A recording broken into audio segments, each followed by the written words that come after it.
The Enclave was once the heart of magical development and trade for practitioners of magic all across the Maida Basin.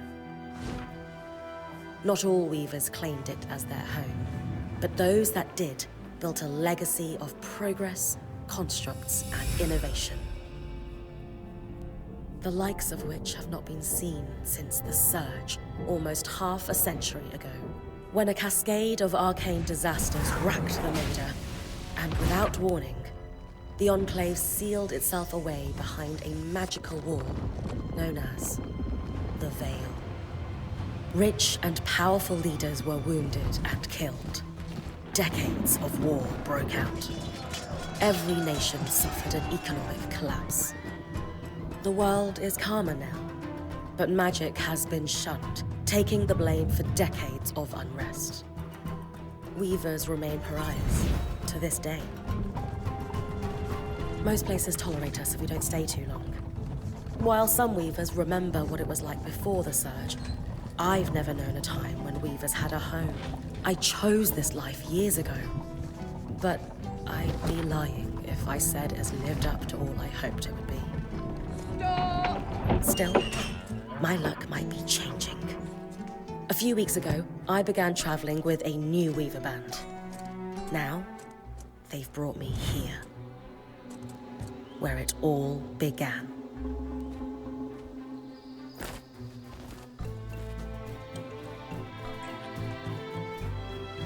Oh.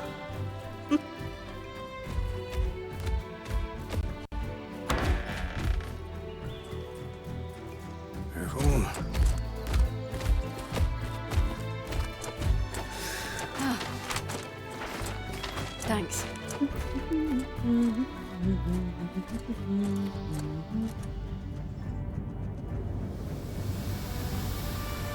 Brynn! Over here!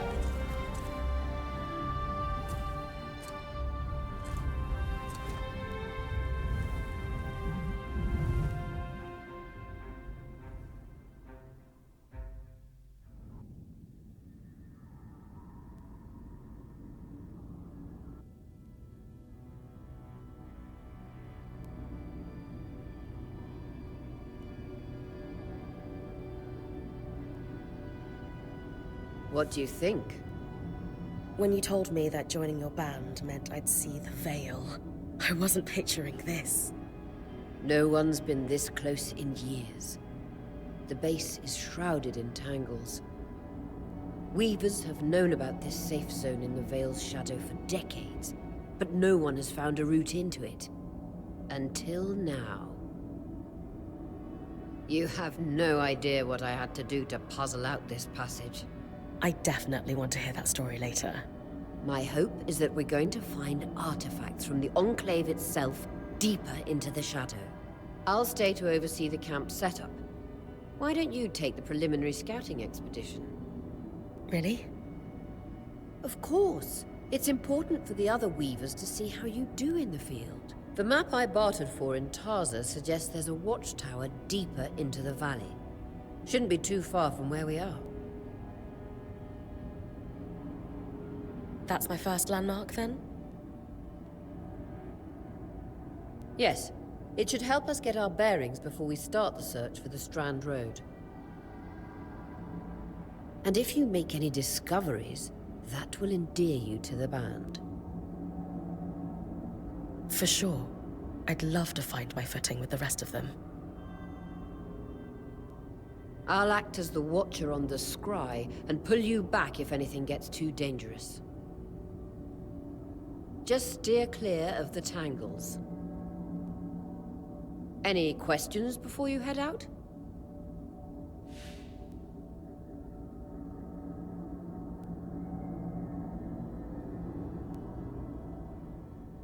No questions from me. I'm ready to head to the watchtower. Glad to hear it. You can head out then.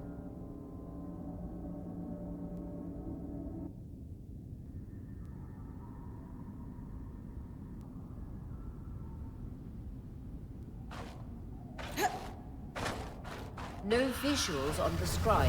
Can you hear me? I can. Some interference, though. Must be the tangles.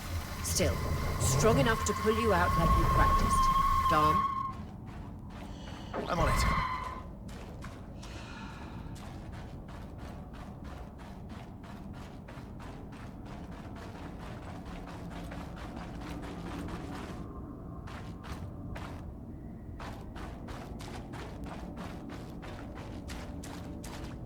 The veil. Even more impressive up close.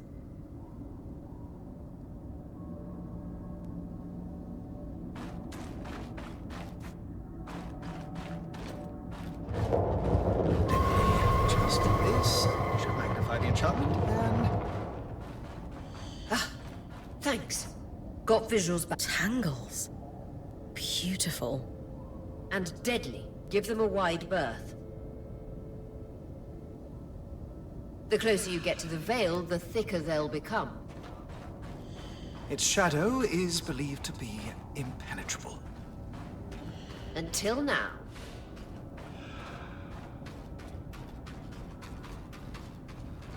Those could be rare exports. You heard our quartermaster. Break 'em open.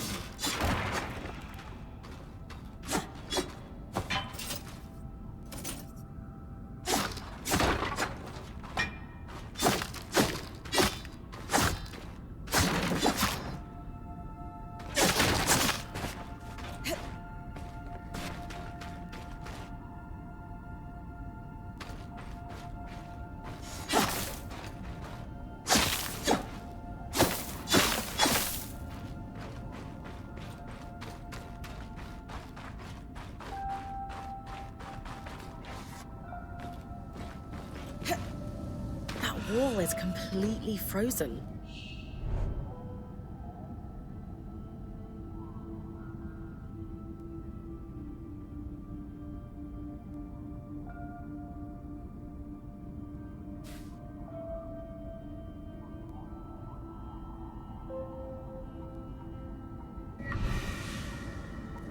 We should expect enchantments to act strangely this close to the veil. See those glowing bulbs? Infernal alliums. They combust when broken.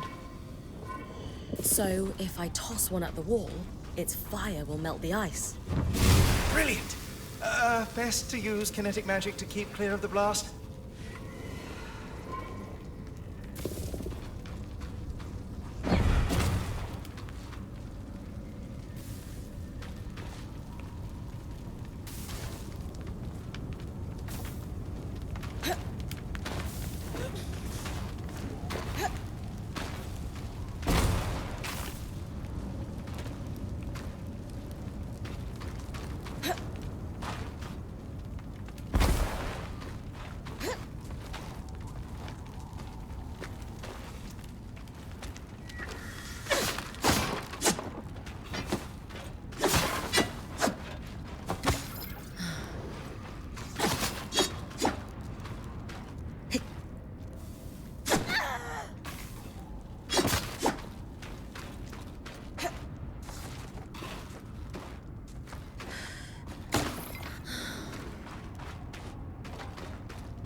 Perfect.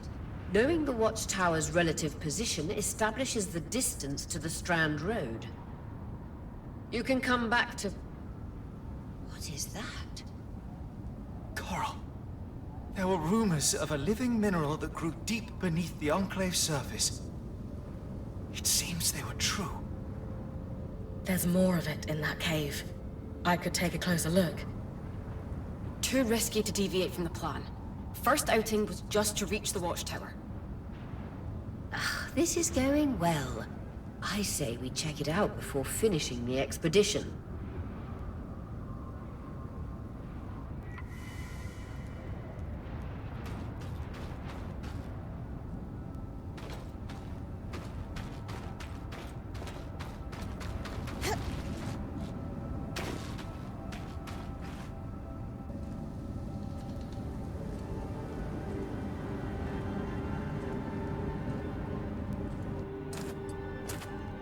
Beautiful. I've never seen anything like it. Dan's right about it being a living mineral. I can feel it humming with magic. Wait, I'm losing... Aurea?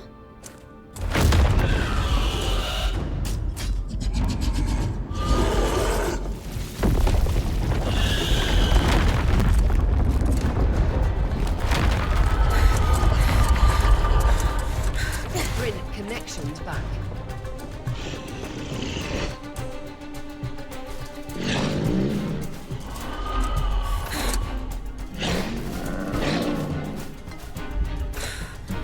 Was that a drake?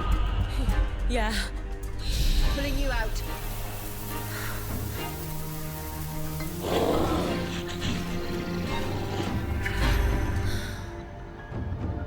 Mira's breath. I knew this was a bad idea.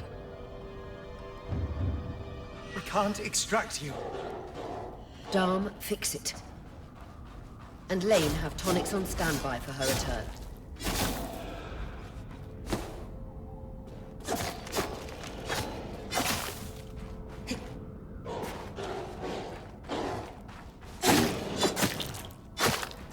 Good. Head out of the cave so we can get our bearings.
It's an ash peak drake.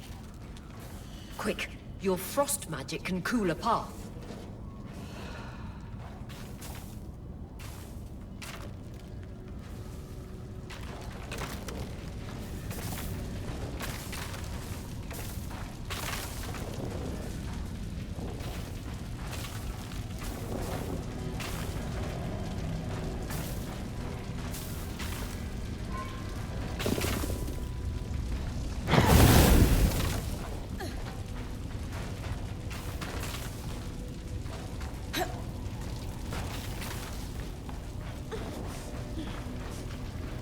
Good.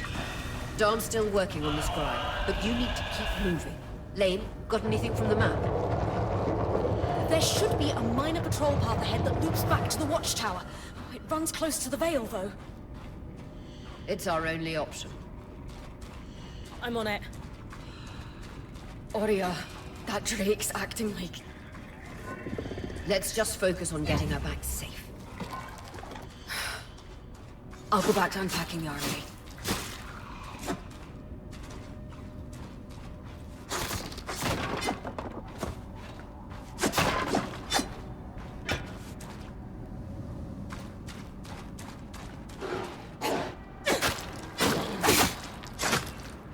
Nice work. Keep moving.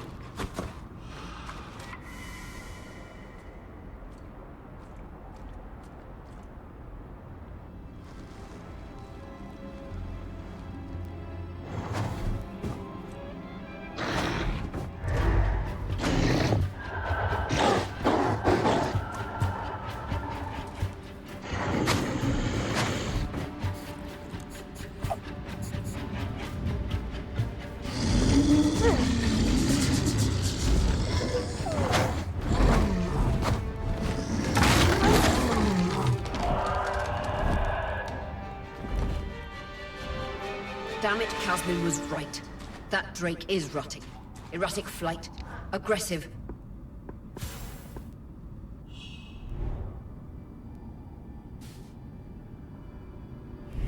It won't stop. Skies, what do we do? We get you back to the caravan fast.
Clear line of fire. Good time to use your bow.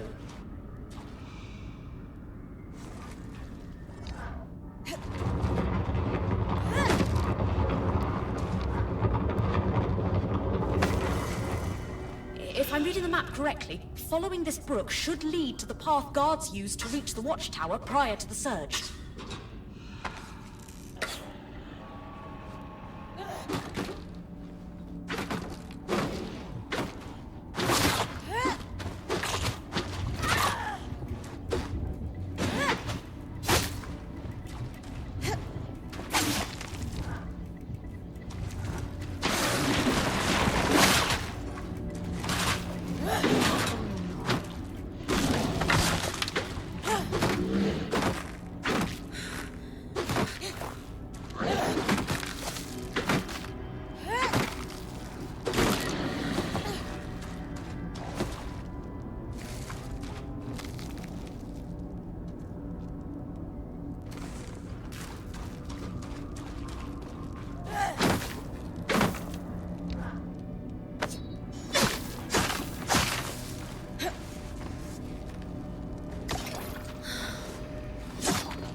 That Drake is never far behind.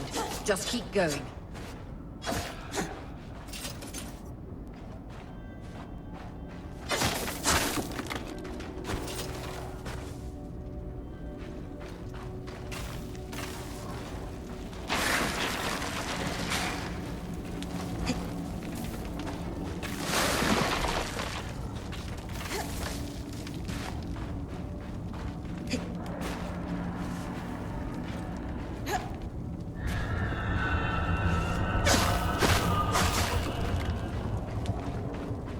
That's the path. You're doing great, Brynn. Final stretch.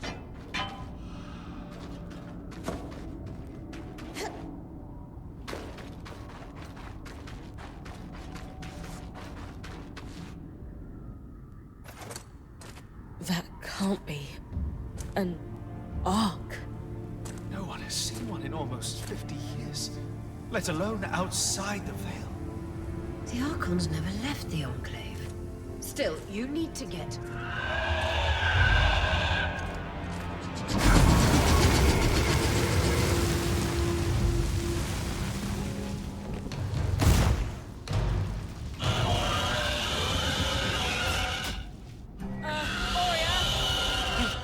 hold it off. We'll work on an escape plan.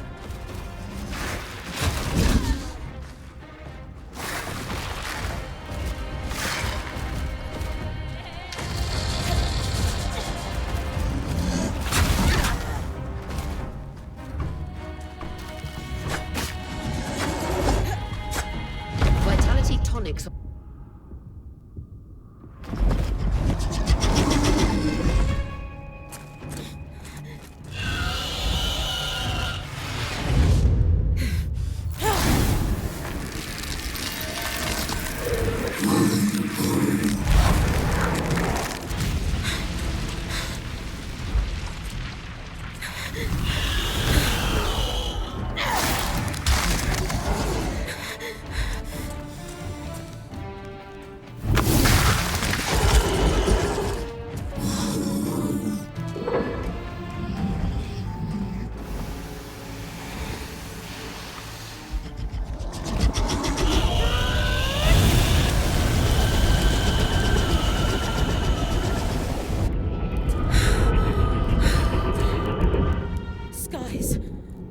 This isn't the strangest.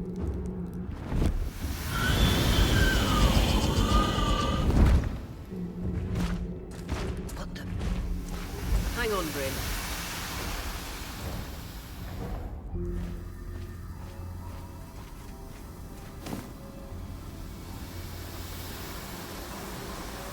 Everything okay back there? Change of plans, everyone! Pack up! You're... What? We're coming to you, Brynn. Follow that arc. We need to go. Now.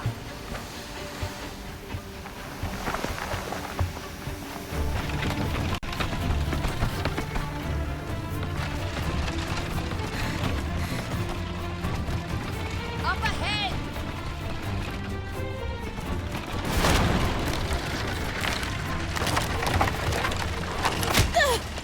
Clean!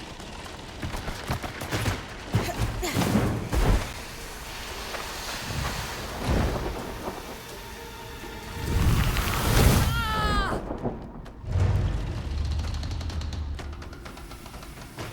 I'm fine. Keep moving! Guys, the arc!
Has anyone else noticed we're practically sitting on a loom gate?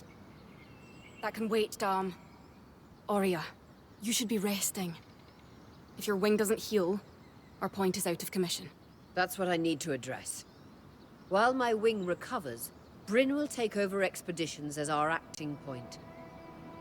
You sure she's ready for all of this? Brynn did face down an Ash Peak Drake and lived to tell the tale. I think we're in good hands. Yes. I have every confidence that she will make a great point. As long as we don't all die here first.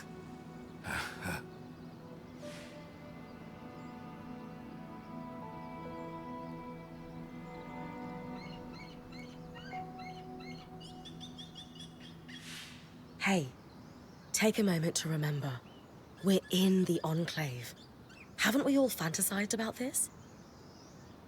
This place holds mysteries beyond our wildest dreams and secrets to our past as weavers. It's time to uncover them. Revelations await us. Exactly. When we first set out to investigate the Veil's shadow, we had no idea we'd end up here. The Enclave was once a safe haven for all weavers, and the pinnacle of innovation. Since the Veil went up, weavers took the blame for decades of war. Stories that put children to bed preached the evils of our magic. All because of what happened here. We owe it to ourselves and to our brethren across the Maida to find out not just what happened, but why. Maybe then, weavers can find our place in the world again. But first, survival. Brynn, that's you and me. Find me when you're ready. Adjourned.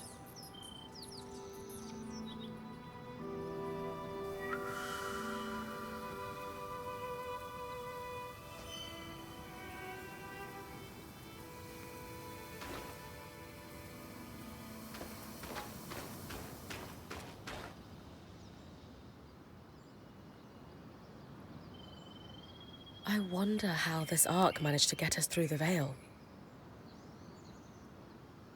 By the looks of it, it was a one-way ticket. Well, the Enclave built many arcs and other magical constructs. I've never heard of one designed to repel Drake's breath, though. You think we might find another arc that could help us escape? Or possibly repair this one? It must be special somehow. As Aurea said, the arcs never left the Enclave, yet this one did. We know as much as we can from looking at it. Time to start exploring if we want to find answers.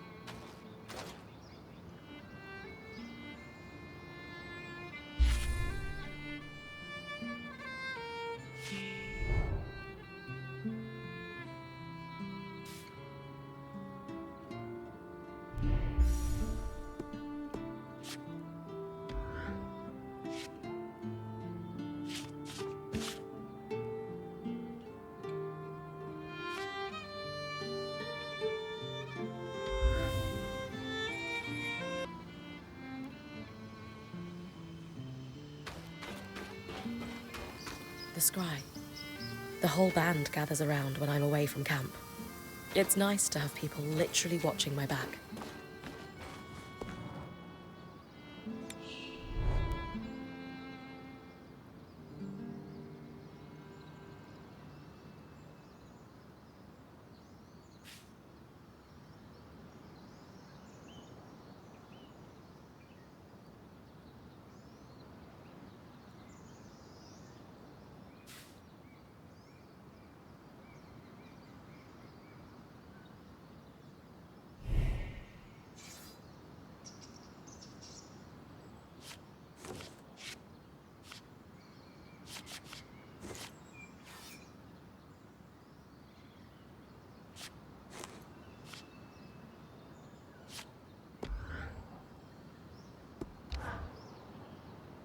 You've been busy. It's a work in progress. Taking stock and all. We lost a lot of gear running for our lives. Speaking of, are you doing okay?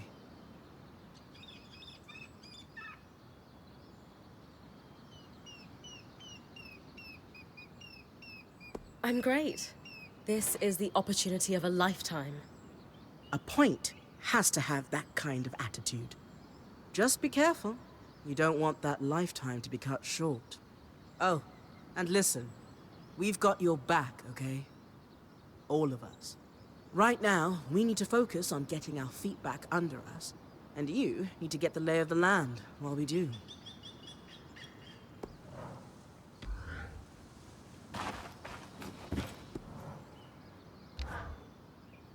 Sev, how are you holding up? Oh, fine. I mean, I'm trapped inside a magic bubble that's filled to the brim with life-threatening creatures. Also, left an entire known world behind, and I'll probably never see remnants of my past life again. But, you know, I'm fine.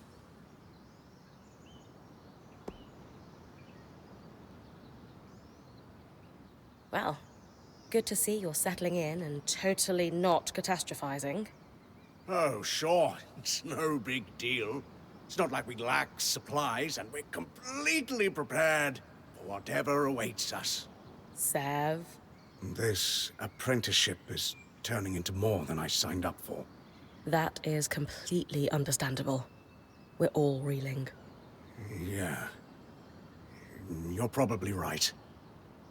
Listen, I should get back to helping Sola.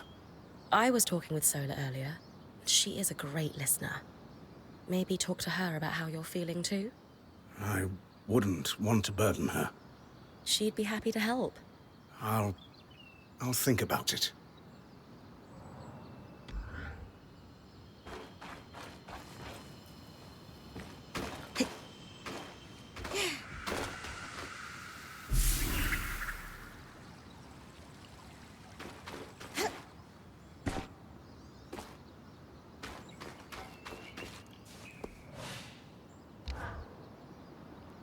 Loom gates must need a massive source of magic to function. Instantaneous transit across hundreds of leagues. Dom? Hello? Everything okay? Brynn, you are going to check out the loom gate at some point, right? Yeah, of course. I'll get around to it. Good, good. Why it refuses to function is a mystery we must unravel together. A priority. Not worried about our survival in an unknown land filled with volatile magic like the others? Details. There is so much to discover, survival will take care of itself. Or Casmin will insist it does, at least. So, our acting point. Is your heart racing at the prospect of traversing these lost lands?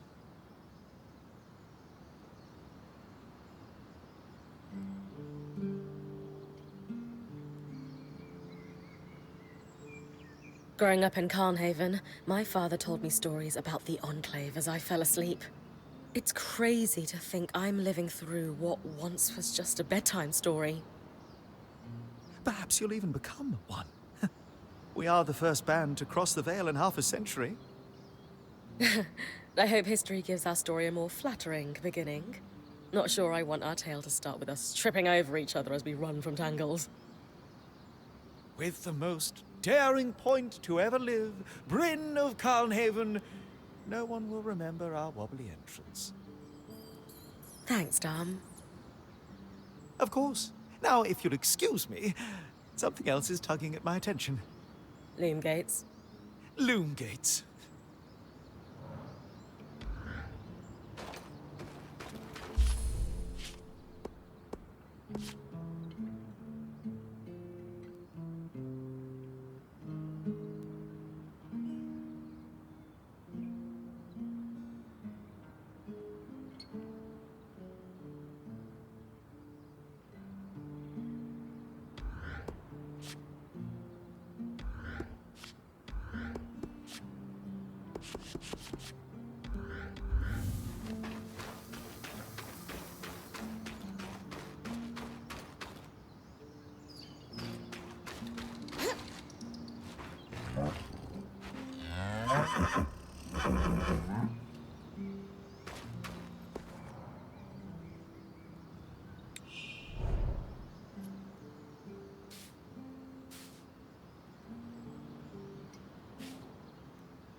Hey, Casmin.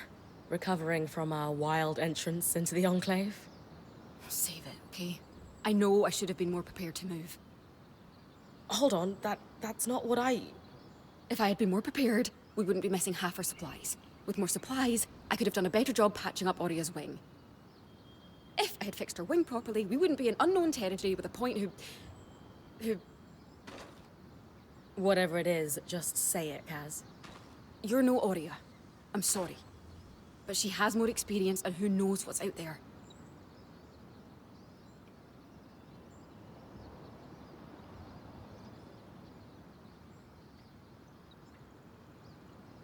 I know my job is important, but we all have a part to play in our survival. I know you can do yours. Trust that with everyone's help, I'll be able to do mine too. I'm not in this alone, Kaz. Neither are you. You're right. It's just that Oria has been point for so long. I need to give you a chance, though. I'll try. That's all I ask.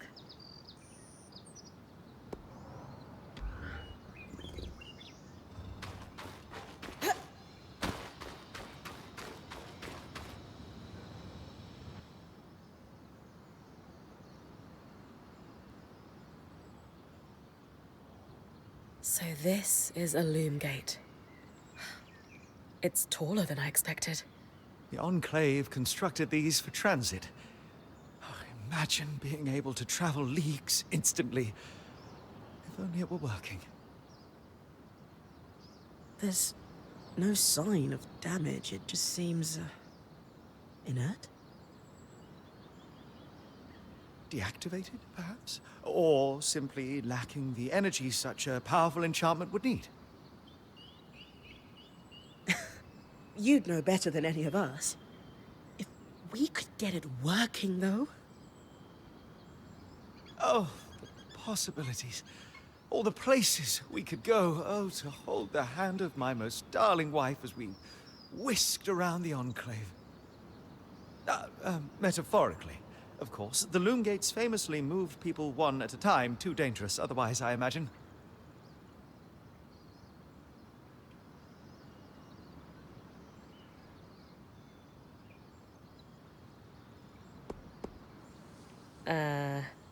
Do you two need some privacy? Solar, your genius is just, what was that, Brynn? Yes. Yes, I think we need to go theorize together. Sure, if you say so. Trust me, it's not a euphemism. Dom really loves theorizing.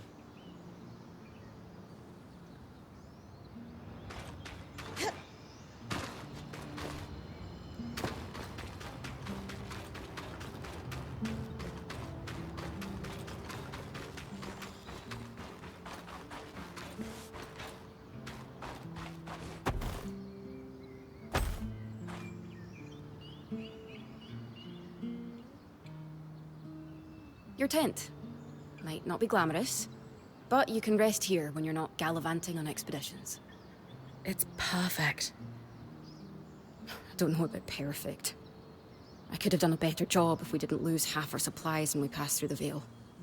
Seriously, I didn't have anything close to this in Aaron's band. Half the time I was lucky if I didn't sleep on dirt. Huh. That's... unfortunate. I'll leave you to get settled.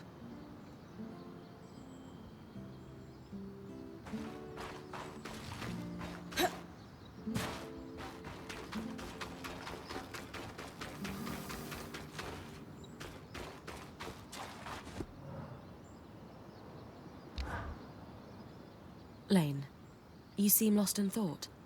Settling in all right? Oh, Brynn. Yes, I am. And you? I notice you've been checking in with the others at the camp. You did? Are you spying on me? Oh, of course not. It's my vocation to observe. Not just you, everyone. In fact, if you'd like, I can tell you a little about the others. You are newer to our band, after all.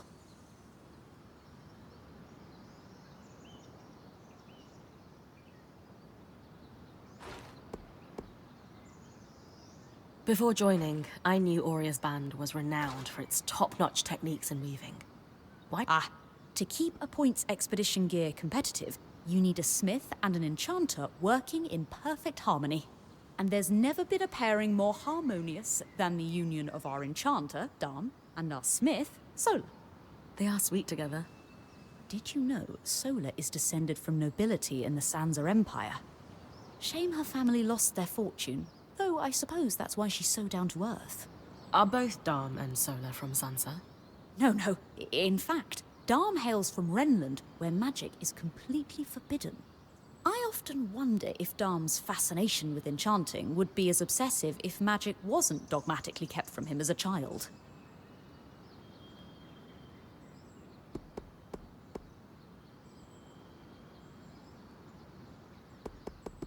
Lane, offering insight about the others is nice, but I came here to talk about you.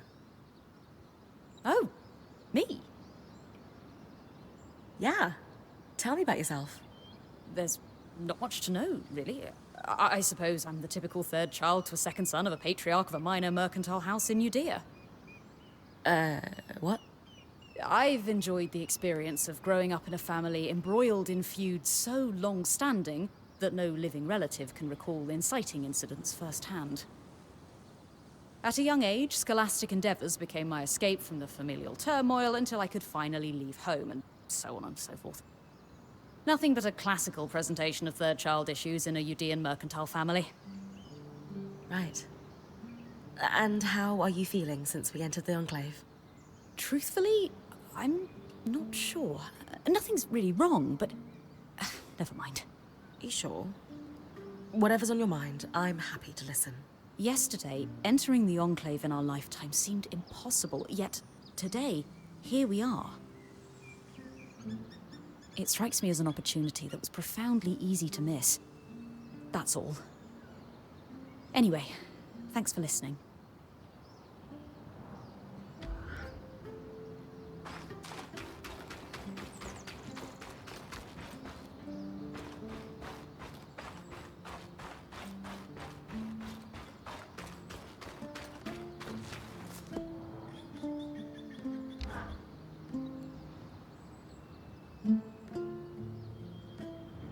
So after all the legends, this is it. The Enclave. Legends for you, maybe. Some of us trained under weavers who were born here. Still, it is surreal to see it for myself now. You're going to be out there, exploring. Promise to take it all in for me.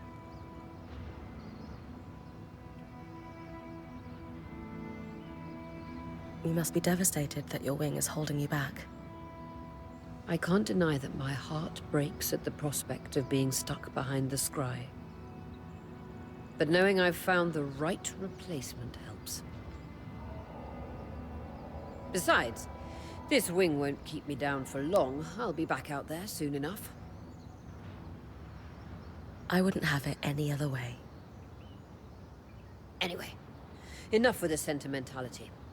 For your first expedition, we need to get the lay of the land.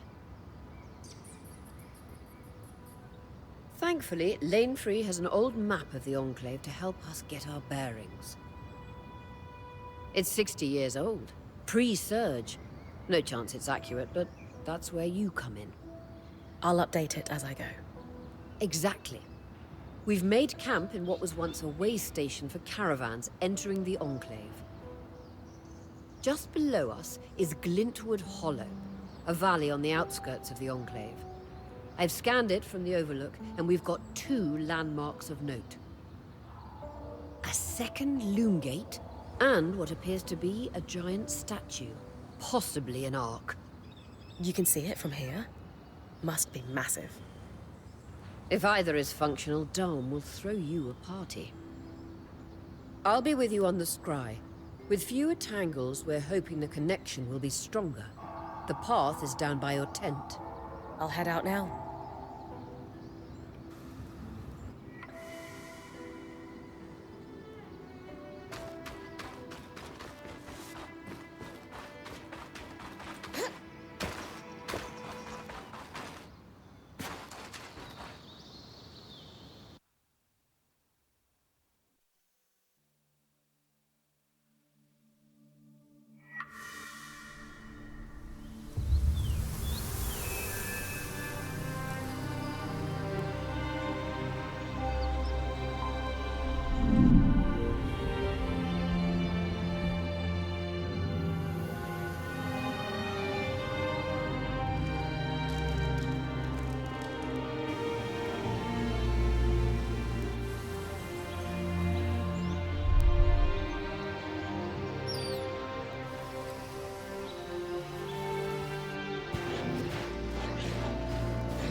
Plans this summer, Brynn? No interference from the Enclave? None. The connection is much stronger than outside the Veil. That's reassuring.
More arcs. And they're clearly happy we're here. Arcs were supposed to be used for manual labor. Hostility is strange.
Fresh water, in walking distance of the campsite. I'll set up a purifier for it and collect later.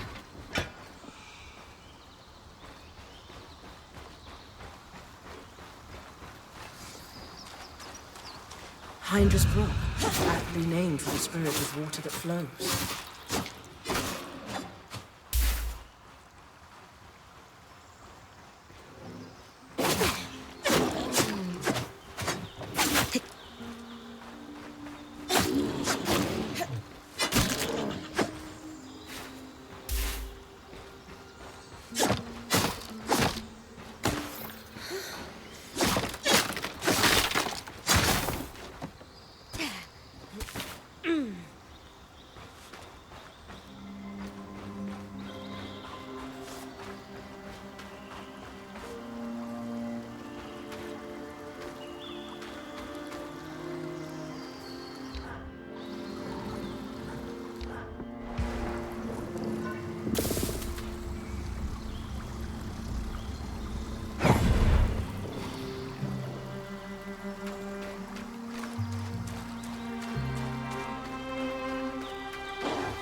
point.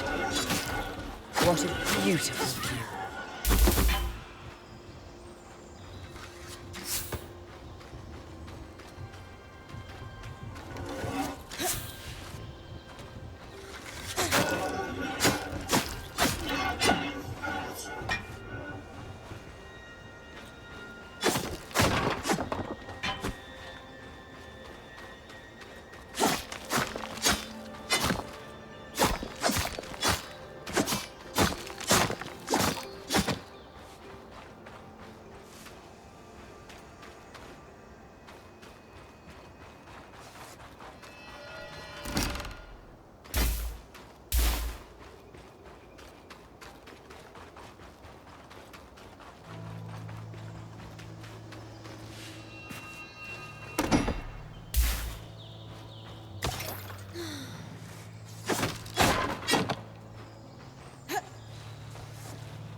Creatures could be hunted for food. Any of these plants look edible? Dom will put anything in his mouth if he's curious enough. Whatever he doesn't vomit, we'll eat. Just try not to poison him.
This must be Hydra's lake.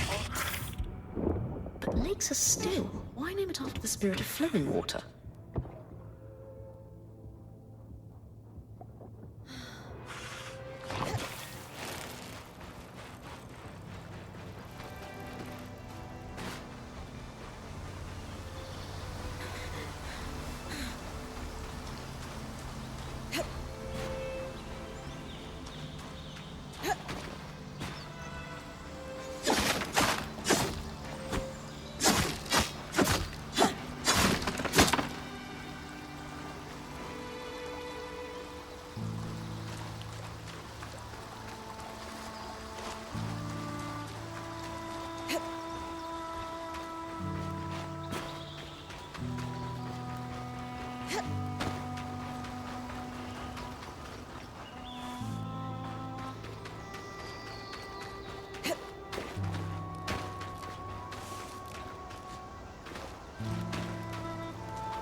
This must be the second loom gate. What's covering the base? I'll check it out.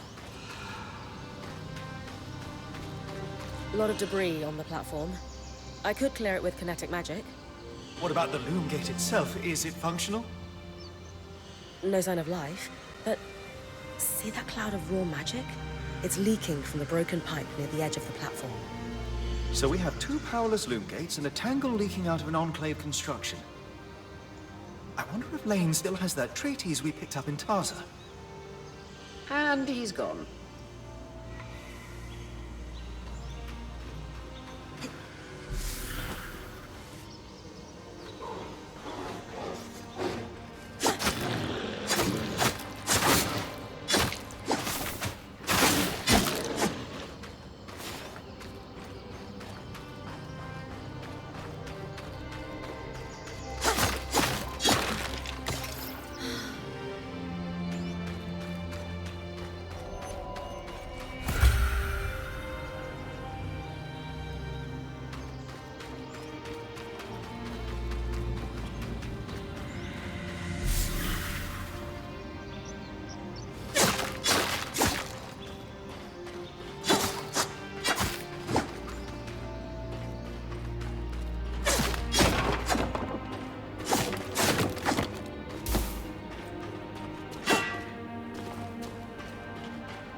I was right. It is an arc. A great one. It isn't moving. I'll get a closer look.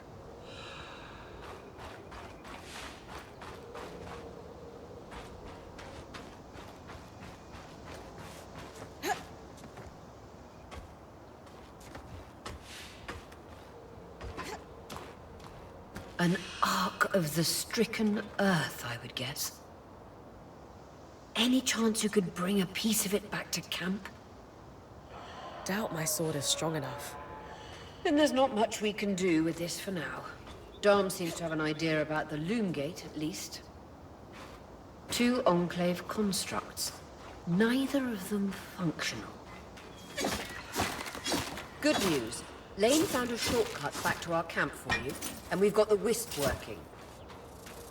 The wisp? Watch as wisp. Channel a little magic into your earpiece. I'll redirect it to guide you from the scry to the shortcut.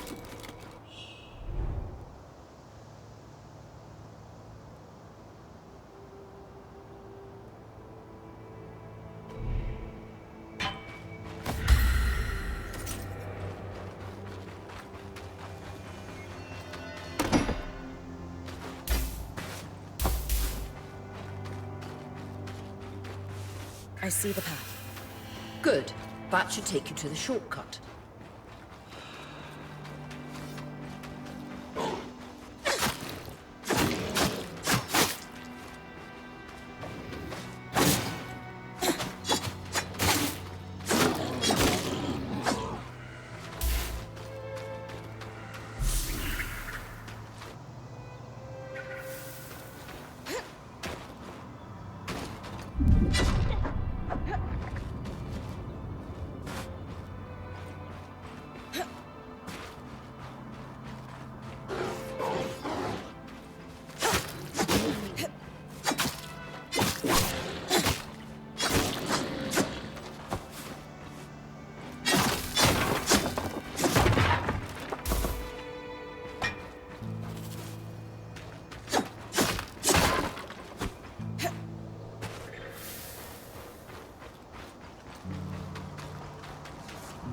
That should be it.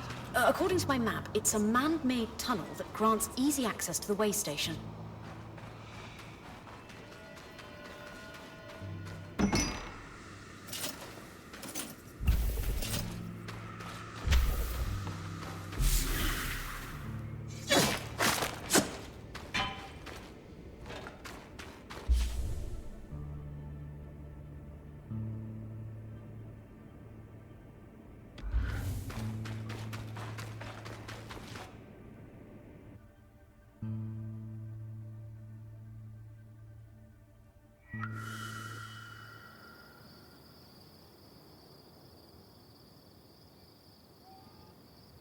Brynn's back. Let's fill her in.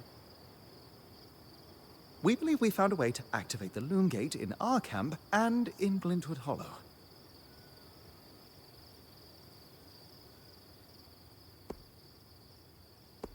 With the loom gate active, we could expand our search of the Enclave. Who knows what we might find? The potential for discovery is endless. Agreed. So, how do we repair a loom gate? What made the Enclave remarkable was not merely their constructs, but their ability to power them.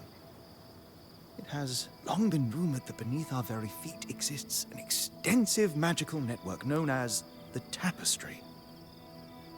The pipe you found in Glintwood Hollow is proof of its existence. It must be a conduit that directs raw magic to the loom gates as a source of power. And the tangle that formed around it was a leak.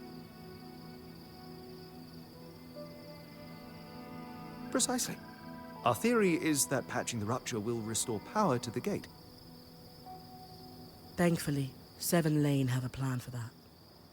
We don't know a lot about arcs, but I dug up some old stories from logs that we inherited from a weaver band that broke apart. In notes dated before the Surge, this band managed to get one of the enchanters who worked on the arcs riotously drunk and talking. Apparently, the Arcs have a thin carapace between their skin and their armor plates that's nigh immune to magic, and can be separated in segments. A magically resistant material like that would be perfect to seal a rupture in the tapestry. So I need to cleave this carapace off the Arc? There's no way my sword is strong enough. Come see me and we can make some improvements to Sola's forge. Which, in turn, means... I could hone your sword so we can cleave the carapace, no problem. We'll talk. One more thing. You'll need to remove the debris on the Loomgate's platform so that we've got a clear workspace once the patch is forged. Easy enough? Everyone's got a part to play in this. Let's get to work.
Hey, I know we need to fix up the forge, but before we do, I'd like to talk to you about something.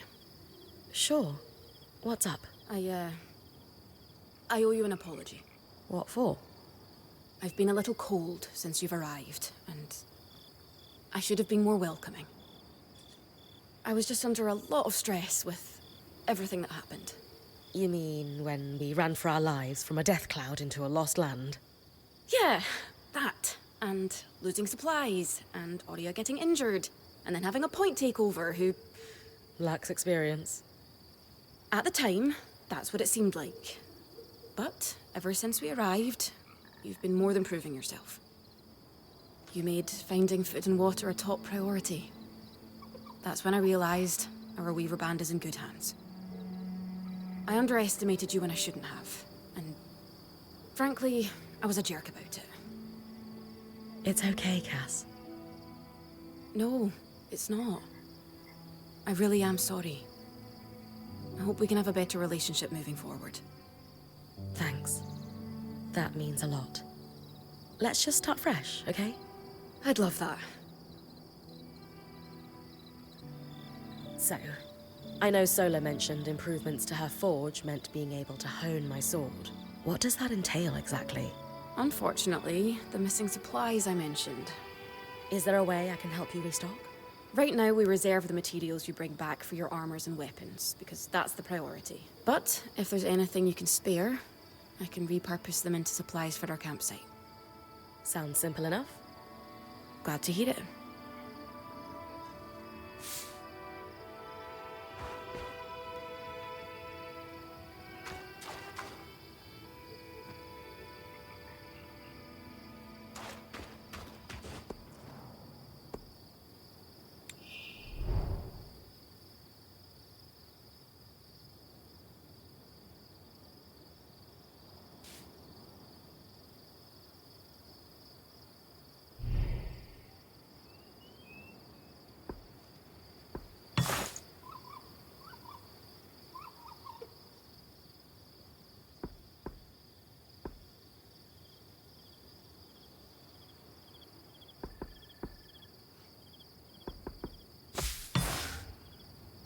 These are a great start. With the supplies we've got already, we could shape up our campsite. We lost a lot of stuff when we were running for our lives, and frankly, our setup is only half of what it should be. But we can rebuild. What do you have in mind? Like we discussed, Sola could forge better weapons with improvements to her smithy. Like honing your sword so it can cut through arc armor. Alternatively, Dom could certainly cure better for our mantles with new tools for weaving. And to keep you in fighting form, having Lane's alchemical tools in top form is invaluable. There's no end to the improvements we could make around here. And everyone's lives would be safer for it. What about you? Me? Oh, I don't need anything. Come on, there must be something. I mean, would new shelves be nice? Sure. I also have some ideas for your supply pouches. But don't worry about me. I'm fine. Right now, improving Sola's forge is more important. I know our band has made the most of what we've got so far, but who wouldn't like a fresh coat of paint? This is a great idea. You can count on me. Thanks, Brynn.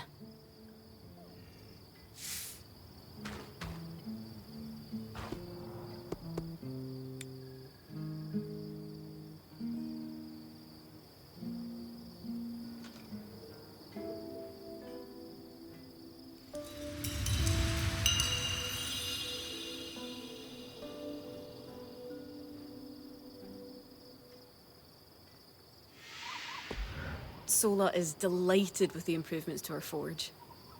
She can refine your sword as soon as you'd like. Great work, Brynn. Turns out we make a pretty good team.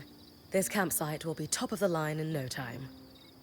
Yeah, we're definitely going to need to start directing a water flow to the camp. Maybe even install a fountain in the back.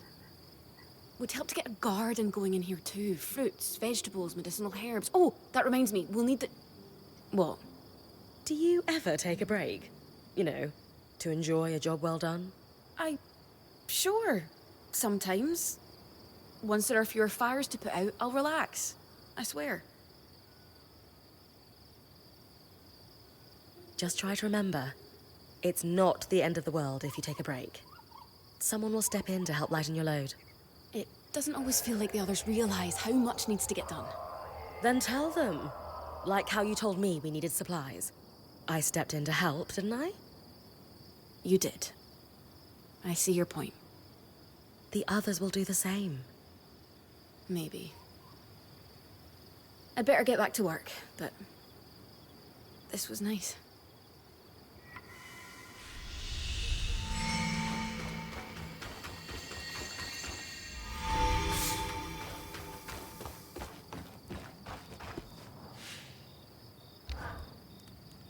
I knew we'd recover. We always do. Still feels nice to have my core tools back this quickly. Still a long way to go, but we'll get there. Speaking of, I've something for you. We've been scavenging around the way station and reclaimed a fair amount of useful materials. They're stored away and ready for you. Should be enough to reforge your sword as we discussed. Sounds like it's time to make something that can punch through arc armor. That's the spirit.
There you go.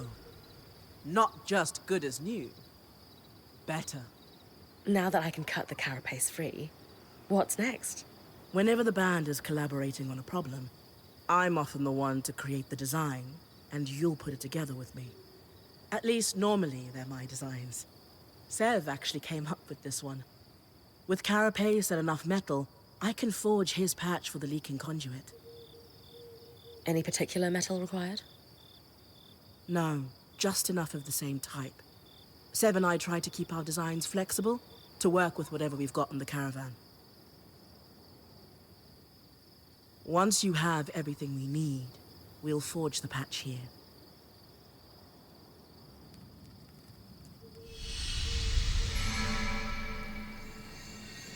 So look, this plan to repurpose carapace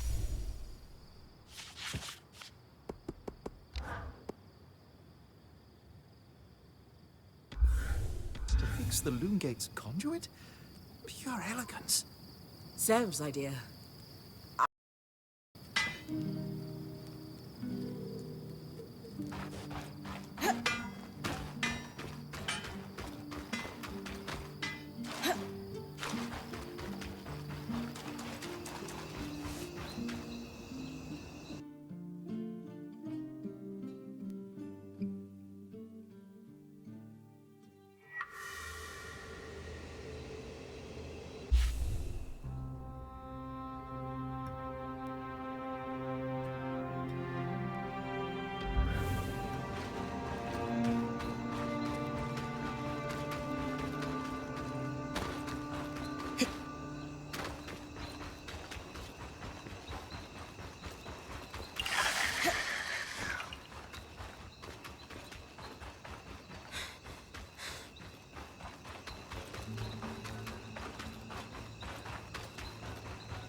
You're coming up on the Ark of the Stricken Earth. With a stronger sword, hopefully the carapace will come off easy.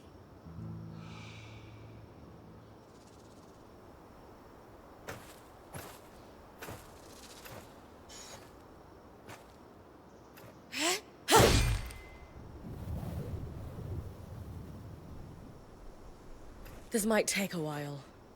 You'll need to swing harder to cut through armor that thick.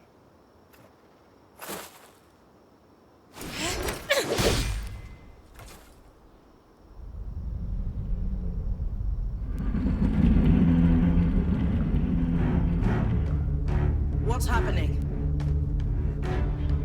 Retrieving the carapace is going to be trickier than we thought.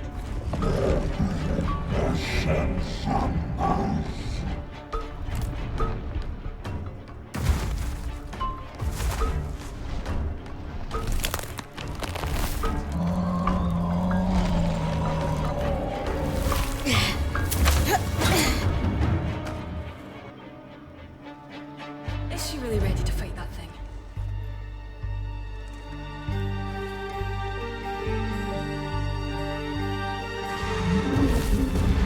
Catch your breath. When you're ready, you can climb the arc to attack it from different angles.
Exposed skin with everything you've got.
Anymore. Move on.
I was worried we might lose our chance to get the carapace, but you secured it.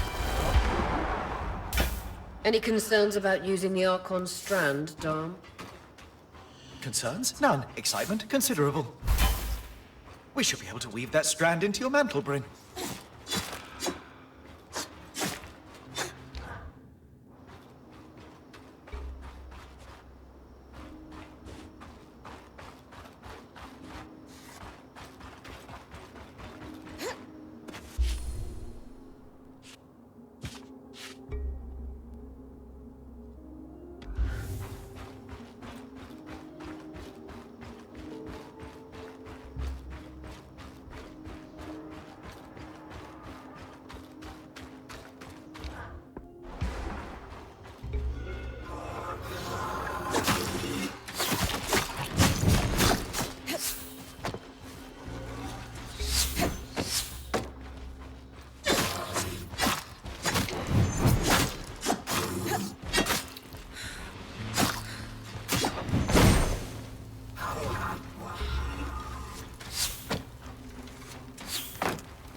That's the edge of how far I can push the scry. It'd be like in the Veil's shadow all over again.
Perfect.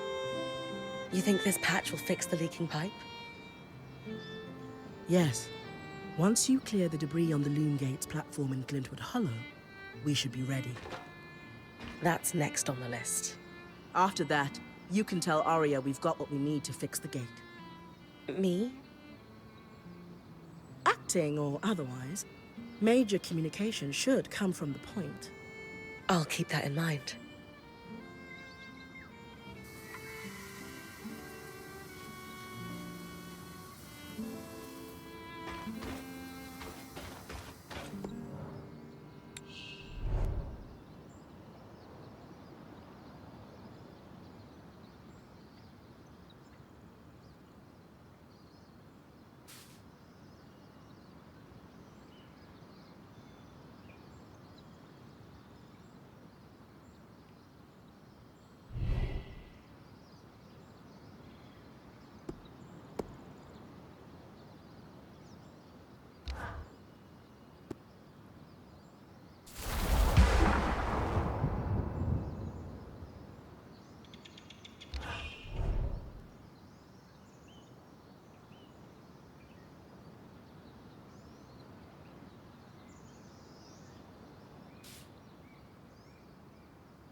All right. With kinetic magic, I should be able to clear the base of the loom gate.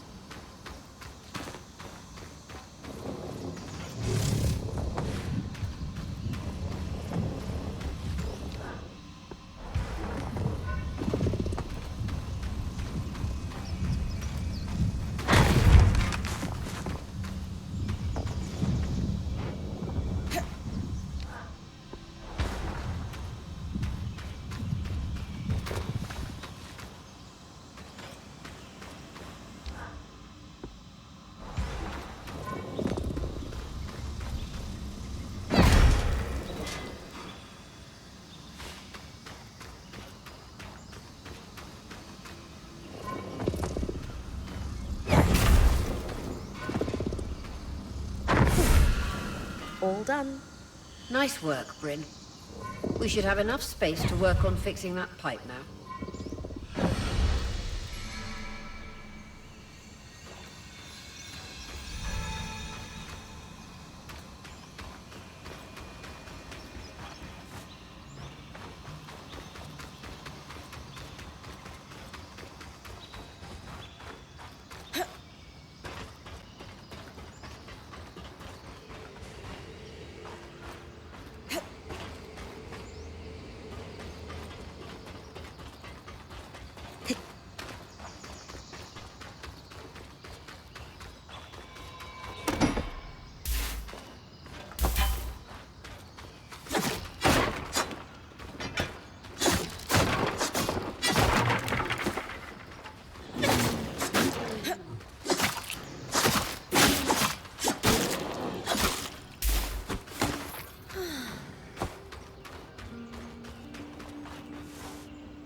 The patch is ready, and I've cleared the debris at the loom gate in Glintwood Hollow. Excellent work, Brynn. Time for you to take a well-earned rest while the band heads into the Hollow. You sure you don't need me to come? We've got this, and you need the break. All right, if you say so.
Aurea, how's it going? Brynn, you're awake. We're making progress over here. Careful with that. Hey, no one came back to camp, did they? Is the rest of the band still with you? We're all here. And the leak is just about fixed.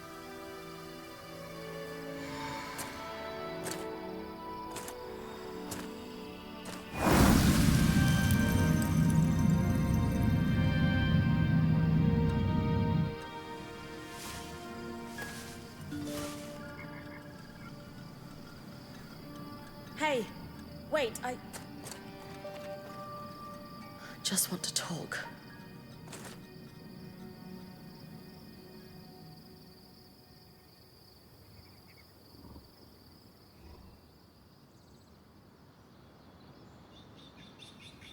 That was incredible. Hey, couldn't have done it without you. Actually, we couldn't have done it without Sev. I didn't expect you to have such a deft hand with magical conduits. I'm not... I mean... We just got lucky it held. Not to distract from the victory, but something happened while you were gone. A Hearthsider? Maybe. The figure was masked and standing at the edge of the camp. I think they were watching me, before they disappeared. How friendly. If there are people still left in the Enclave, we need to find them. They can tell us what happened here. Yes.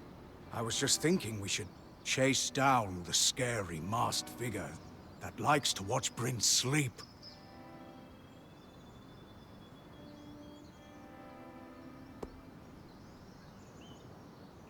Hey, even asleep, I am a pretty fearsome presence. Seriously, though. We just burst through their veil, defeated their massive arc, and powered up their lost enchantments. Wouldn't you be scared of us if you were an Enclave weaver? That's actually not a bad point. Friendly or hostile, if there are Hearthsiders, we need to find them. Agreed. And the good news is, fixing the Loom Gate didn't just give us easier access to Glintwood. It expanded our scry's reach. So scries are somehow connected to the Enclave's tapestry. Every scry was built here. This means you not only have access to the Loom Gate, but you can safely explore further. Incidentally, our maps indicate that there is a village beyond the Hollow in a large swathe of wetlands known as Dredger's Mire. Perhaps we'll find our Hearthsider there. Brynn, why don't you brief with Lane before your next expedition? Sounds good. After that, it's time to use the Loom Gate. Why didn't you guys return using it yourselves? We needed to take a key swatch back to camp in order to connect the two. We'll make sure you have a key swatch to connect any other loom gates to this one from now on.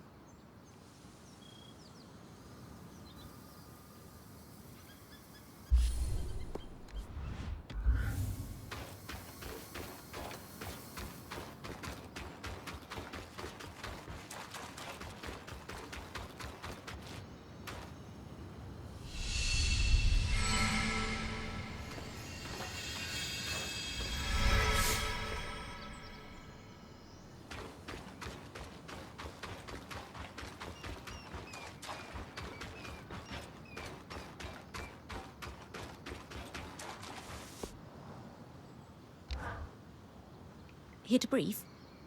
I like to know everything I can before venturing off to a new place. Just beyond the forested hills of Glintwood Hollow lies the wetlands known as Dredger's Mire. Much like the Hollow, the Enclave prospected many of the raw materials needed for its ambitious constructs and projects from the mire. Oh, it's no coincidence you found the Ark of the Stricken Earth near a collapsed mine.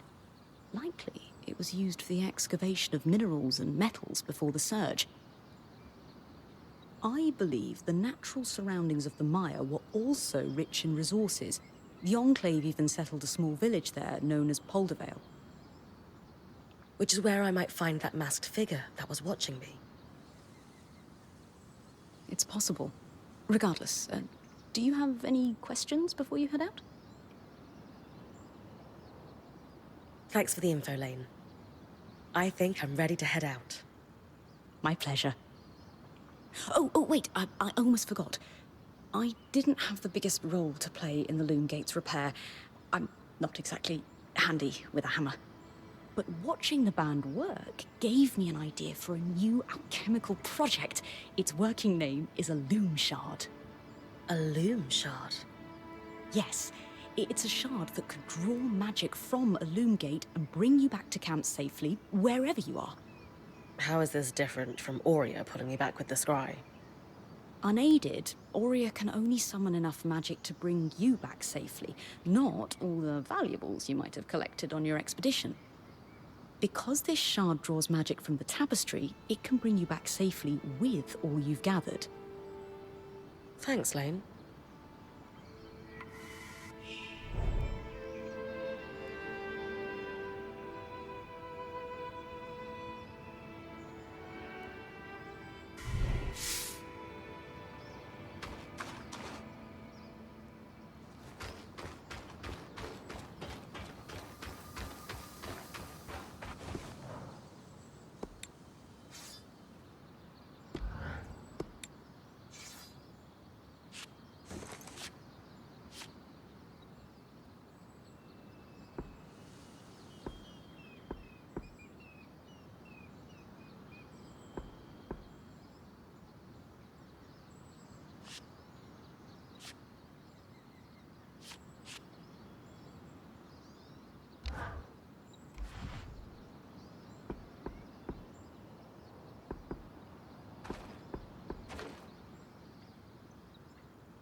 Not as protective, but great against the elements.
Ready?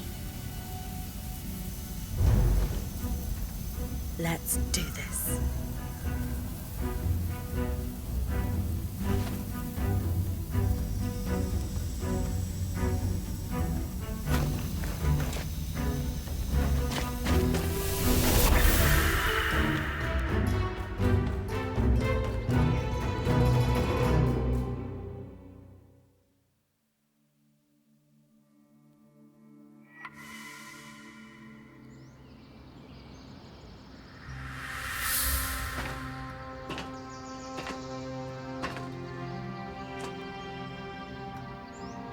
First trip through the Loom Gate is a success.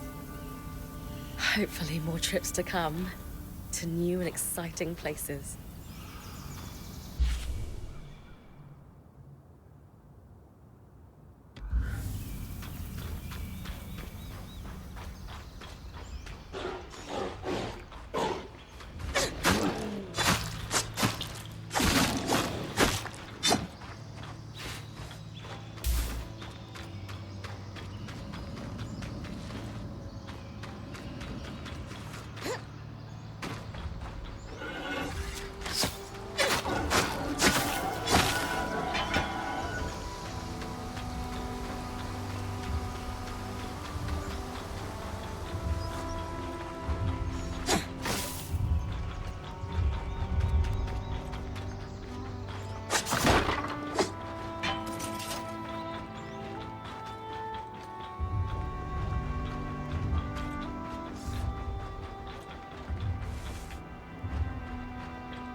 Sodom Pass.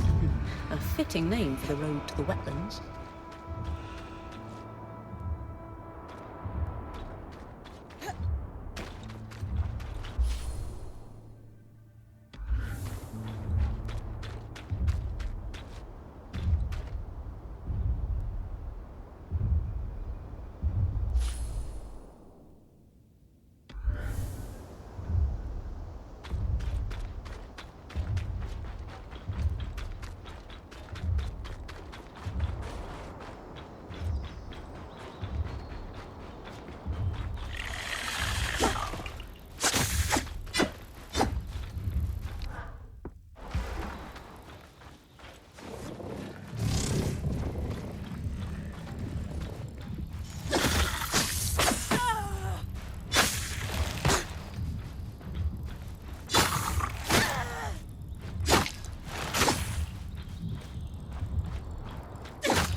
According to the maps, you're getting close to Dredge's Mire.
Design for a two-hander.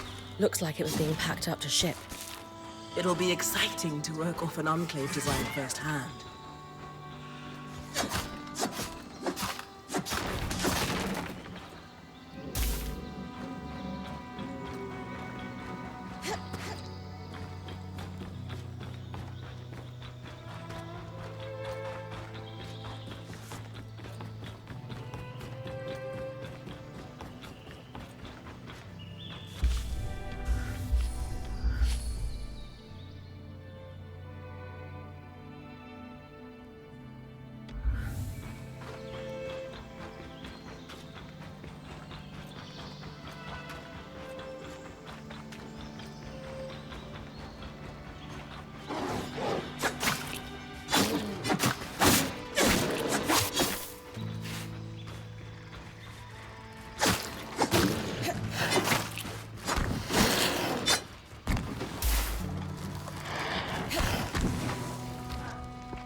mantle.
form and function.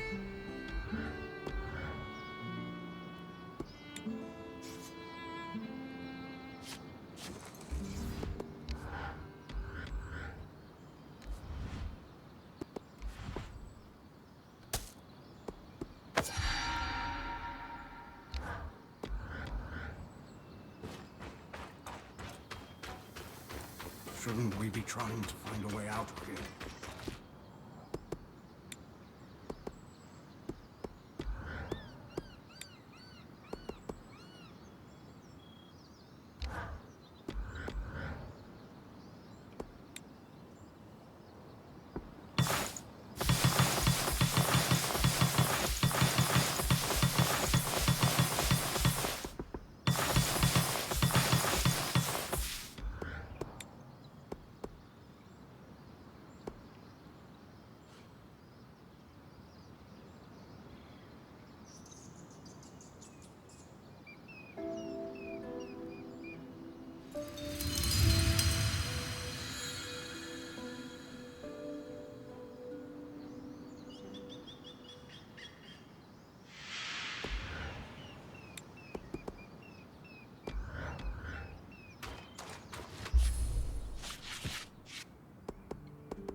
I know you're excited to explore, but first things first. Use our key swatch with a loom gate in the mire, so that it's easy to return. Right. I'll check the maps.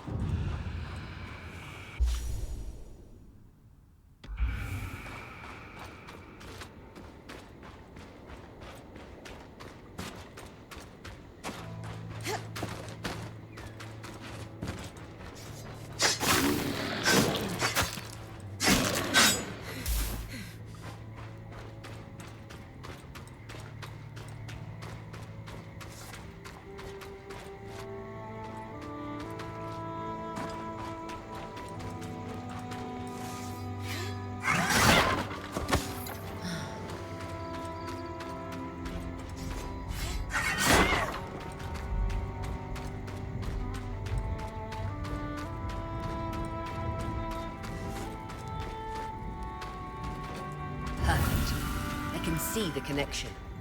We'll be able to come back whenever we'd like. Without having to trek through all the mud. The beauty of instantaneous travel. Keys watches are an ingenious system for connecting loom gates together.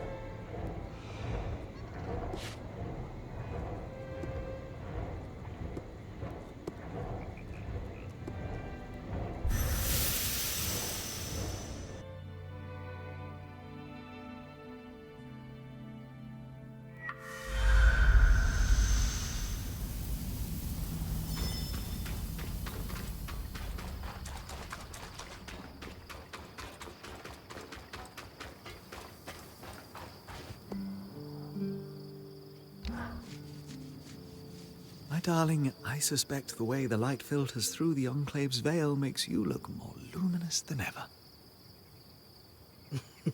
Stop. It'll go to my head. Should I come back later? I didn't mean to interrupt you two. Sorry, Brynn. Sometimes we get lost in our little world. But since you're here, I was actually hoping to speak with both you and Sola. Oh? I don't know if you know this, but my wife is an extremely talented smith who was apprenticed under a variety of world-class teachers. Well, a revolving door of mentors doesn't exactly facilitate the most stable education, especially when one of them drops dead in front of you. Oh, details. You've made more of your varied experience than most could glean from a lifetime. Anyway, I know you always hoped to further your education with the Tarmakine Smithing School's techniques. So, I asked Lane to look into whether or not any Tarmakine smithing was ever practiced here in the Enclave. Oh, doll. You shouldn't have. It's sweet, but there are other priorities. What could be more pressing than helping my wife fulfill her lifelong dreams? As luck would have it, there were Tarmakine smiths here before the search. Really? Perhaps our daring point might be able to keep a lookout for anything those smiths might have left behind? I mean, if it's too much trouble. Of course. I'd be happy to help. Perfect.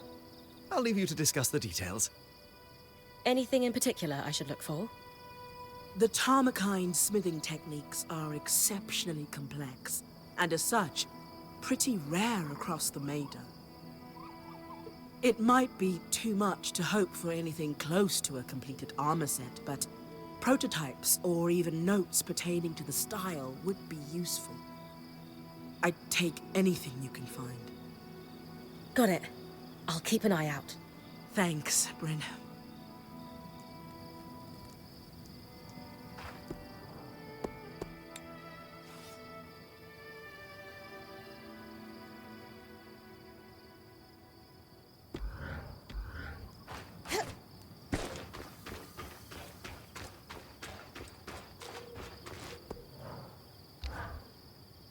Brynn, do you have a moment? For my favorite lawkeeper? Absolutely. I'm the only lawkeeper here, though. Yes. Doesn't mean you aren't my favorite. So, what do you need? What was it? Oh, yes. I'm looking to do some experiments with our chemical reagents and was wondering if you could source me some. That sounds like something I could help with. What's the experiment? I won't waste your time with specifics. I just think it'll produce something helpful, if my hypothesis is correct. Well, my last lawkeeper sent me out all the time for herbs that he'd inevitably just stuff in a pipe and smoke. Oh. No, that makes sense, then. Yes. Sorry. I think I can help Oria with the Watcher's Wisp. Oh. After what happened in the Veil's shadow, any improvement to the scry is worth making. Exactly. I noticed that she needs a break before guiding you again. The tangles were so bad in the shadow, she couldn't use the wisp at all. The scry has been better inside the Enclave, but we shouldn't take any chances. What do you need? There's a plant that only grows here in the Enclave. It expresses a clarifying magical essence. I think I can use it to strengthen Oria's connection with the scry. That'd be really helpful. I think so too. Now, am I missing something? Where can I find the plant? Oh, right. At night, in the outskirts. They glow, so you won't be able to identify them during the daytime. And I believe they mostly grow in clusters near bodies of water. Not rivers, but ponds, lakes, you know. Go to the outskirts at night and grab some glowing plants near bodies of water. Got it. Well, they have a more accurate name than that. I won't overcomplicate it. But they're referred to locally as Diane's Chorus, which refers to a moment in the Enclave's history early on, when their second leader, Diane Ramenos, was elected by unanimous vote. She was the right person at the right time for the Enclave and brokered several extremely lucrative trade deals. The more you talk, the longer you'll wait. Sorry, yes, please, go. Bring them to me as soon as you can. Thank you.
These must be the glowing plants Lane mentioned.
Diane's core is collected. Lane will be pleased to see these.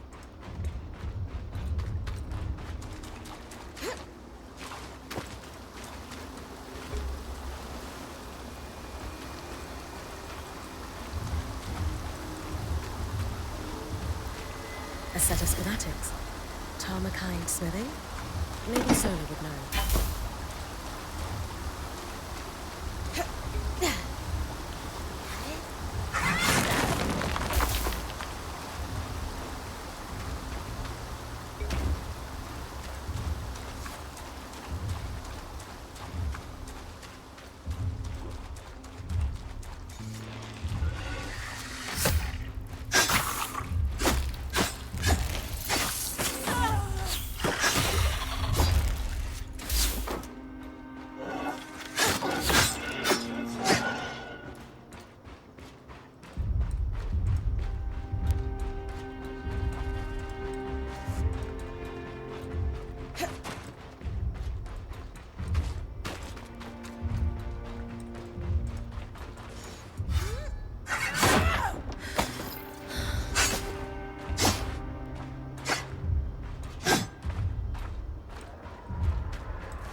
Another kinetic strand.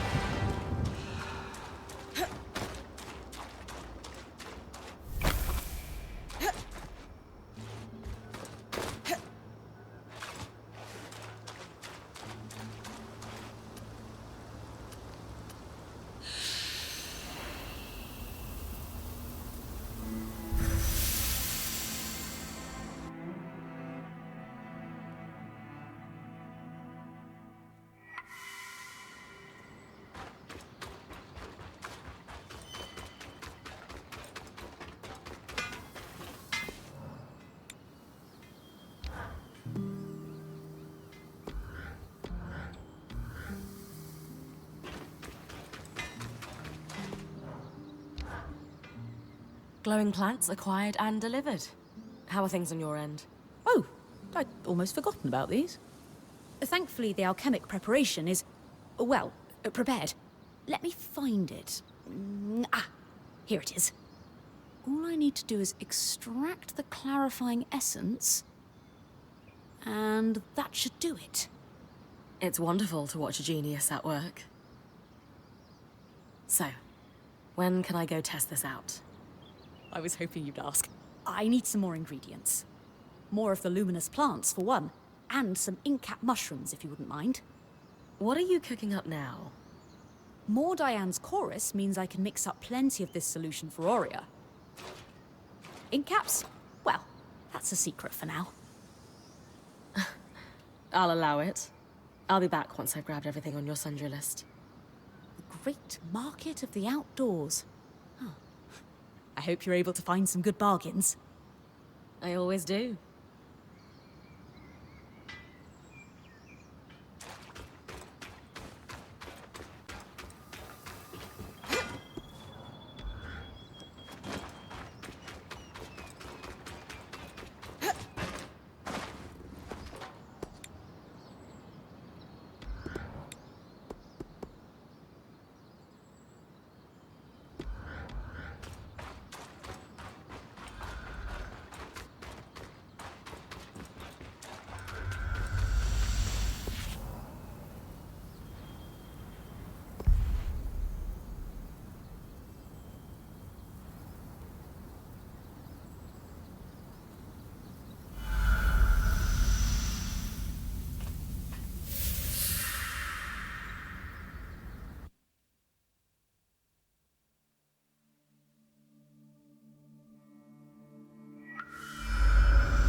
Metal plates with detailed engraving.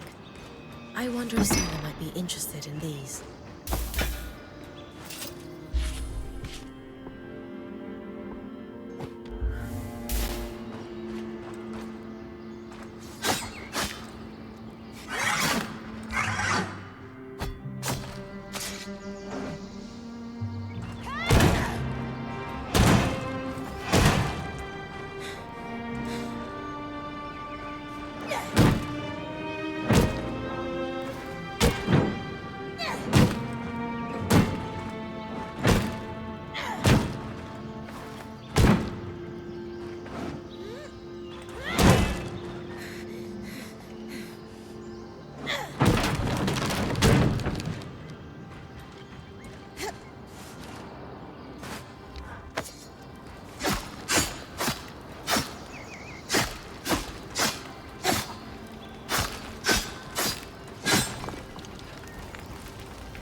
The tricky part's the balance.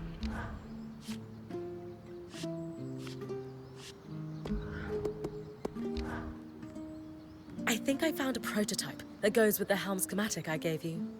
Yes! These markings in the metal are vents? A signature of the Tarmakine style. Could we forge the helm now? Maybe. Give me a sec.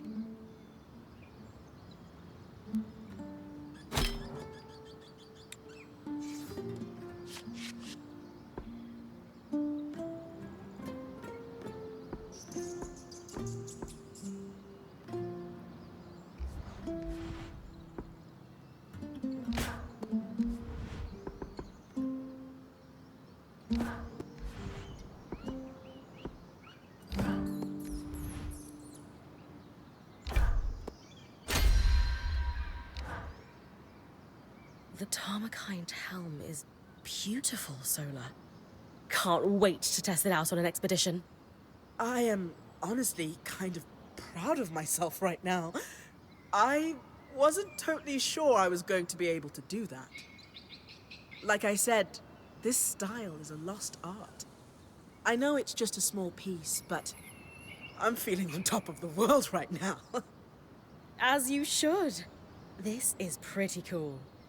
Before my mentor, Hilda, passed away, and my apprenticeship was cut short, I always saw myself opening up my own smithing school. Specifically to pass on the Tarmakine techniques and prevent them from being lost for good. Feels like another lifetime now. Obviously that dream died with Hilda. It's been like 10 or 15 years since I've even thought of that.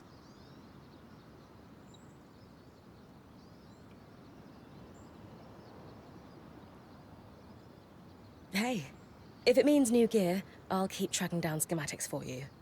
Whatever you decide to do with all the Tarmakine knowledge you acquire. Wow, that would be amazing. Maybe there's a chance we could restore the techniques after all. You can do anything you set your mind to, Solar. You're right. I'm pretty awesome like that.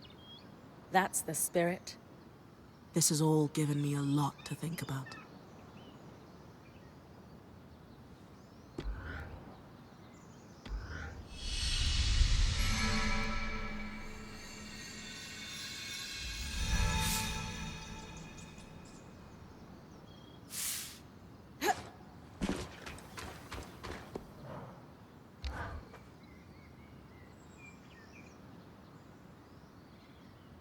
Oh, good. I caught you both. We are thoroughly caught, love. I can't stop thinking about the Tarmakine helm we forged, Brynn. I'd written off my early training as a lost cause, but you've sparked my hope. We'll search high and low, Solar. To think of it. Traveling the world, sharing knowledge of a lost style of armorcraft. Yes. I just need to tend to the forge before it cools. Excuse me. Always so diligent about her forge.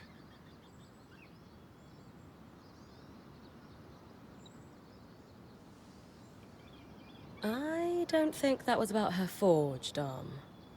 Oh? I'm not sure what, but something's bothering her. Just a word to the wise. Brynn, you are a very good friend. And I know exactly what will lift her spirits. This may prove to be a bit of a challenge, but it's one I know you can handle. I need you to do some harvesting. Pushing your magic into the pattern of a great foe so that you can tear a strand of its power free. Though not that you haven't done this before. It's the only way to grow as a point. Indeed. And so we turn our collective sights upon an Ash Peak Drake. Our target will be an Ash Peak Drake. Strands torn from their patterns will allow you to conjure gouts of flame. Delightfully destructive. Like all things our band tackles, it's a team effort. Whenever you pull a strand from a foe, I take that captured magic and weave it into your mantle. As a bonus, There are byproducts that I can use to make Solar a small gift. Win-win. I get magical powers, you get husband points. We know they've been flying in the skies above Dredger's Mire. It's just a matter of tracking one down and doing what you do best. My first Drake harvest.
Sapper's Lake.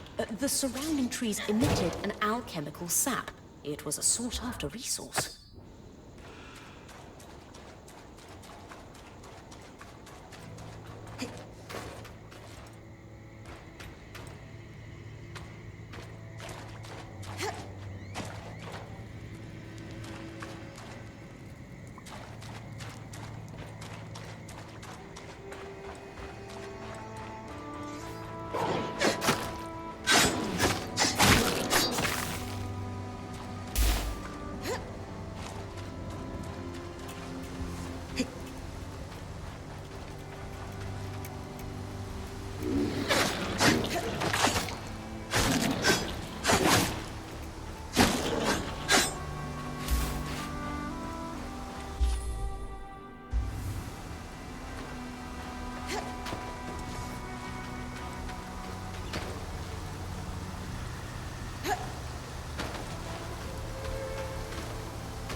The Archon Expanse.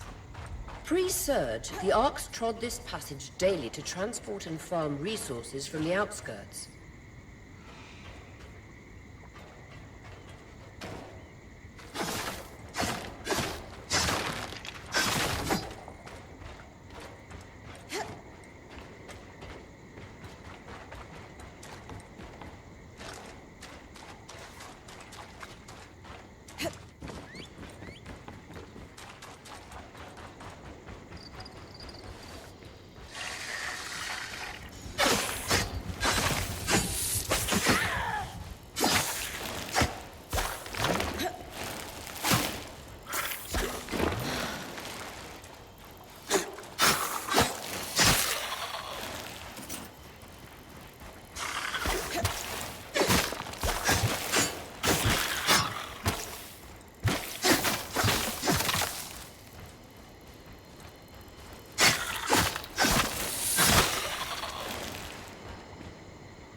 This is Poldervale, but what happened? The village is completely frozen. This can't be natural.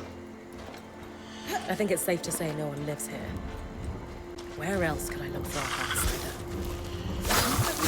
Right, but something tells me we should search for a watchtower. The maps indicate there may be some nearby. Cloud security would be active if the village was vacated. Just trust me on this. I've got some cross-referencing to do. All right, Brynn. You have them. Watchtower. Got it. Just like home. You're round a corner and a glacier's right there to greet you.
Solar, any thoughts on how I might go about withstanding cold temperatures while I search for the key swatch?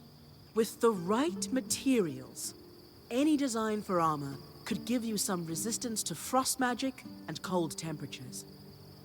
What kind of materials could I bring you? A hide would do the trick for one. There are plenty of those prowling in the outskirts. Thanks for the insight.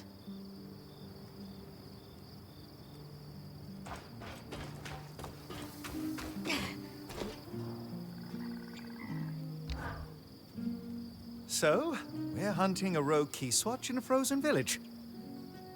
When dealing with temperature, your magic can directly counteract it. I'm guessing we fight frost with flame? Just so.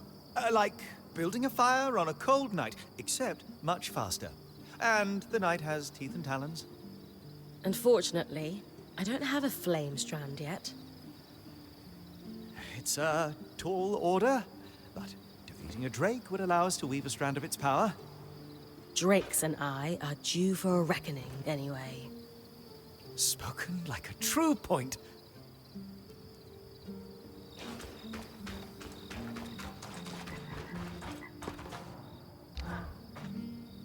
Hey, Lane. Got any ideas on how I might go about retrieving a key swatch from a frozen village? I imagine long underwear might help. Maybe an alchemical solution? I'm teasing, of course. Drinking a frost shroud phial would do the trick. It makes cold temperatures much easier to withstand. I have some phials already prepared for you. I had the perfect alembic for them, thanks to our recent improvements.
There's no way this is natural.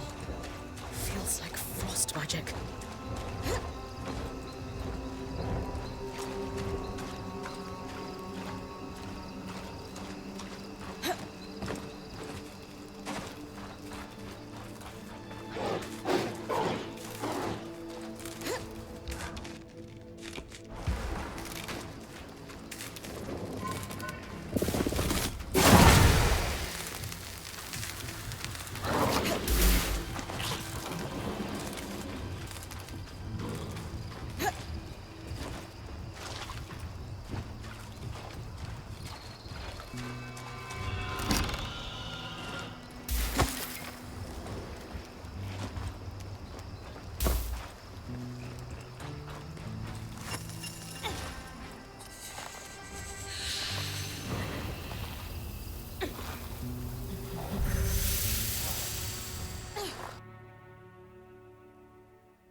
try to bring this back in one piece.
Another drake. This one doesn't seem as aggressive. Must not be rutting. Should leave you alone unless you get close.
A hallowed pyre shrine all the way out here.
If I pick up any more of these, I'll have to spend an entire day scrubbing the ink off my hands.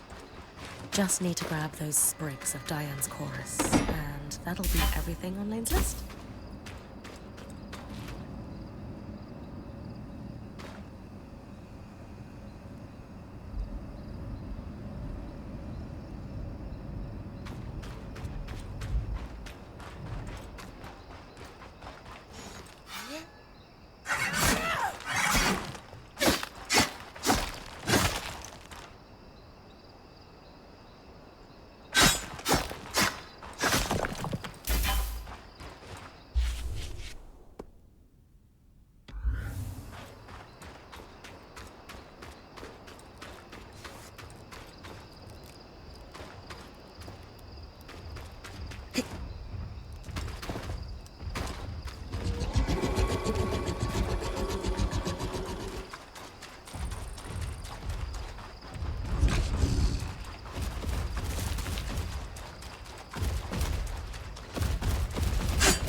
There's a watchtower ahead. Found the tome I was looking for. It mentioned that key swatches were held by security in the Enclave's more remote villages. It ensured their loom gates could be reconnected to more central locations if needed. Perhaps our Hardsider won't be in the watchtower, but a key swatch to Denevran could be. Genius, Lane. Nice work.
According to this logbook, all the key swatches were removed from the Poldervale Watch a few years after the surge. Strange. But there was one key swatch that was borrowed and never returned by the mayor at his residence in Poldervale. Perhaps it's still there. It'll be tough for me to withstand the cold long enough to search for it.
Why is it so cold? This can't be natural. It's just like Poldervale, only on a massive scale. This is exactly what happened to Tarza after the surge when all the aeroliths failed. It must be something like that.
Raise it, Brynn.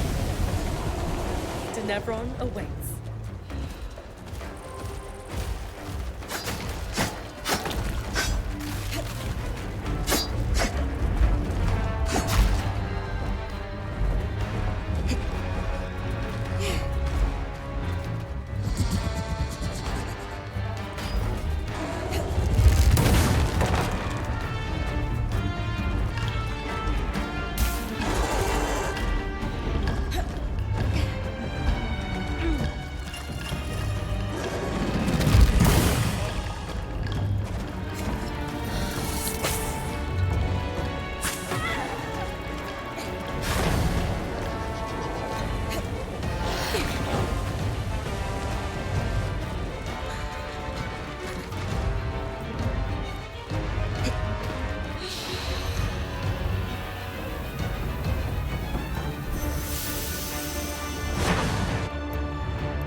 Impressive, Brynn. We're on our way to Denevron. Thanks to you. Everyone helped. I just did my part. In a well-run band, everything takes teamwork, that's for sure. But don't downplay your role in this. Since you've been Crisis promoted to Point, we've felled a great arc, restored a construct, and now we've got access to the Enclave's capital. Not everyone could accomplish what you have, let alone in our current circumstances. In fact, most would crumble under the pressure.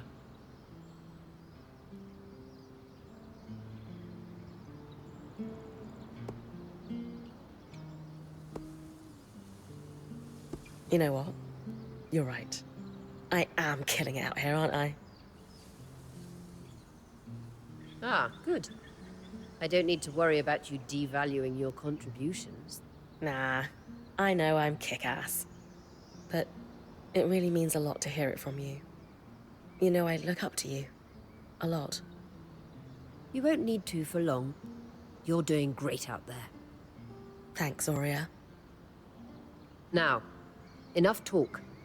You've got a city to explore.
Incredible. I've traveled all over, but I've never seen a city quite like this.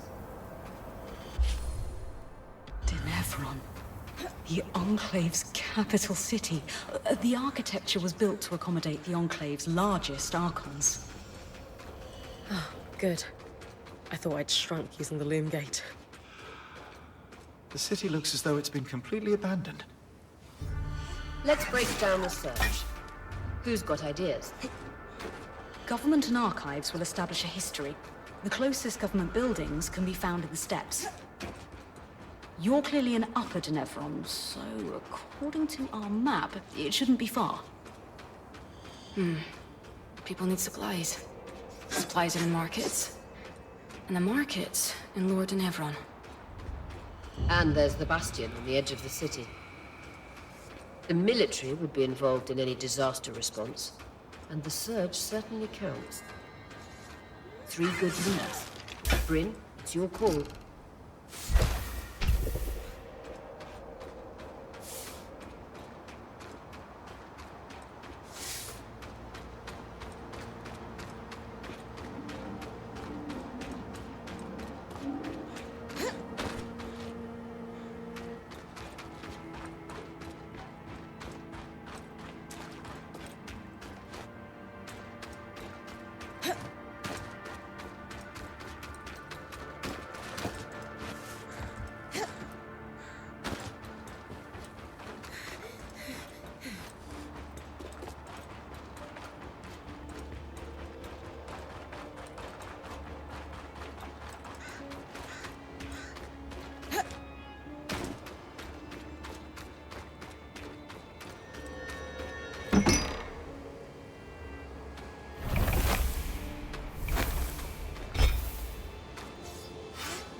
An arc of the living flame.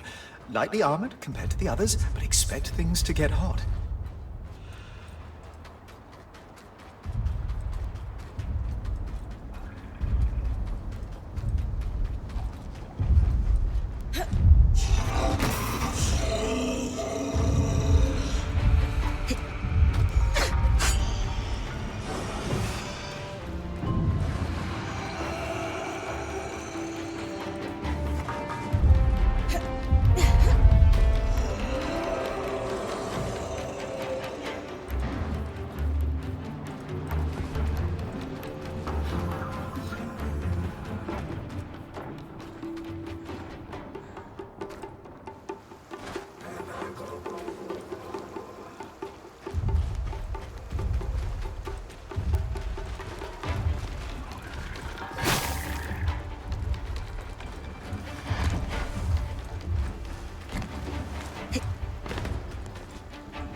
Don't forget to block.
The cold sunk right into the stones here.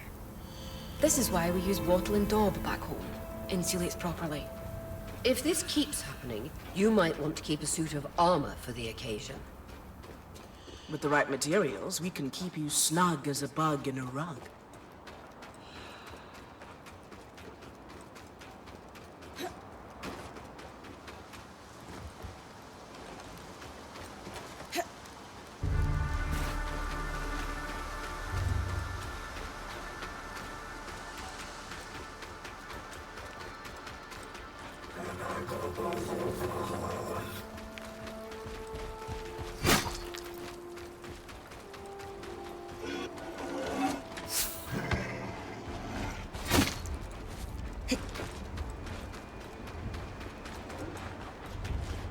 This must be the Atrium of Champions.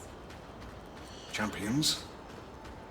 The most accomplished weavers were honored with statues.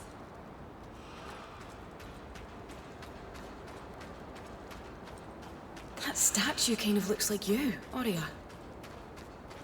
Could it be... My mother, Shireen. I knew she was a celebrated weaver before the Surge, but this... Your mother has a statue here. I suppose she does.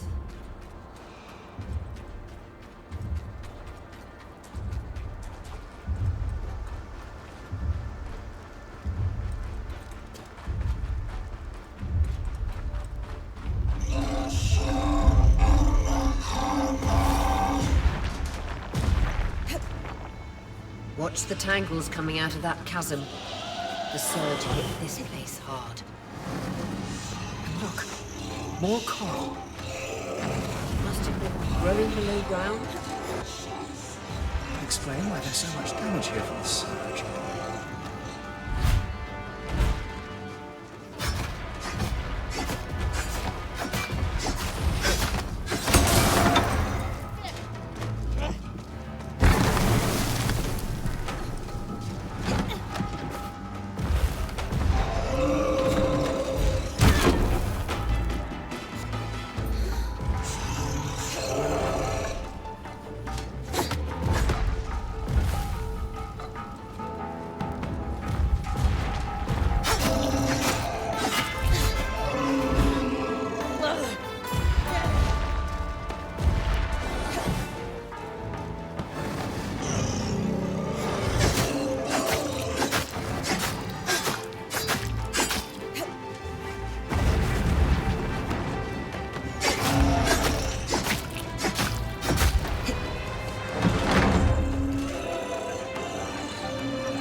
Another flame strand for your mantle.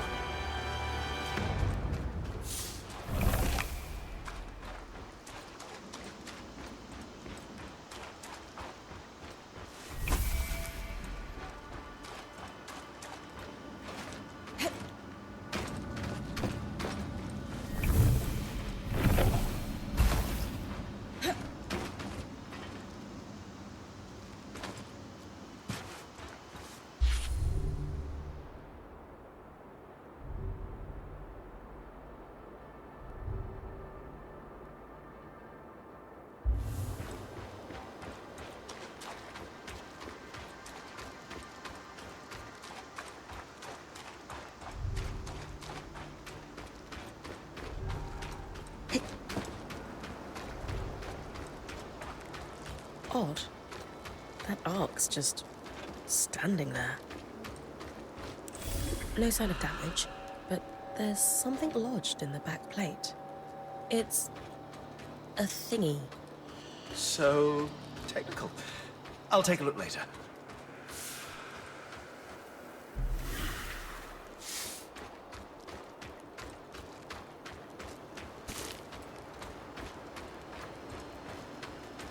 If the surge hadn't hit so hard, the steps would lead to the spire. Alas. Elected representatives would convene there, including the Enclave's leader. Imagine a time when Weavers had our own governing body.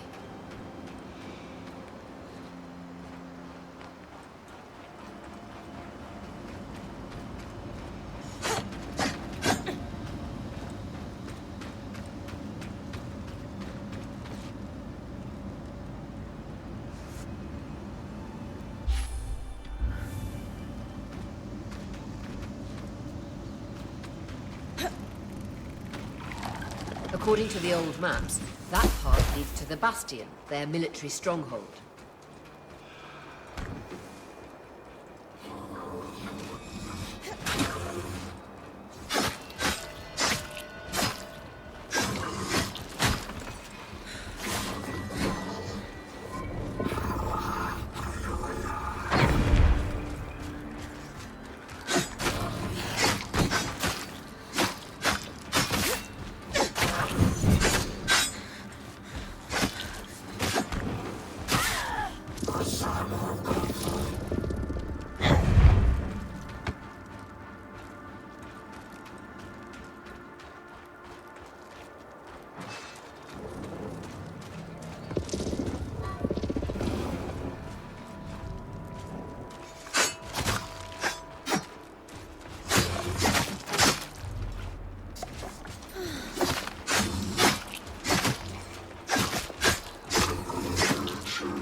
This must be the bastion.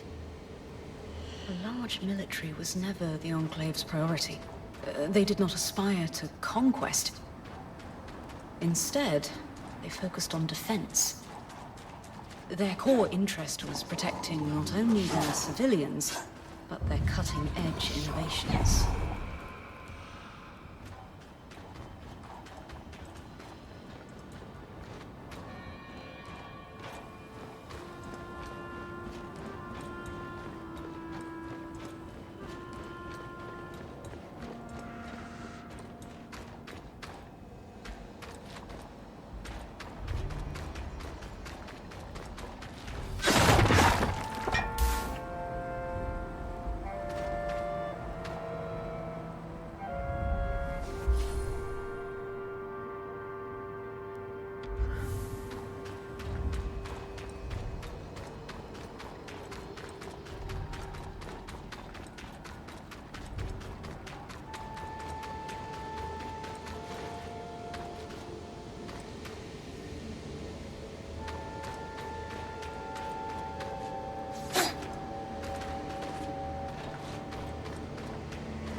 Soldiers could see for leagues from vigilant falls, but patrollers would easily spot incoming attacks.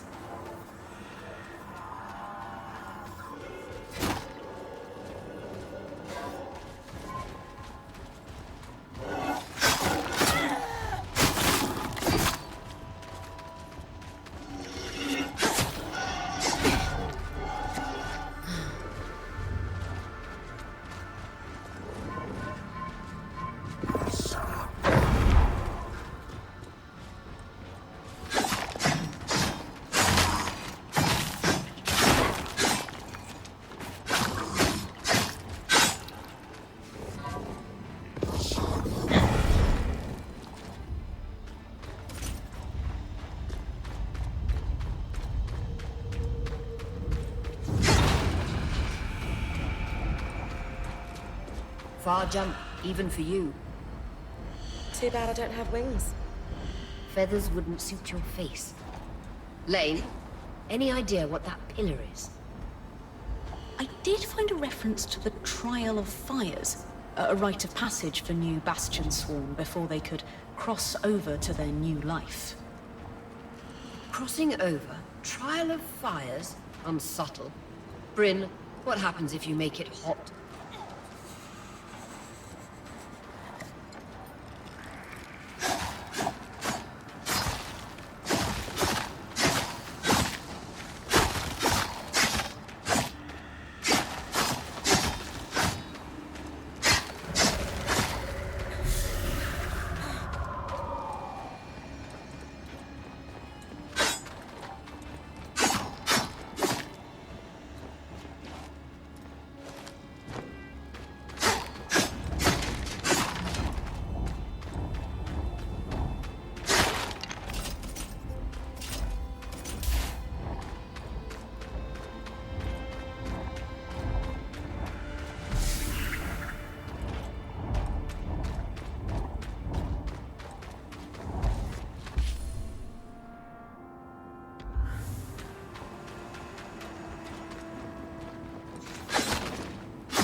Nice work.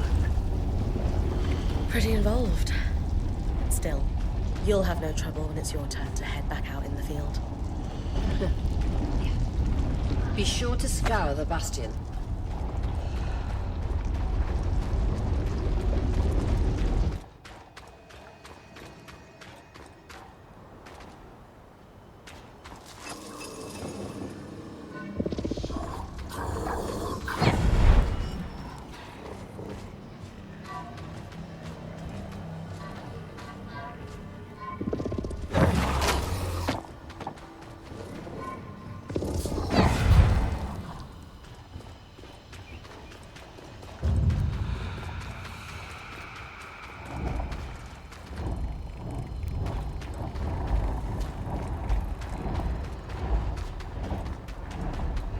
Few sights are as impressive as a Highland ice claw mid-flight on a clear day. The way the sun reflects off its wings, majestic.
For a band of weavers who just discovered a long-lost city, you don't look very excited. The prospect of imminent death has put a dampener on things. While you were out, I found a note. A warning, actually. We suspect our Hearthsider friend snuck back into the camp. The letter cautions us that a phenomenon referred to as the Flood is hot on our heels. The Flood is essentially a torrential wave of deadly raw magic that will completely overtake the outskirts and Denevron. Apparently this is a cyclical disaster preceded by extreme weather. Anyone caught in it will die, meaning us.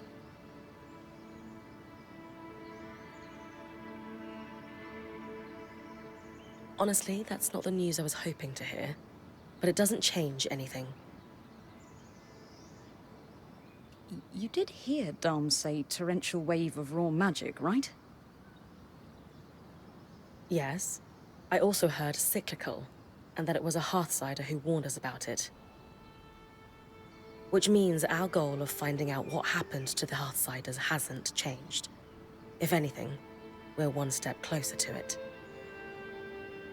If this flood is cyclical, it means the Hearthsiders are surviving it somehow. Maybe they have a safe haven on high ground, or enchantments of some kind.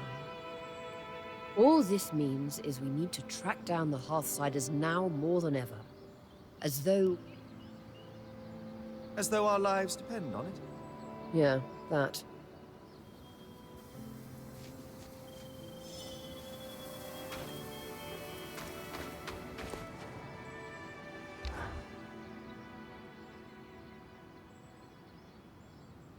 I have asked our third friend to join us since he demonstrated such insight with the loom gates. It was just a lucky guess. Nonsense. The loom gate works. Enough said. Gents, the, thingy? Dom said you found it attached to an arc. One that was shut down. No sign of damage, but this part came off easily. It's safe to assume it wasn't part of the original construction, then. The arcs are famously durable. Brynn, think back. How does it compare to the ark we found outside the Veil? Exactly the same. Completely motionless. At least at first. We should take another look at our newest friend, then. Care to do the honors?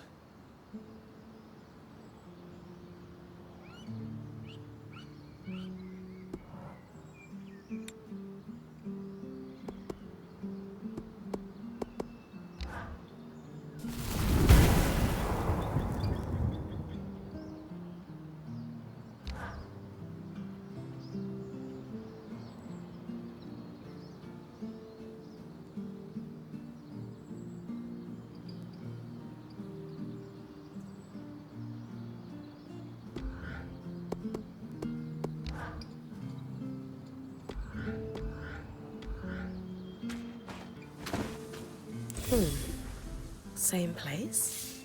Same place.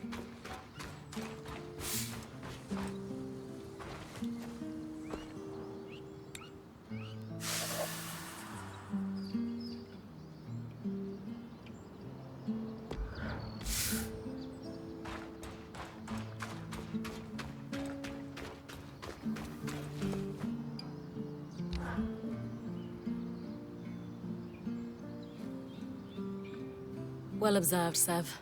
You were correct. Just a lucky guess. Up. No more of that.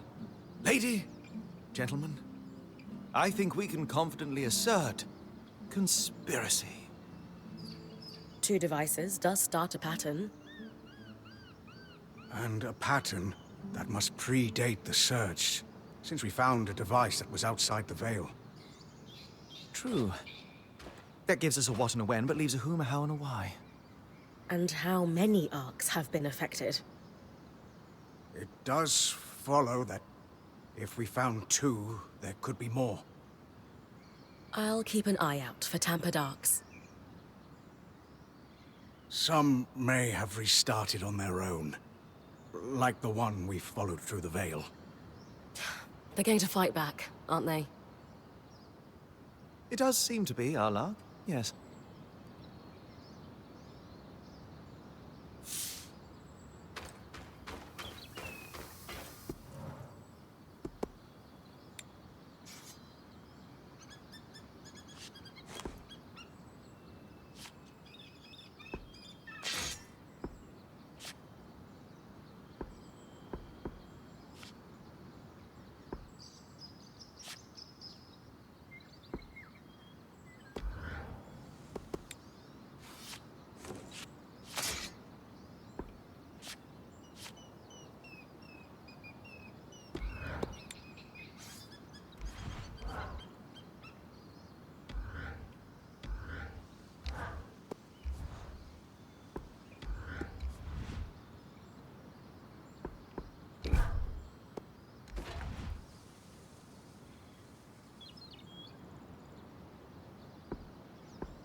Most people couldn't even stand straight wearing one of those. You, however...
Huh.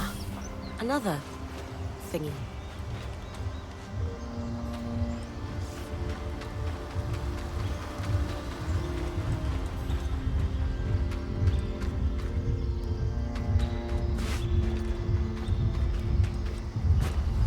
A Brennig glasstail. On a stormy night back home, their roars echo in the howling winds.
The only way to strengthen a power is through active harvest.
It's a good thing heat waves like this don't last long, or the plants would cook.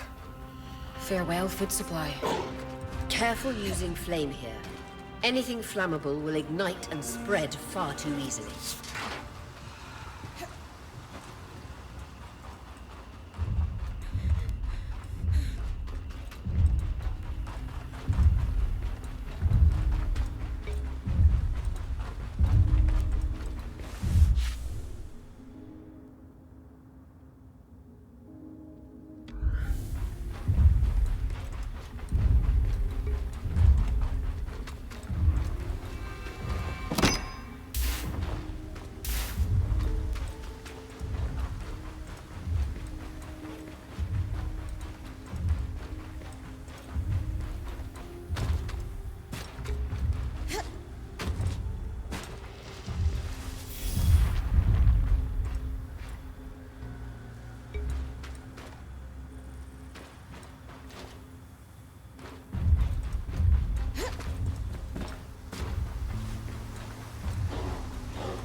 That's enough Diane's chorus.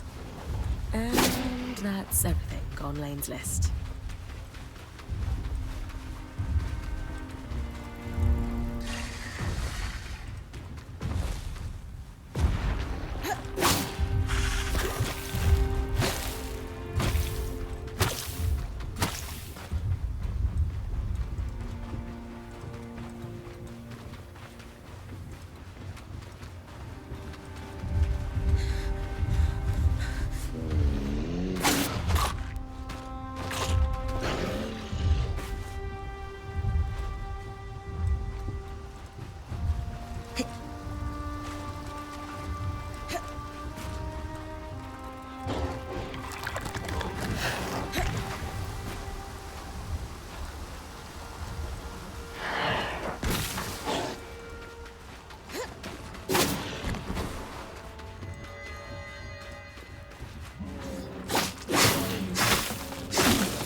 I've brought you a bag full of what looks like Arthur's breakfast.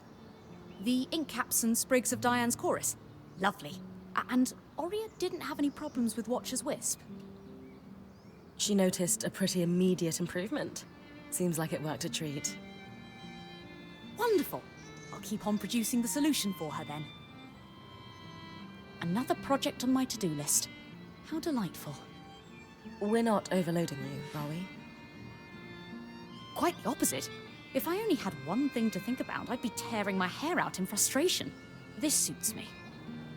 For example, since this began, I've been thinking about what else I could do with those glowing plants you collected.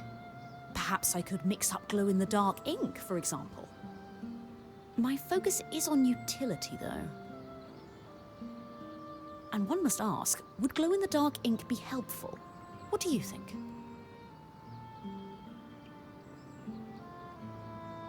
Perhaps it could be used to make maps that you can read by starlight. I don't know. I read all of my research materials by lantern light, so I don't know if it would be especially useful to have glowing maps.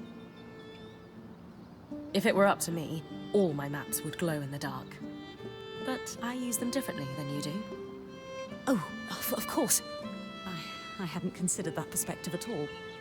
Perhaps I should try researching in the dark to better understand how you operate. I don't think you'd make much of a dent in your workload. But sometimes it's nice to sit in the dark with only your thoughts. It's worth a shot. Very true. After all, the idea for enhancing Watcher's Wisp only came to me while I was staring at a tree. A tree? Upon further reflection, I don't think I could possibly make that make sense to you. My point is, as you suggested, idle thought can indeed yield wonderful dividends in inspiration. Nevertheless, I will keep you abreast of any developments, though I think this project may fall by the wayside in favor of more pressing concerns for now. Absolutely. Do you need anything else? If not, I'll leave you to it. Not right now. Thank you for your help. Anytime. Oh, the architecture of Neverland is simply magnificent.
This one strikes a good balance.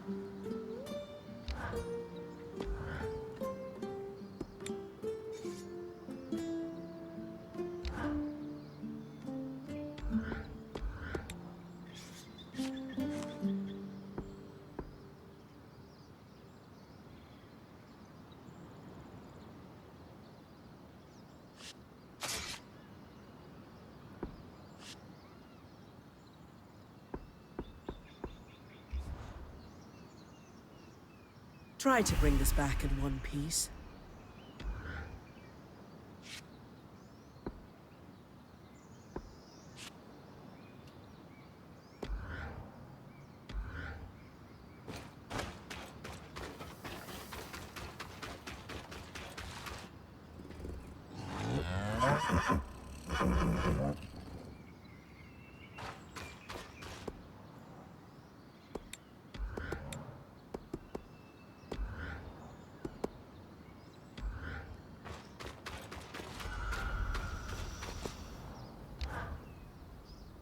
So, what was it like?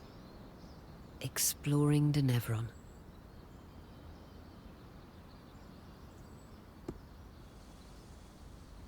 It felt like stepping back in time.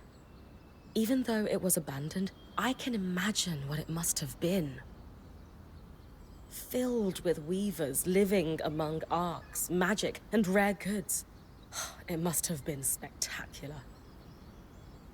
I wish I could be there myself. You'll be back out there soon enough. How's the wing feeling these days? Oh, getting better all the time. Don't worry about me.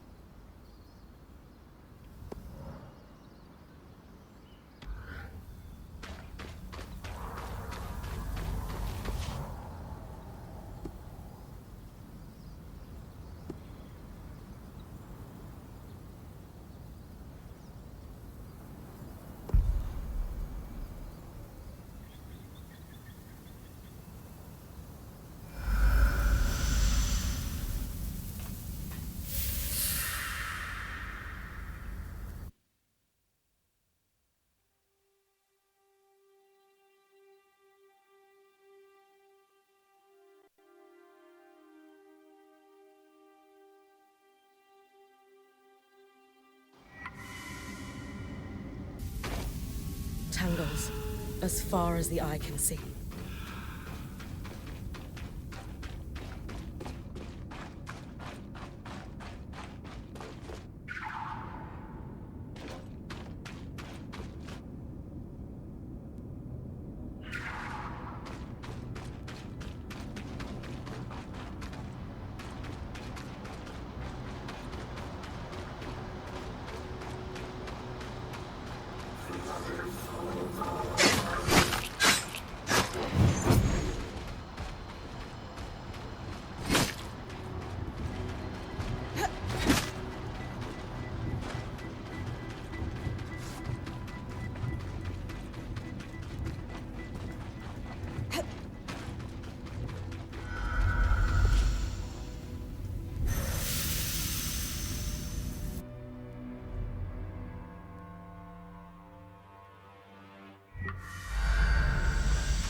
Another tampered arc.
Cam and I have been digging into the devices you recovered, and we've developed a working theory.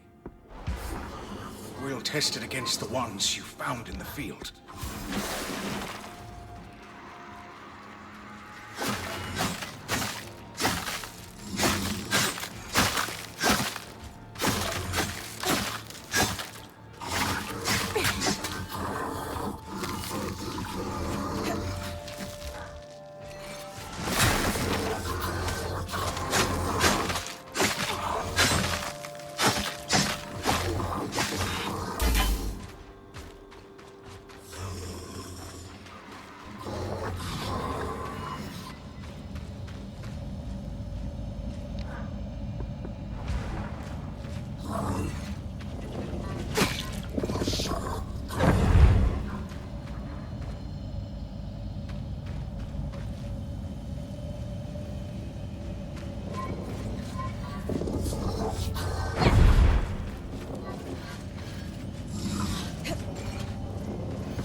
The surge clearly hit Denevron hard.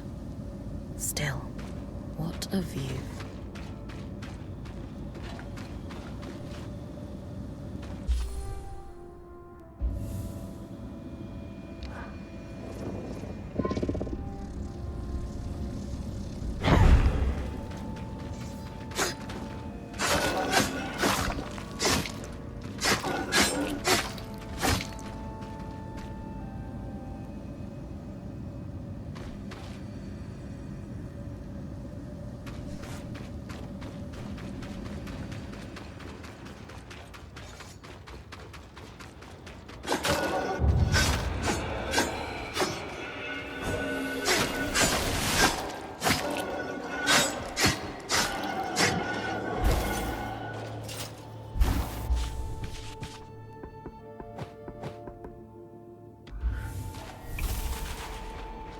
these the embassies?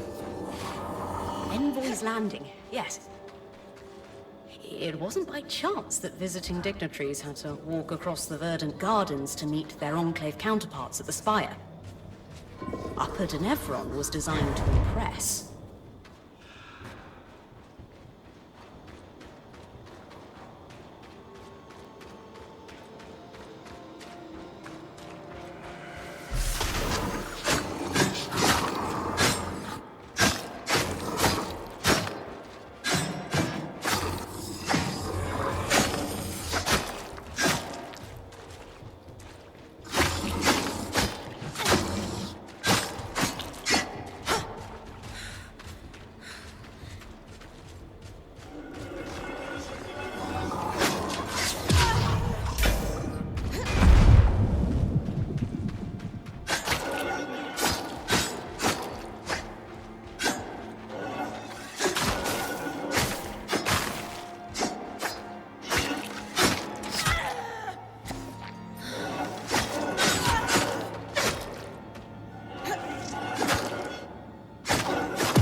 Maximilian Arden, founder of the Enclave. Judging by the size of this statue, certainly wasn't shy about his accomplishments.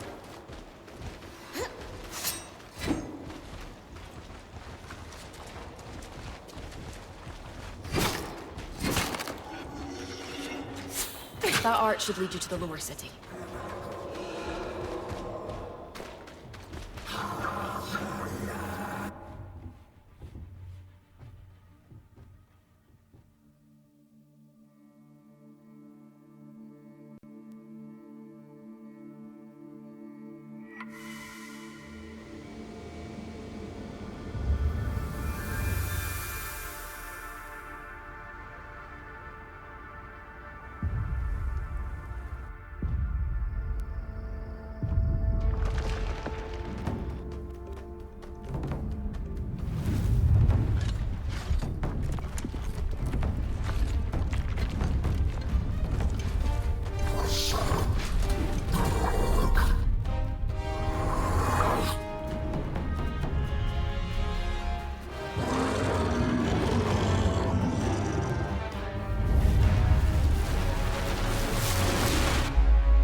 A body, ahead. Outfit looks like our spying friends. So, it's a uniform.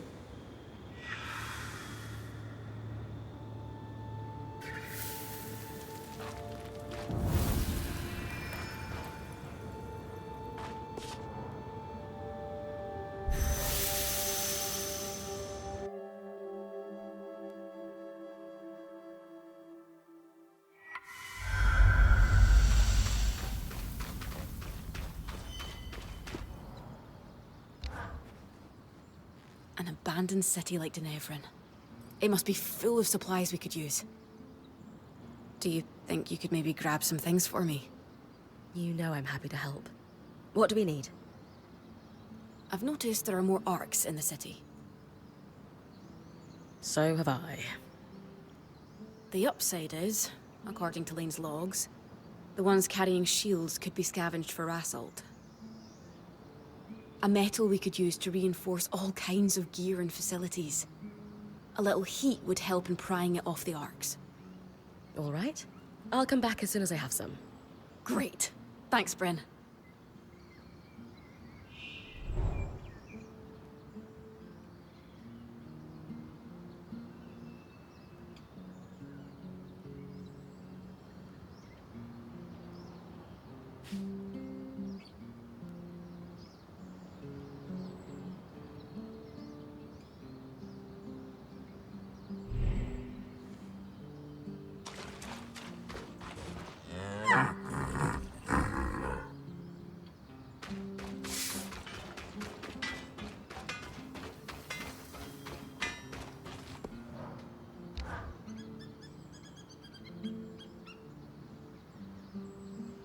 What have we found? That I am a very great fool. He is not a fool. I am. Hours trying to unravel the complex enchantments in each of these devices. And Sev here, Paragon of Clarity, points out a single point of commonality so mundane I had ignored it. It's a team effort every time, Dom.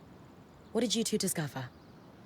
What our keen-eyed friend spotted was a singular mark etched into each device. A maker's sigil. We used them in Tarza to lay claim to a craft work. They're certified to each maker. And I've always heard We borrowed that practice from the Enclave. Meaning this mark could be registered in public records. The Spire is a logical next stop. Nothing comforts the rich and powerful like bureaucracy. That's where I'll start looking then.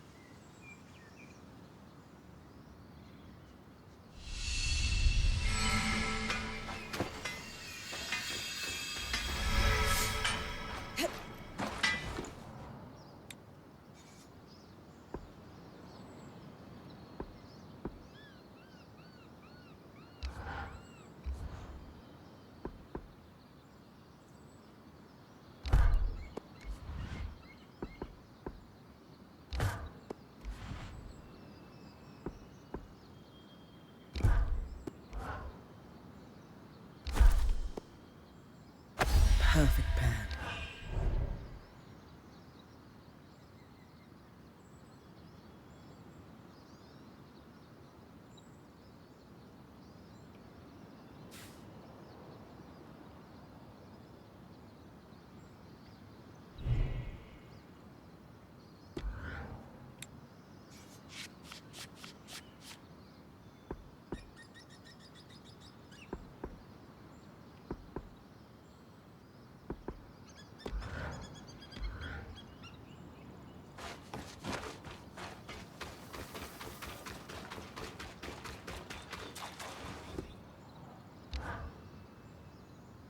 So, spare a little rassault for a good cause?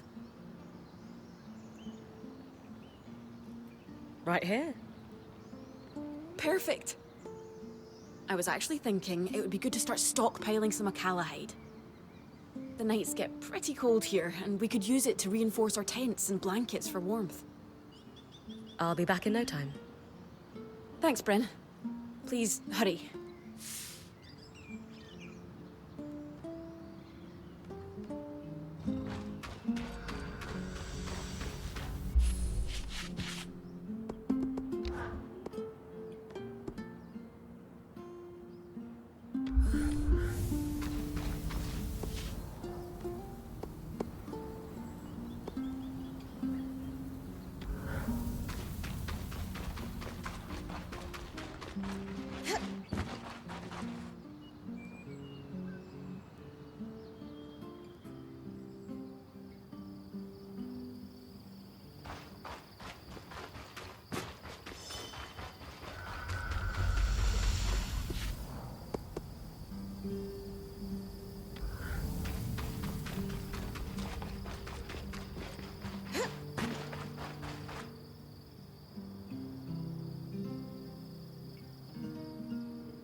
A loom gate near the spire. Probably for the Enclave's council members. Might not be one myself, but I'd better grab a key switch.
Impressive building.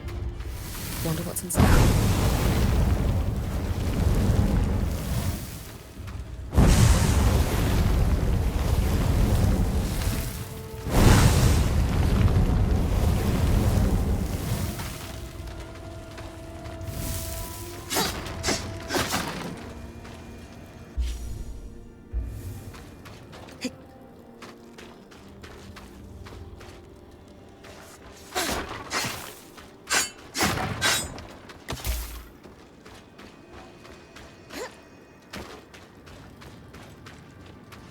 I'd always heard the Enclave liked to keep extensive records. It's a lawkeeper's dream. Let's see if we can find a registry of Maker's sigils.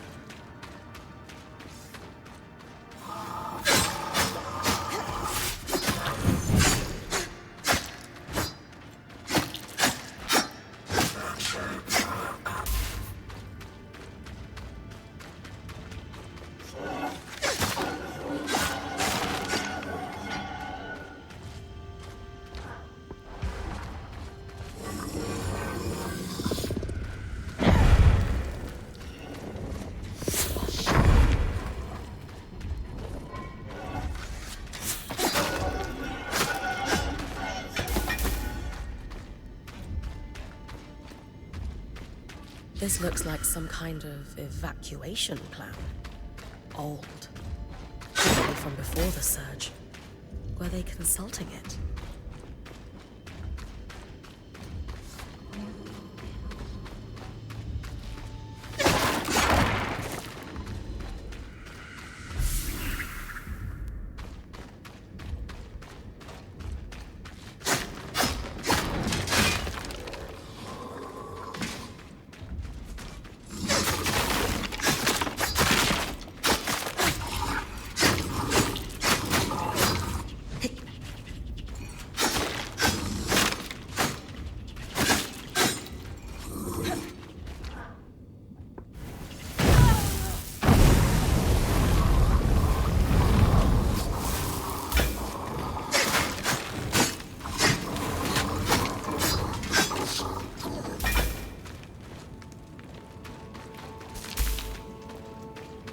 Tables with assets listed.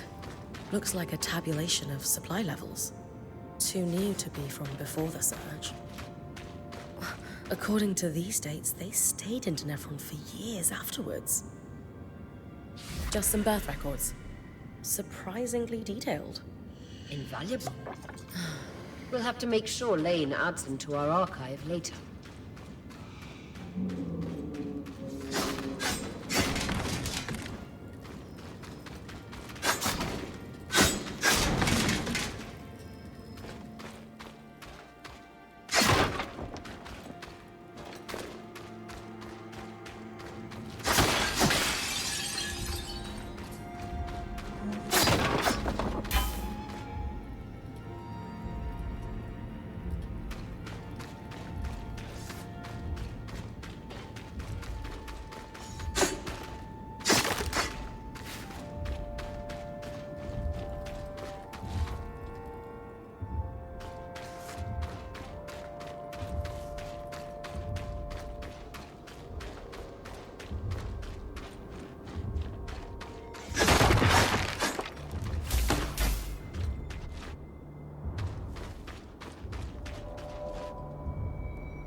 Here we go. Sigils. Ah, found it. Our creator is listed here as Lucia de Crassus. 2 registered workshops, both council approved for dangerous materials. She must have had some pull before the surge. One is here in the city, and the other, let's see. I've been there. That frozen town out in Dredger's Mire. Better wear something warm. I think it's important we run this one down, Brynn. The water clock is dripping.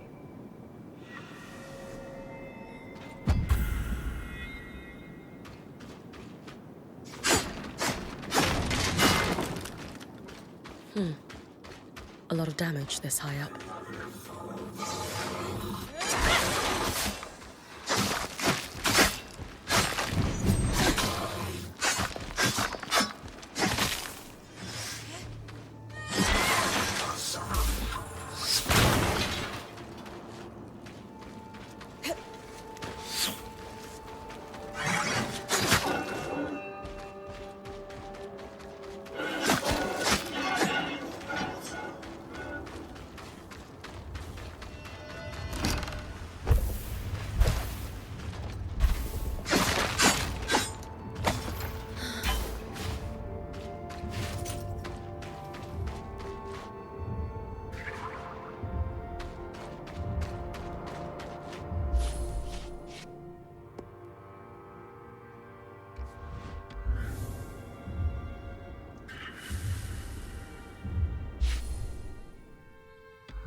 back in the spire.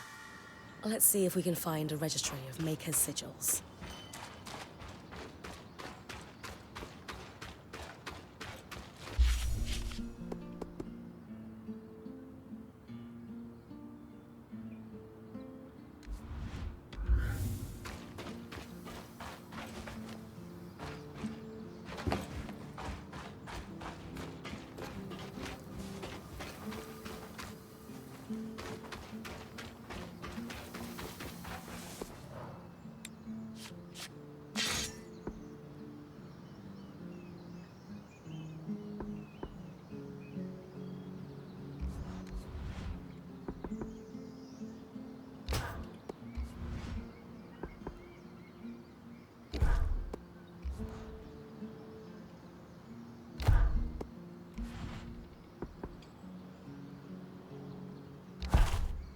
The tricky part's the balance.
I'm pulling you. Brace for it.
The Hallowed Pyre rise. Religious beliefs from across the Maida were practiced in the Enclave. But the Church of the Hallowed Pyre values monuments. They regularly erect temples and shrines. To better spread their influence. Why else would a religion invest in property?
This temple has seen better days.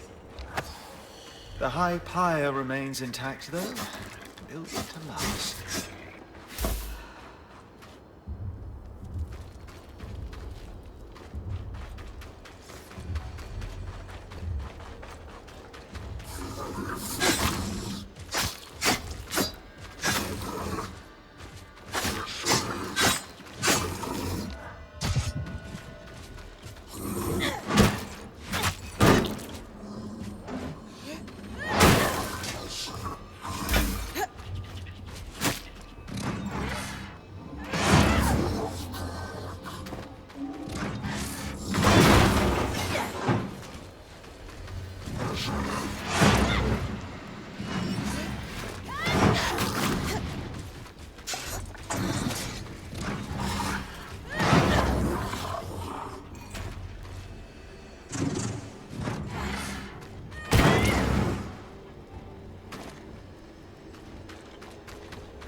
This must be the Guild District.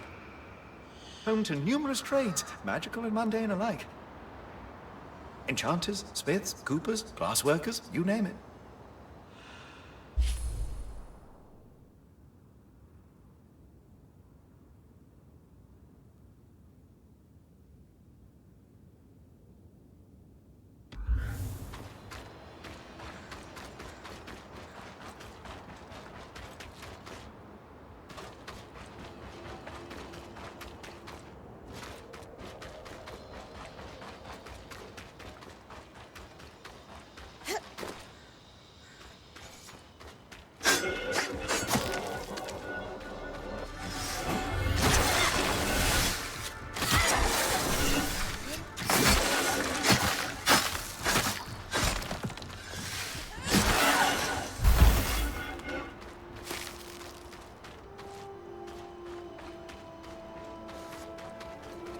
Loon gate ahead.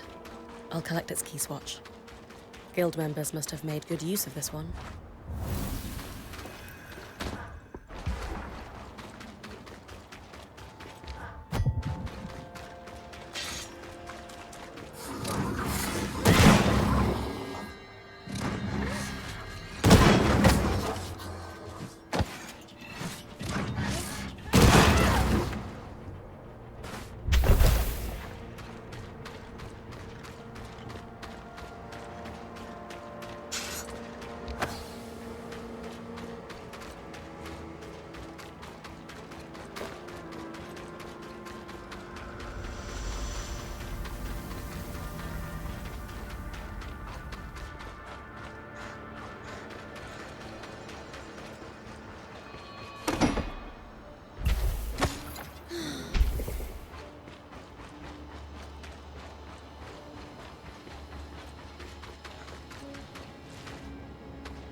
Bitter cold. And everywhere. Aeroliths acting up again. I wonder if the plants have adapted to endure sudden frost. paths like these.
Form and function.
I often heard that as you entered the Perch, the bustle of Denevron would begin to crescendo until it peaked in the market.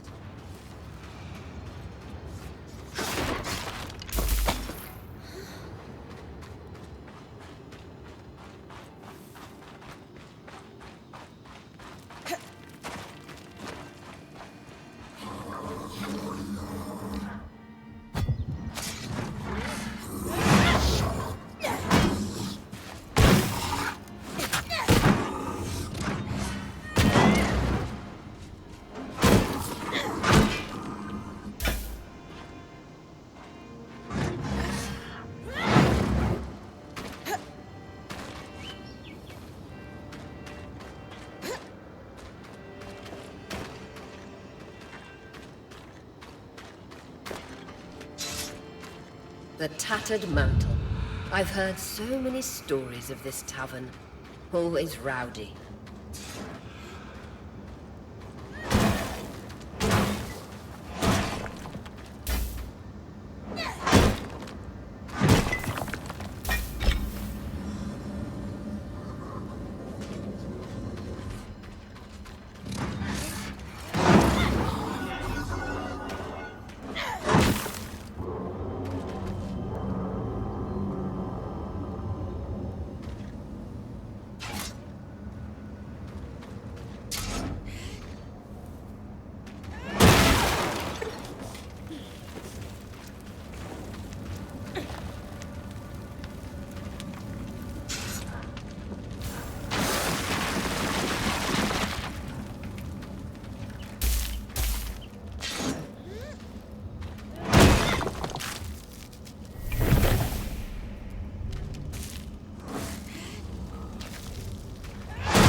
The Underclave. This is where the seediest of deals were done.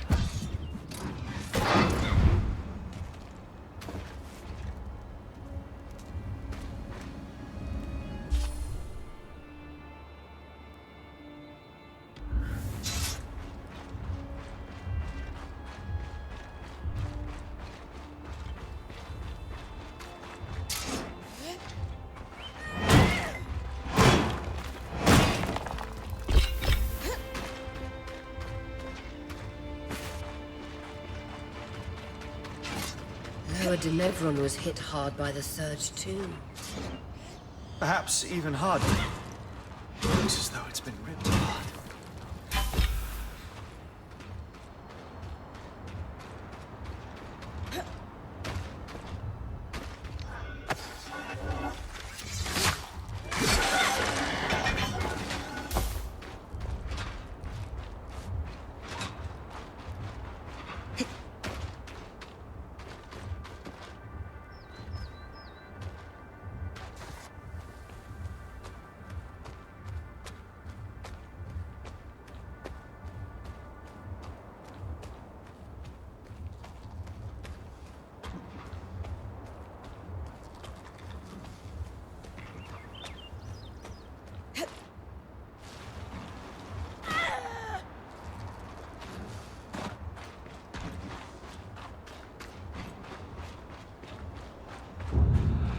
These streets running in parallel are known as the Three Sisters.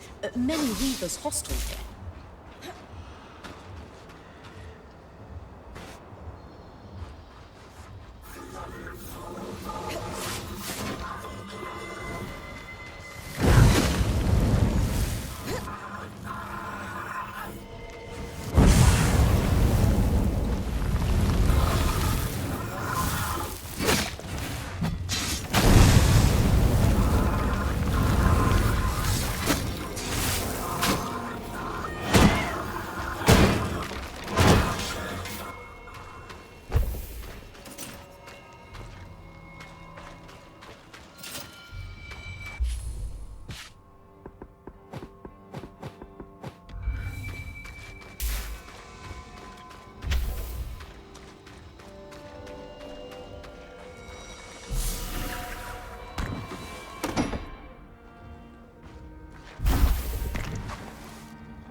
Broker's Arch, the Market Loom Gate.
The Denevron market was famous across the Maida. Caravans left the Enclave with enchanted treasures.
Careful! A sledgeworm can throw things over 3 times its size.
No chance we'll get a new strand from that kill. No, too weak. The only way to strengthen the power is through active harvest.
There's a note in his pouch. New drop. Market Loomgate, it says. But... wait. Under his mask, he's... scorched. Aurea, this looks like the wound on your wing. Only... it's... everywhere. But there's no tangle drop.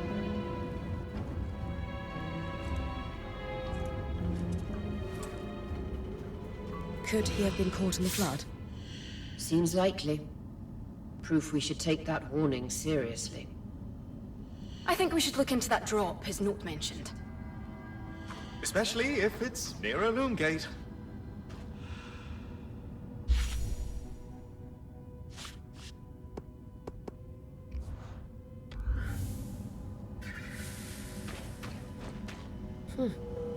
There's a small compartment here, hidden in the statue, already open and empty.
Same spot as the last statue.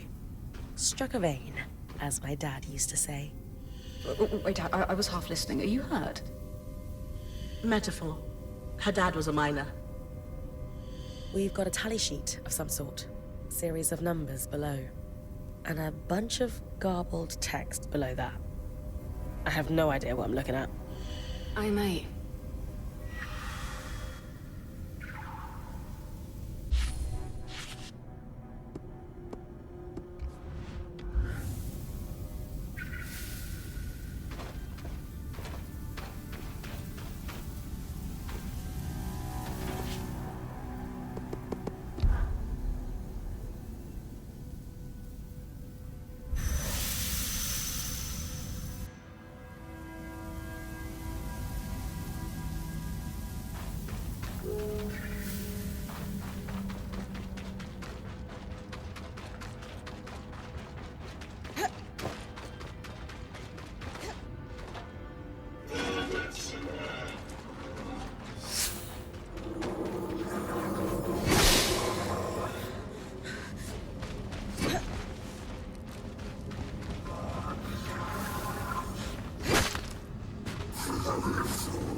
Dead body and a hidden cache of materials.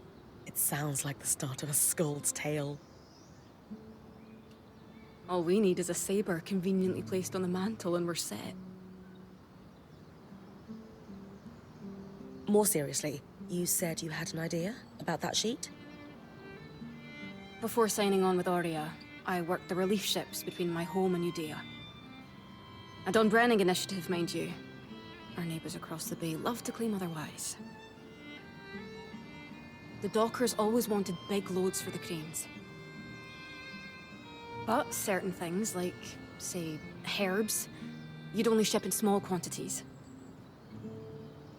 Over the years, the convoys developed a system where you'd have runners and haulers. Runners would make quick trips and bring small goods to a drop. Haulers would pack the cargo together and make longer hauls to the docks. You think we're looking at a similar system, then? Absolutely, I do.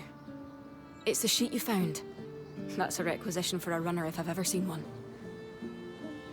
And note how it says Scout Group 23 here? That's a lot of groups. Which means my mysterious observer is part of a large organization. And an active one.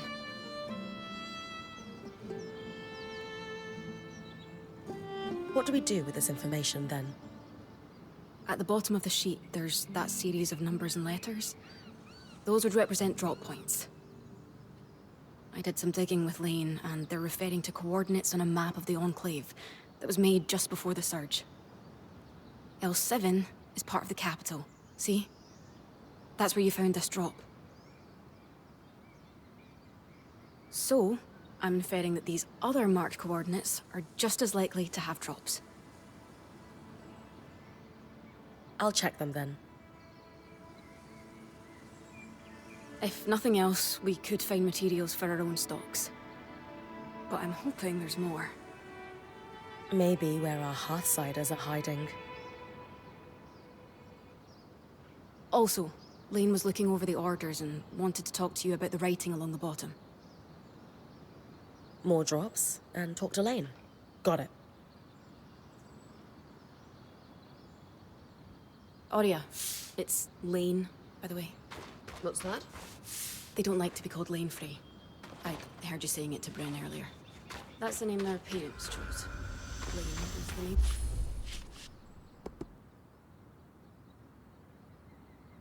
They chose.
The record said this place was registered to an enchantress of interest, Lucia. It sure doesn't look like a saboteur or smuggler then. On the working of archons by L. de Crassus. Seems promising. Dumb? Certainly topical. Probably not enough to go on by itself, though. Still significant.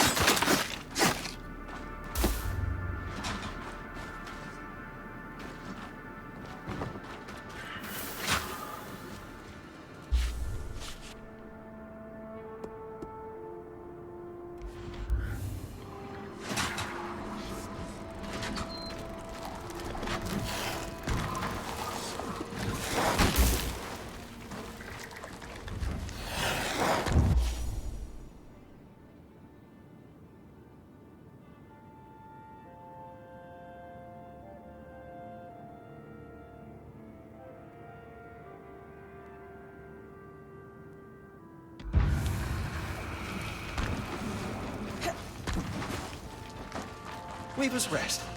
Said to be a common place for weavers in Lowtown to gather.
gate was the end of the Strand Road. Led through Forbridge and beyond the Vale.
My mentor used to regale me with stories about the Iron Walk after a long day at the smith. Artisans, metal workers, and crafters also had stands here, though the smiths were by far the draw for travelers.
You wanted to talk about the supply orders?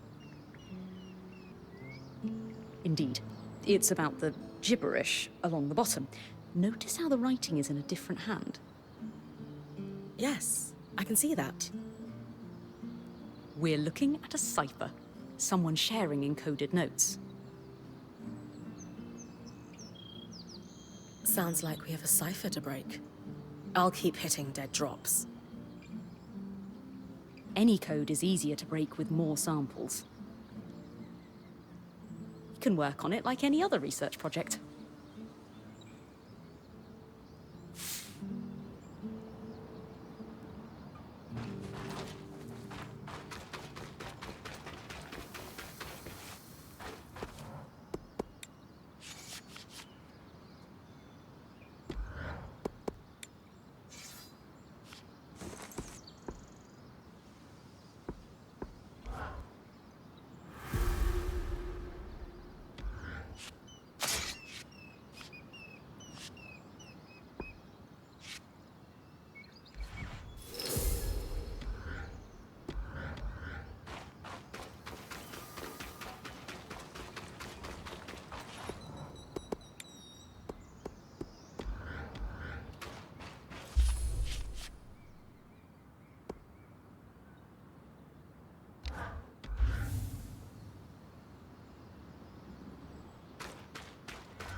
All this light stone is reflecting the heat. It would be so much worse if it were absorbing it.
The record said this place was registered to our enchantress of interest, Lucia.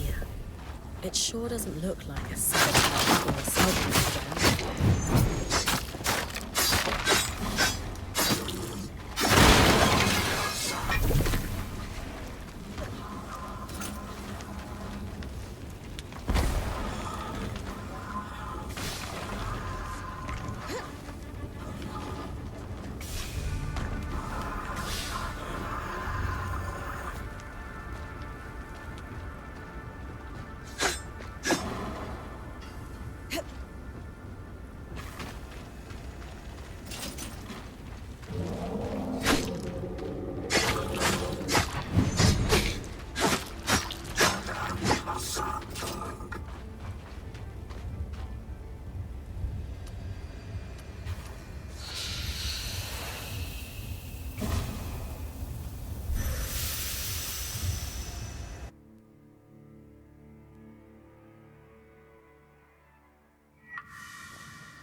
That's as far as I can push the scry.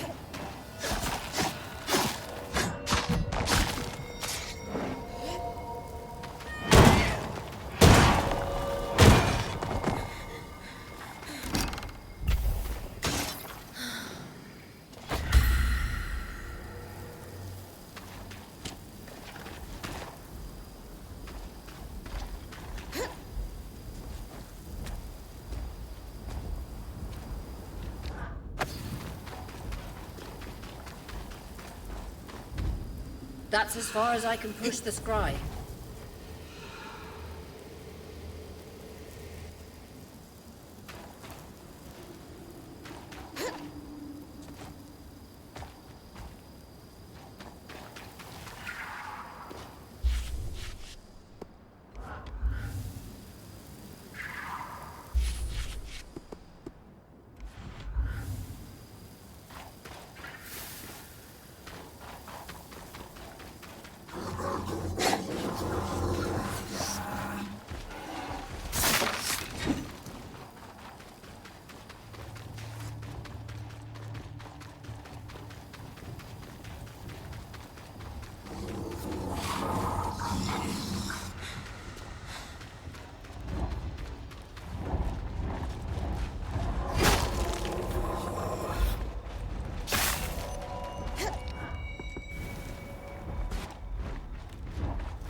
military stored supplies and weapons before the surge.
The keep housed the Enclave's war room. Matters of high security were discussed inside.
Could always use more frost magic.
room.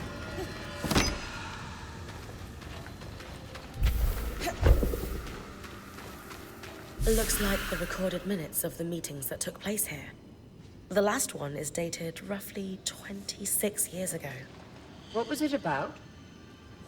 A lot of information was torn off. Casualties got too high due to something they blotted over with ink. And the military commander should execute a defensive measure called asylum. Asylum? What could that be? Scour the rest of the keep and find out.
Some sort of access beneath the keep.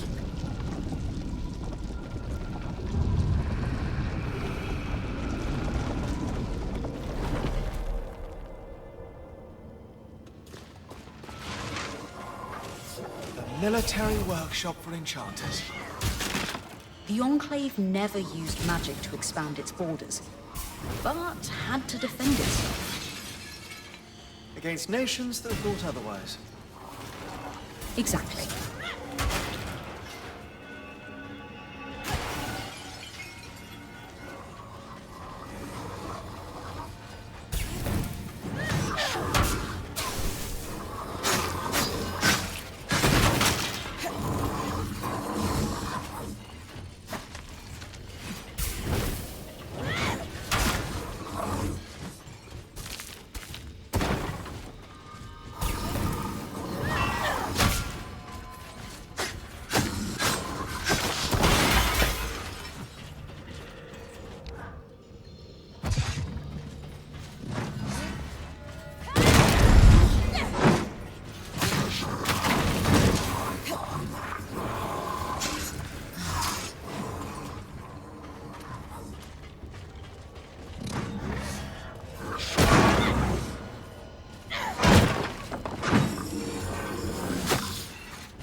Research notes from about 40 years ago, probably from an enchanter that worked here, observing arc degradation.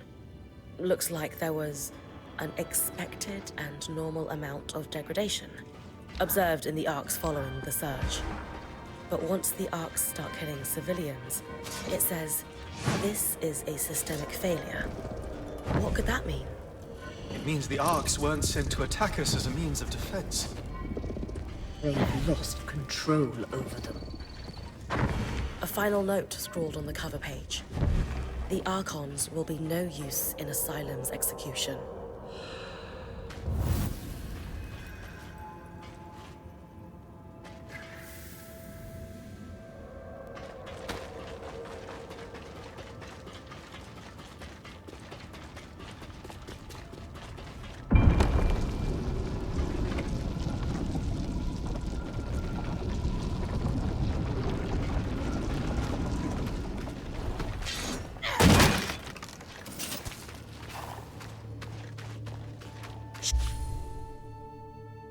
a drop somewhere around here.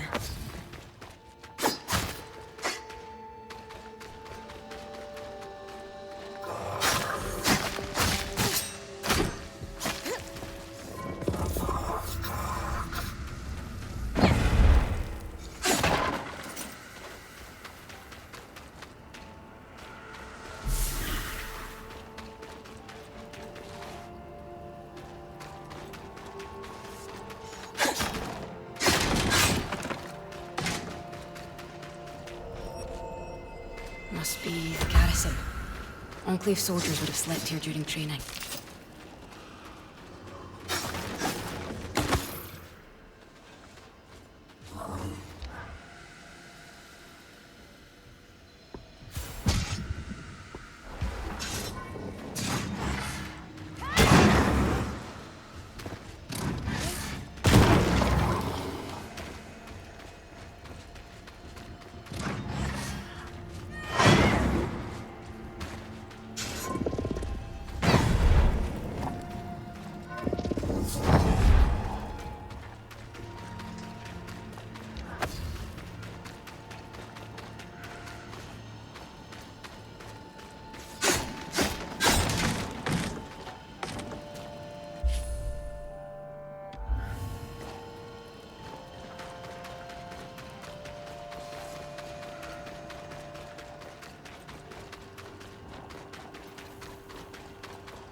Another notice. Drops must be completed and all runners to safety before the next predicted flood. This confirms they have a way to predict the floods, and some way to stay safe. Let's stay focused on our runners for now.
Perhaps belonging to the Bastion's commander. A letter to the commander from Khan Stanild. He signed his title beneath. The Eye. Times have necessitated an information blackout. The cause of the casualties must be purged from even the Bastion's most secure records. Furthermore, military personnel are to be separated from civilians, unless facilitating the evacuation from Denevron. If word of the problem's true severity spreads across the populace, panic will be uncontrollable. It is imperative that Asylum succeeds. Paints a stark picture. All these documents you're finding will be illuminating. I might be able to piece this together soon. But whatever Asylum is, it sounds like a large-scale military endeavor. We should find more evidence of it than just a few papers. I need to keep scouting the Bastion then.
Found a key swatch. There's a note with it. It says, "Commander, it's ready. Use the harness to execute a summon." Another key swatch.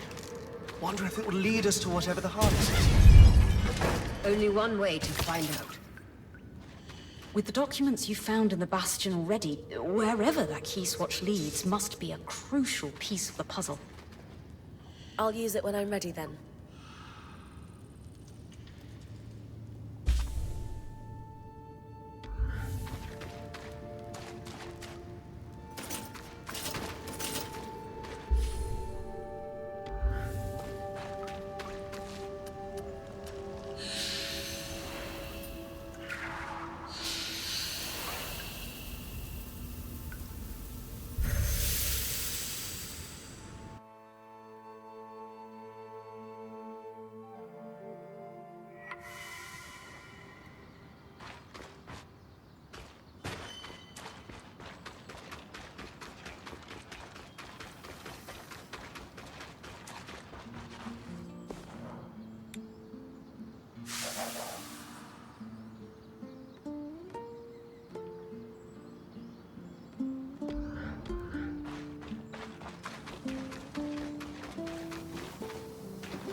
Going to need more feathers.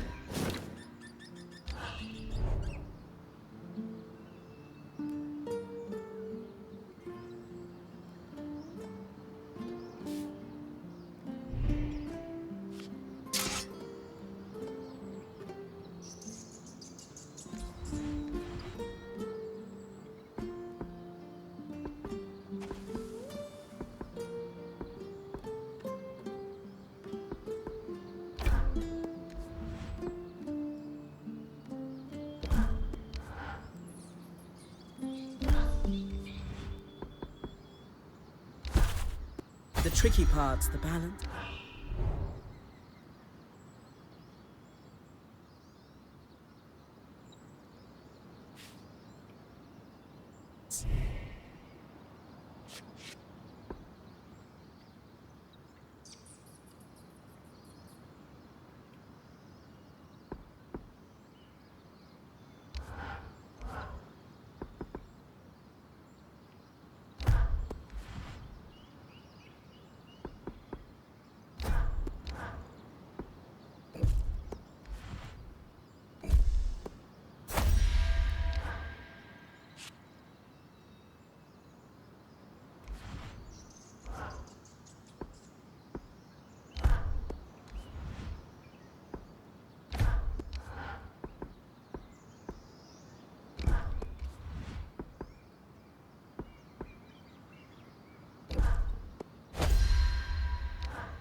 Should be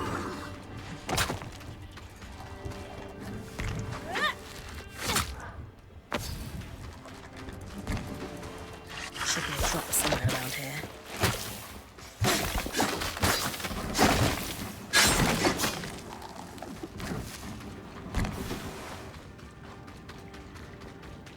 Let's see. Supplies. That's good. More orders. Oh. What's up? Drops will be assigned to specific teams and tracked individually to deal with recent concerns. That's boss talk for we're watching you because someone had their hand in the cookie jar. That's all of them. 3 supply drops. Not a lot of answers. I believe I can help with that.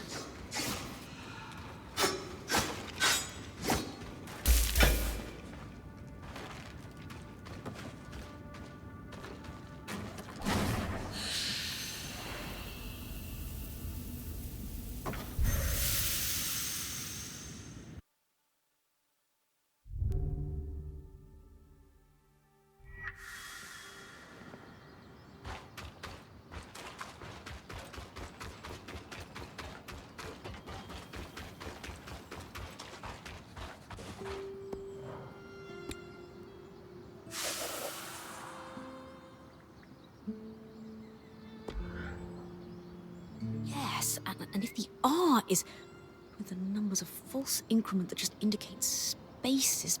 Ah! Got it?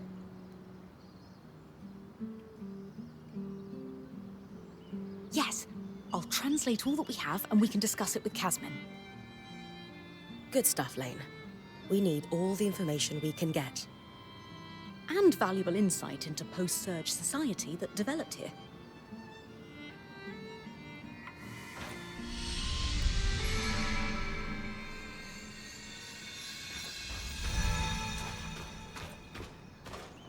Lane, could I have my ink pot back?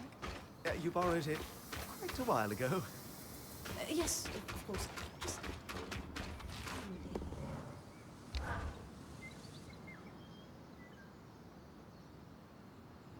Well, Codebreakers, how are we feeling? Satisfied. We have enjoyed reasonable success. That's Lane's way of saying they crushed it.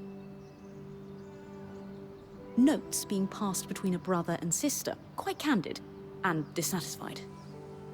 In particular with their boss, who they refer to as the Grumple. The Grumple? A Renlund myth, where ill-behaved children would be gathered up in a sack and tossed into the river to drown at the end of the year. Bye. The Grumple, yes. Renlund fables prominently featured drowning as a punishment for children. The myth has fallen out of favor in recent decades, though. Ren society is less forgiving of flights of fancy. The Grumple. Really? Really. Moving swiftly on. What else did the drop say? Remember that ominous note about tracking individually in specific teams? From the context provided by our hauler, we now know a significant number of Hearthsiders survived the surge. But only just surviving. They relied on the runner-hauler teams. But supplies consistently went missing. There is also a sense that the Enclave was getting increasingly dangerous for the Scouts. The floods, of course. With supplies running thin, the supply teams were falling under suspicion of stealing. This pair responded with the entirely reasonable, if exhausting, plan of overperforming. I've done that job, Lane. Sometimes you just need to prove the ass in charge wrong. Indeed. They collected a cache of rare items they were planning to turn in when they felt its size and value would erase any suspicion. Do we know if they turned it in? No, but we know what it was. Or is. And that's where I come in.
Where am I? Underground. That barrier almost looks like the Veil. And the panel looks like our scribe. Anyone know what it is? No idea. Similar design to a scry, but it looks like it's a permanent installation.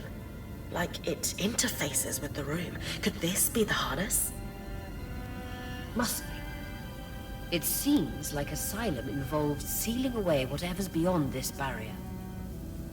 With this discovery and everything else you found, I should be able to piece together what Asylum actually was.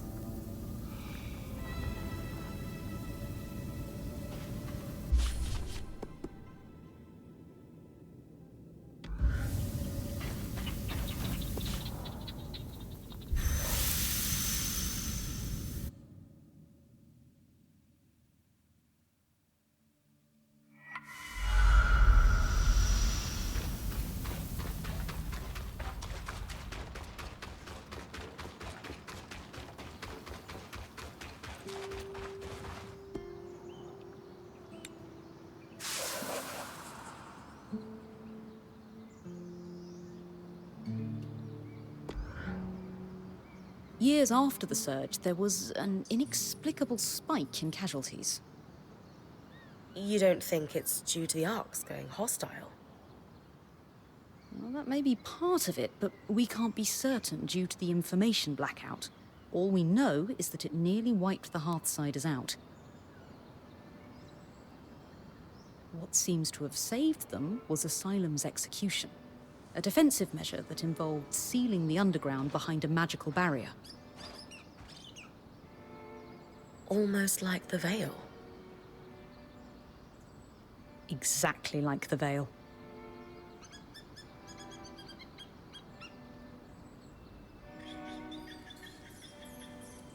This is all interesting, but I'm not sure where it'll lead us. Further exploration of Denevran is required. It might be an abandoned city, but it's still a city. But Brynn, there's one more thing. What is it? The barrier. It's exactly like the Veil.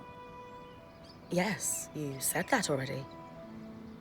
No, what I mean is, the raw magic that off-gasses from the Veil is what causes the tangles to cluster at its base.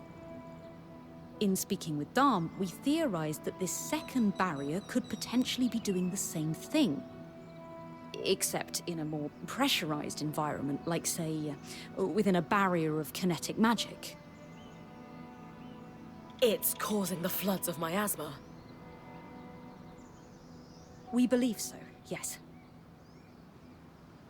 So if we removed Asylum's barrier, we could stop the flood. Possibly. I guess I need to find a way to break through Asylum.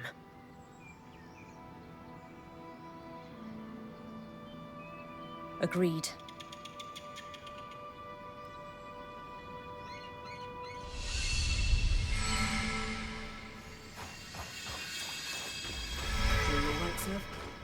Far from impending death, I'm peachy. I know the news about the flood isn't over. It's going to be okay.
Everything all right?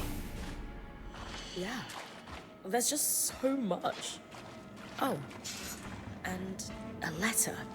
Encoded like the others. Can't wait to work it out.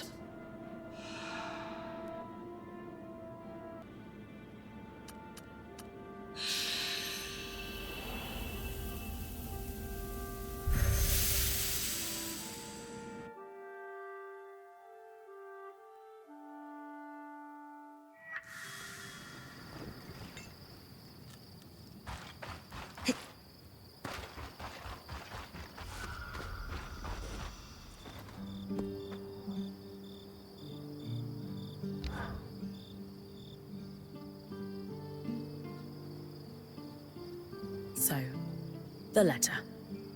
I'm prepared for bad news.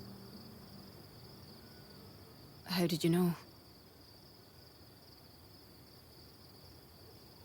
They were collecting supplies for other survivors. We know someone is out there. The supplies never made it to them. That, and the tear stains. Is that what that was? Yes, well, there's a lot to cover. We have the cache itself and our scrounging siblings. We should at least give you the high-level details on both. Where do you want to start?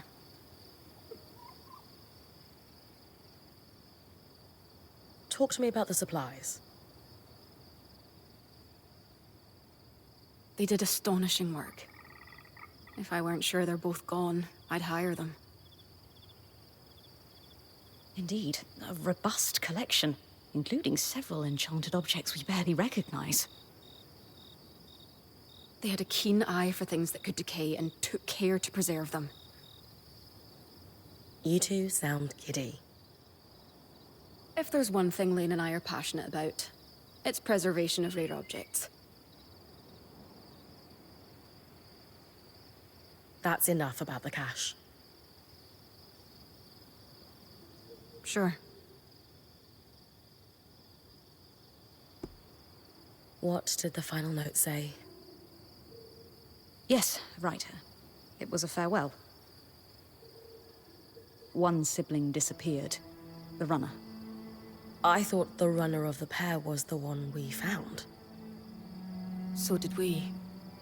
But this last message was a farewell to his sister. Really? I know.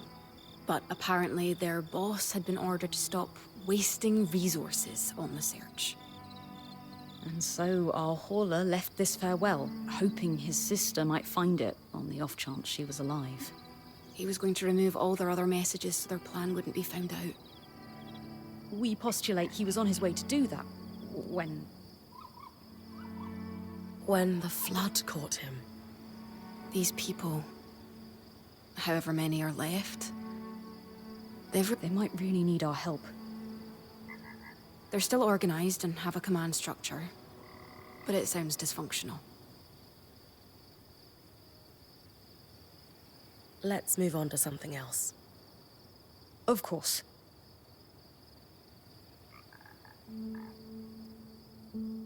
So, where do we go from here? We're not sure. It's something of a dead end. It is a win. We have restocked a number of very rare supplies. Including enchanting supplies we don't have any immediate use for, but they'll be worth keeping. For study, if nothing else. I suppose the only other thing to say is, good job, Brynn. Indeed. We have made progress in unraveling the shape of what the post-Surge society looks like in the Enclave. Further, these documents are invaluable to the historical record. And maybe you put a couple souls to rest. Not to be sentimental.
Most people couldn't even stand straight wearing one of those. You, however...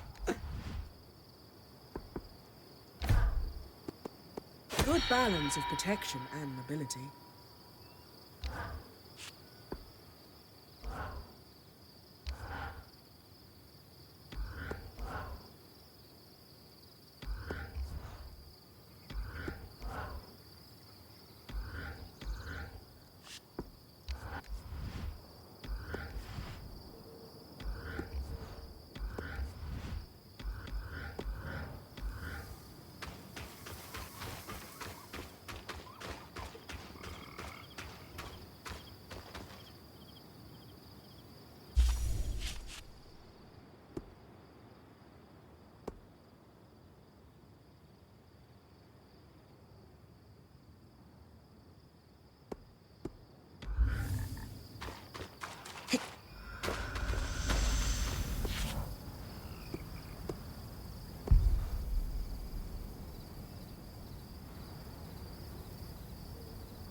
That aerolith can influence the weather.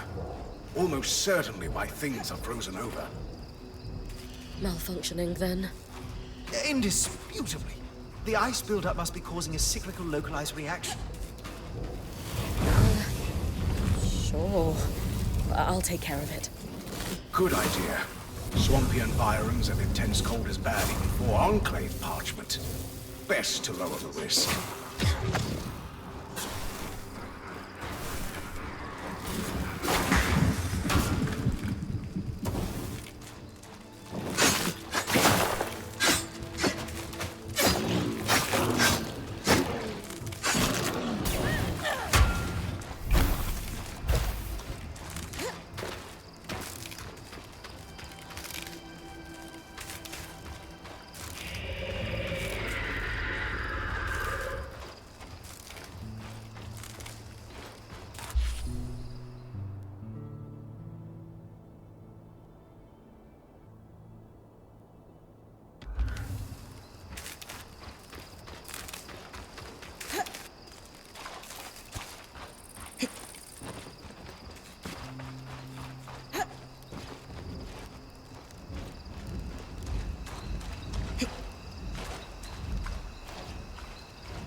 There. Already warming up. Hope I didn't damage the priceless artifact too much. You can't make an omelette, as they say.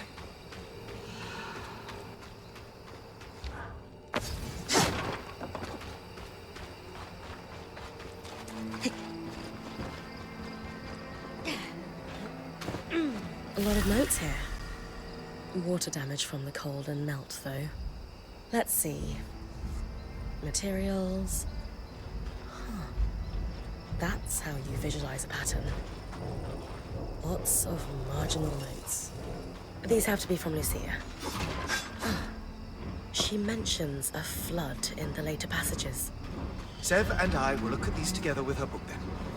See what we can learn in context. As Aurea says, candle is burning on our flood problem.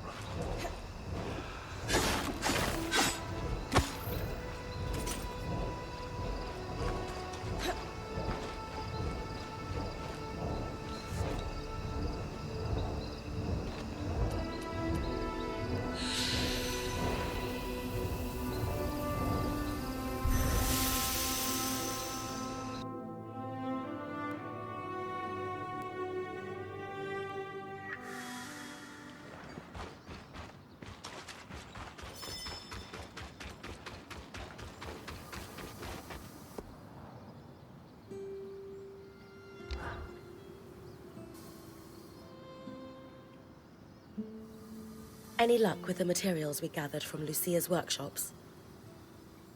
Yes. I'll let Sev fill you in. We started with the book, which was painfully dry and... Unsurprising. The Enclave was notoriously tight-lipped about the construction of the arcs. The book was still useful, as it contained a number of craft-specific terms, shorthands and annotations. All critical. Referencing the book clarified the notes. Without it, they bordered on deranged rant, especially at the end. Sort of a window into her thinking. We suspect Lucia spent a long time in isolation while working on these. She covered many topics, but the most prominent was her work into the Flood. I'm sure her work was interesting. But eyes on the prize, gentlemen. What did we learn about the Floods? Does she have an answer for us?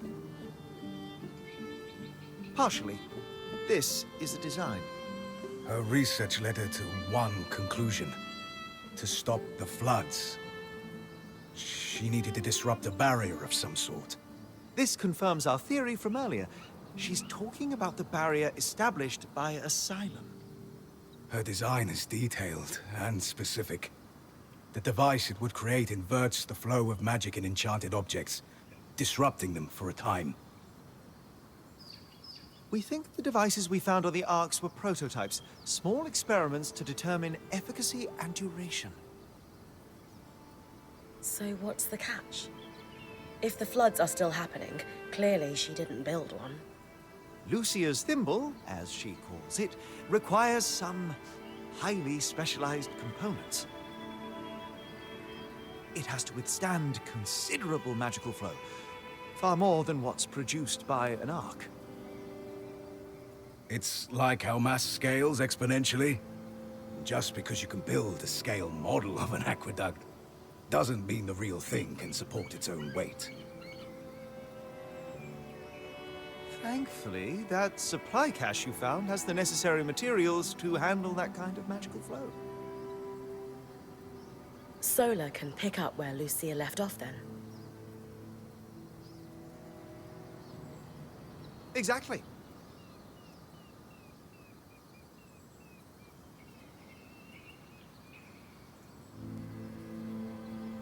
The other thing we'll need is a source of magical flame. Solar's mantle won't be enough by itself. I can handle that part easily. Okay, so we have clear next steps. Just one more thing.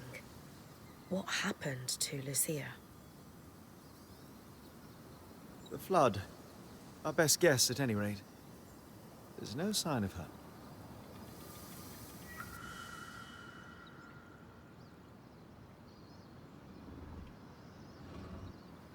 All right. Let's go over everything we know so far.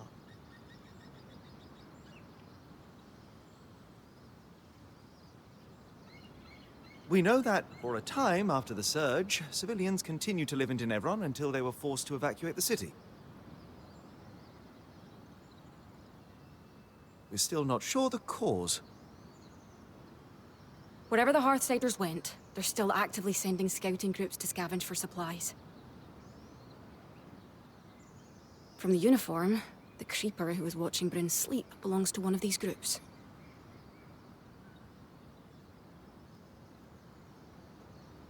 We also know that a defensive procedure codenamed Asylum sealed access to the Enclave underground. This was done using a barrier almost exactly like the Veil. Lucia, an ex-high enchantress, opposed Asylum and began working on ways to sabotage it. Her research forecasted that the barrier would cause the Enclave to flood with miasma. The very same flood that seems to have killed Lucia before she was able to finish her thimble.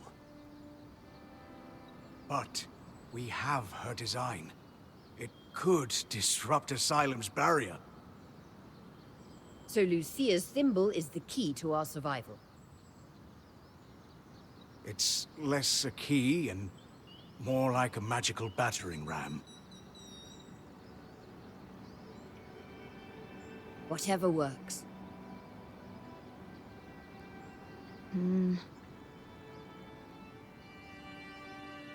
What is it, Lane? It's just... I've pored over all the documents we've compiled, and a concrete link between the evacuation plan and the underground is nowhere to be found. I can't shake the feeling we're missing something.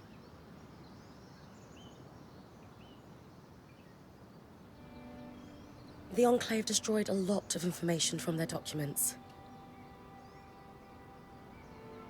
Could that be why you can't find a link between Asylum and the evacuation? I considered that. The Enclave may have hidden their location from Lucia. Being a weaver isn't about being certain all the time. It's about taking calculated risks to carve a path forward. And regardless of the Hearthsider's location, disrupting the barrier is the only option to stop the flood.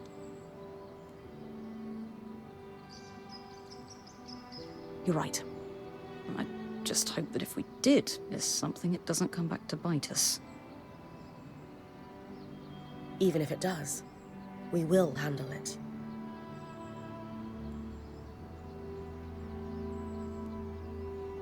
That settles it. Brynn, it's time to use the thimble.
Thank you for your help with that, Brynn.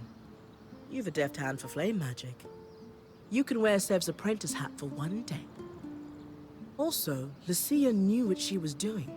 This thimble was clearly designed to pair seamlessly with Enclave constructions.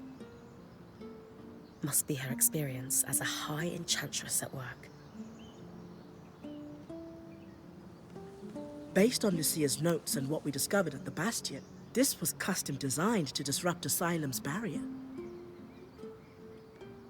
If it can stop the flood, we need to use it soon. Agreed. We don't know how much time we have left.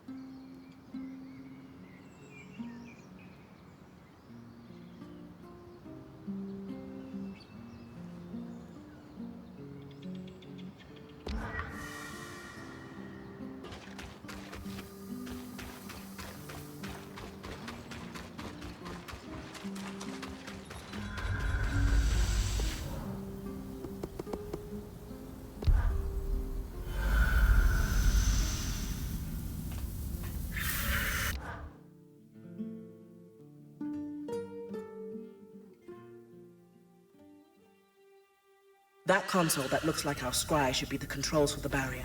The thimble was built to interface with it. Time to disrupt Asylum.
Great timing.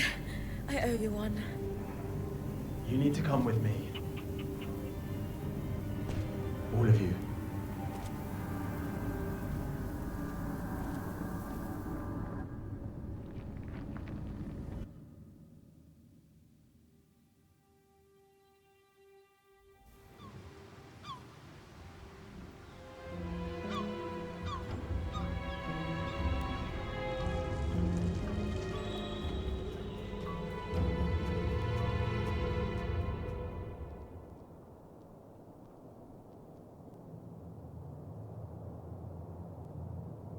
We mustn't cause a panic. Sure. It's not like we had a dire supplies shortage on our hands before this happened. What do I tell the High Enchanter? The Guild will want... Enough. We won't discuss this further. Not in front of our guests. Identify yourselves. Aurea Harpene, or Silverbeak, as I'm known among Weaver circles. This is my band, and beside me is our acting point. Brynn. And you are? Khan Stunild, Eye of the Enclave. My colleagues are the Spindle and the Axle, representatives of the Enchanting and Crafting Guilds. Who sent you? Sent us? Taza? Renland? Udea? The Enclave is the envy of the Maida for its magical prowess. Clearly one of those nations has finally grown a spine and decided to take it for themselves in our moment of weakness. Moment. No one sent us. We came here by accident. What kind of fool do you take me for? You expect me to believe that you bypassed our veil, infiltrated our loom gates, and breached Asylum without a national power backing you? When you put it that way. This is a misunderstanding. We're Weavers, like you. There was a brief opportunity to enter the Enclave for the first time in decades, and we took it. Everything we've done since we arrived has been to uncover what happened here after the Surge. And to find you. If that is true, have you really no inkling of the trouble you've caused? No. Your reckless conduct has unleashed an enemy that nearly destroyed us 27 years ago. The Surgeborn. They first appeared a little over a decade after the Veil went up. Where did they come from? No one knows. But they arrived in the Underworks before making their way to the surface. Where they left a trail of destruction in their wake and wreaked havoc on the Enclave.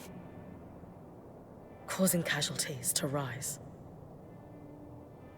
And so I called for a retreat here, saving countless lives. We sealed the Surgeborn in the Underworks for good. Until now.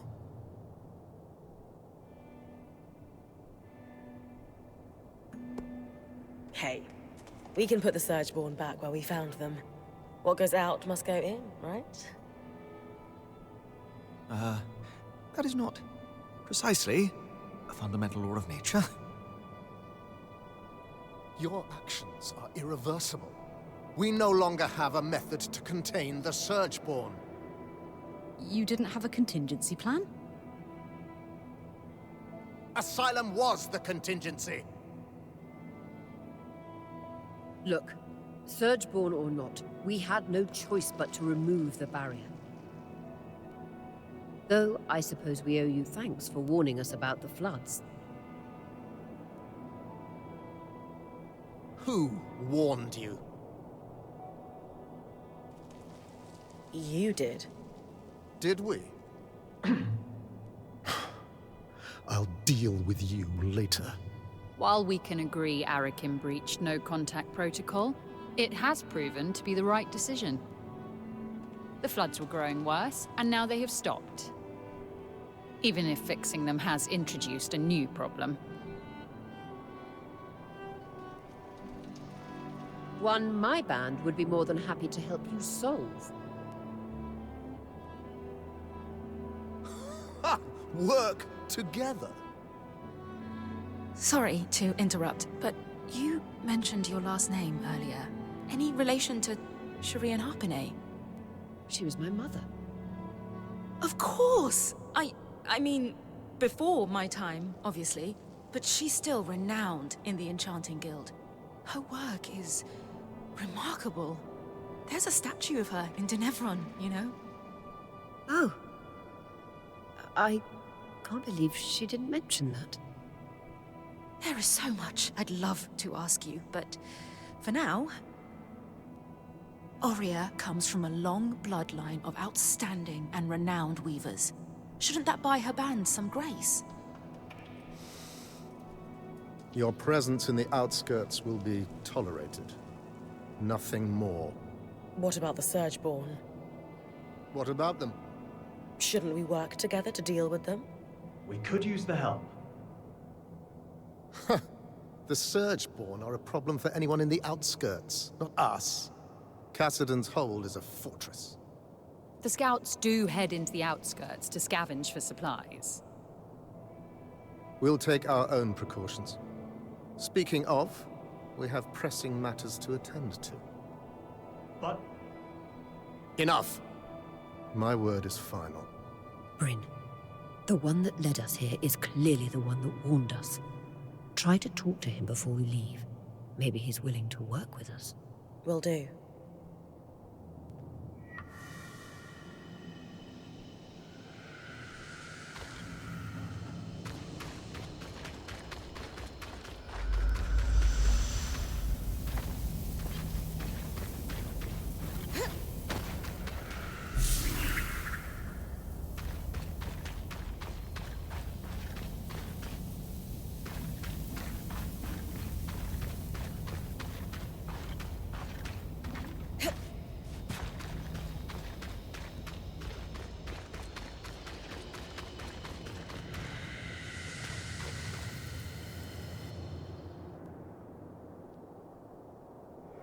Hey, Arakim, was it?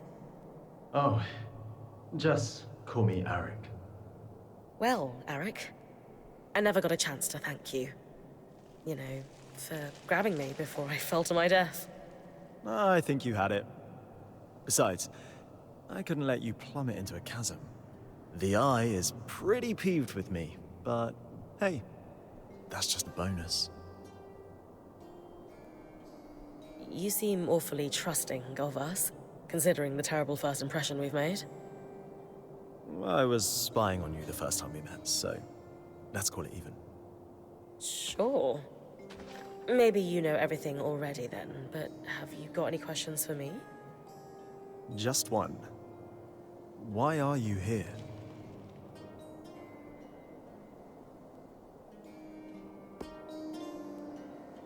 Growing up, I saw the Enclave as a symbol of what Weavers lost after the Surge. After all, we have no home to return to, and we're pariahs in most nations. But the longer I'm in here, the more I realize how much your people have lost too, and still stand to lose. I'm here to help, however I can. That is exactly what I was hoping you'd say. If that's truly what you want, then dealing with the Surgeborn is the first step. Ever since the Veil went up, our people have been in crisis. They've spent so long in it, they're afraid to do what it takes to get out. It doesn't help that some have benefited off that same crisis. Who? Who always benefits? The very top. Our leaders are too preoccupied with their own concerns to form a unified front against the Surgeborn. Such as? The Spindle is obsessed with getting the Arcs functional again. She believes that will help us regain control. And the Axle is too stressed about our supply shortage right now. But, if their concerns were handled, they could pressure the Eye to finally address the Surgeborn. That sounds like an opportunity. And are you a representative yourself? Do you have sway? Representative, yes. Sway? No. I represent the Scouts, meaning I'm at the meetings, but I don't have the title to back me up. The Scouts were once points like you, but our role has changed since the Veil went up. We were effectively drafted into scavenging for food and supplies. It made sense following the Surge, but it's been years. Recently, we've even been separated from Cassidon's hold and the remaining civilians. Anyway, it's the guild leaders who will need to pressure Khan Stanild into dealing with the Surgeborn. That's where my people need your help the most. Then we can start fixing the deeper issues we face. Sounds like I've got some palms to grease. Yuck. But yes, I'll come by your camp later.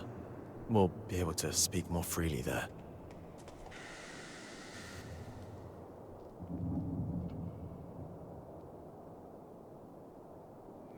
What is that about? The Eye isn't one for idle chit-chat. That's worth watching. Talk to you back at our camp. You got it. Sev, you all right? No. I mean, yes. I'm fine. You sure? Brynn, the rest of us are heading out. See you back at camp. I got to go.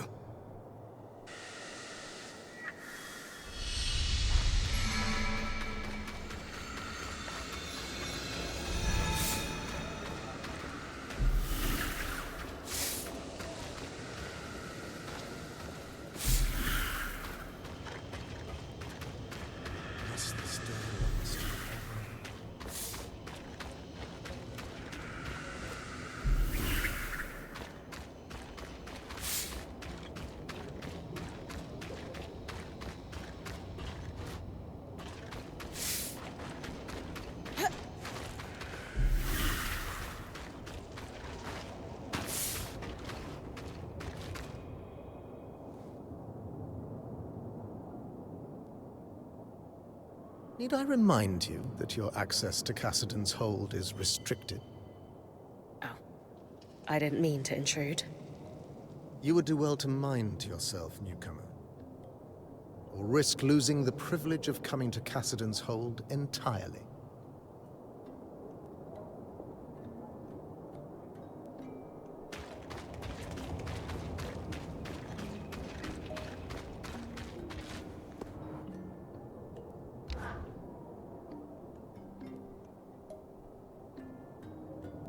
Excuse me, but Arakim mentioned you're the Spindle, a leading representative for the High Arcanists. Oh, yes, that's correct. We wanted to formally introduce ourselves. I'm Aurea, as you know. This is Darm, our enchanter, and Brynn, our acting point. We didn't catch your name earlier. Khan? Just call me Isla. Is there something I can help you with? We'd actually like to help you. Apparently you want to restore the Arcs. Shh! Not so loud. Sorry, that sounds wonderful, but the Eye won't be happy about us collaborating.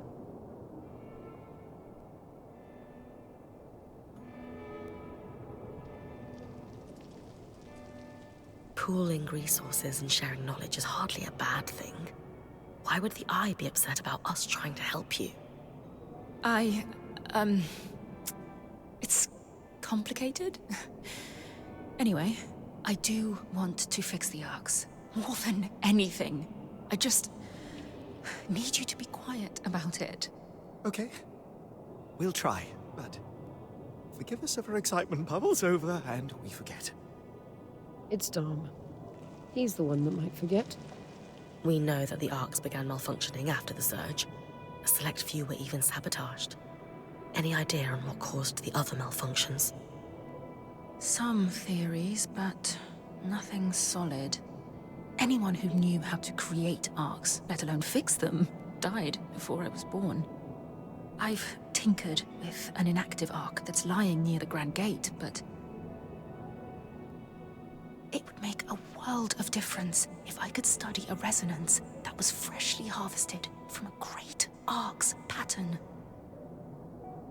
Consider it done. Brynn's got you covered. She has a knack for harvesting great archons. You'll have it in no time. If you're sure, I certainly would appreciate it. With discretion, of course. Right. We've been talking a while. You'd better go.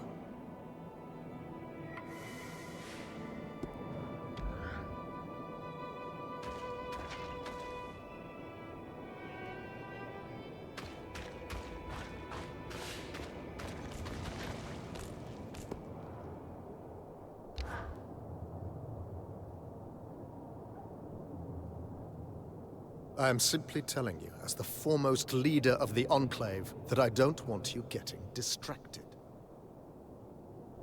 Can you clarify what you mean by that? You know exactly what I mean. Eyes down, know your place. Focus on your own problems. Organize your little craftspeople. Keep the wheels of civilized society greased. And don't dare to presume you know better than me. If you have a problem with my performance, you are welcome to gather feedback from the people who elected me. They may have a clearer understanding of what I bring to the table. We'll continue this conversation later. Khan Artme, allow me to formally introduce you to Brynn, the Weaver Band's point. You're the Axel, right? Arakim says you're a good person to know. I am. My given name is Haroon, as Arakim said, but you may refer to me as Khan Artme. It's a pleasure to make your acquaintance, despite the circumstances. And I wish they were better circumstances. The new Surgeborn threat requires us to realign our priorities. Some are a little slower on that than others. If there's anything we can do to move things along, I'm at your disposal.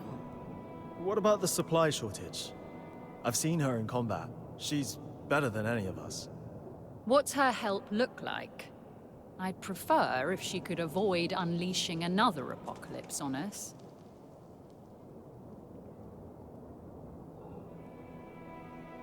We didn't bring a lot with us, but if there's anything we can provide to you, our quartermaster, Casmin, will be happy to help. A decade working the maiden shipping lanes turned her hard as Khan steel. She sounds lovely.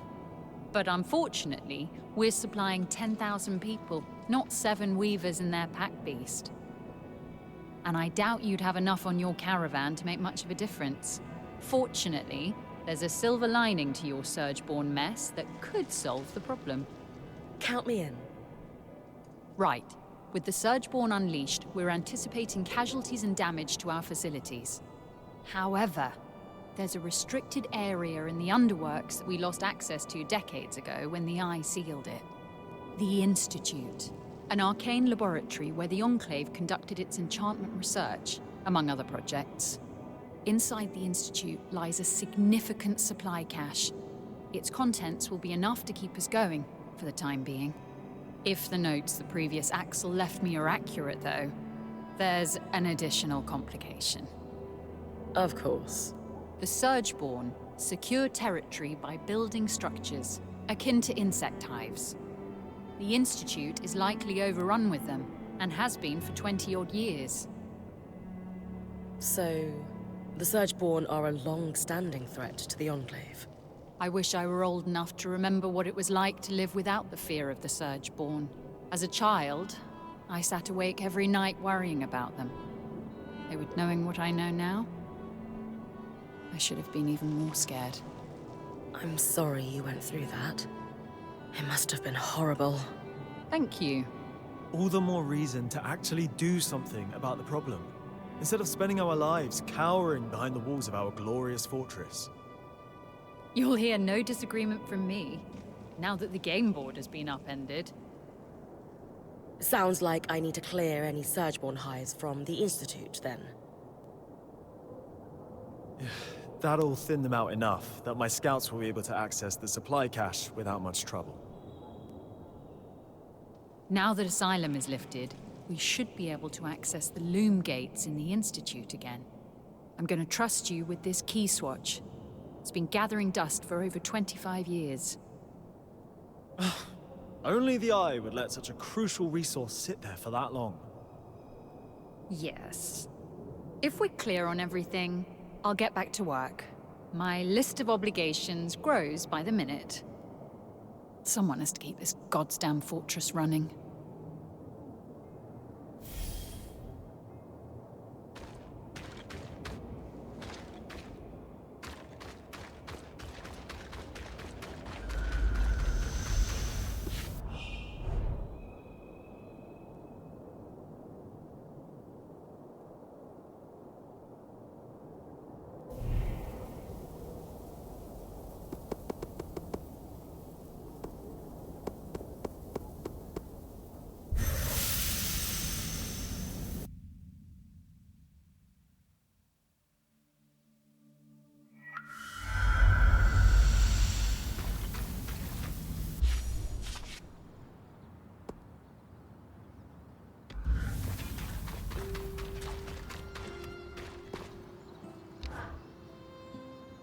Hey, you all right? Yes. There's something I should have told you, so I'll just come out and say it. I was born in the Enclave. How is that possible? Oh, luck or tragedy, depending on your perspective. Before I was born, my mother and father lived here happily for several years. But they decided it would be better if my mother raised me with my grandmother and great aunts for the first few months of my life. So she left with me when I was just a hatchling, with every intention to return. But the surge happened. The life I should have had was lost for good. Because of all this, I never knew my father. I don't even know his name. So, we're going to find out who your father was. You would help me? Of course. Maybe Lane would have some ideas on where to start. Actually, I had an idea myself. The spindle mentioned a statue of my mother. It's clear the Enclave commemorated their champions. I can't shake this feeling my father is among them. You think there's a statue of your father? I know it sounds strange, but the handful of times that my mother spoke of him, she described him as this great hero. Since she was one herself, is it so crazy to think she might have meant that literally? Maybe not. I can scope out the statues in Upper Denevron for a resemblance, if that's what you want. Good. And thank you.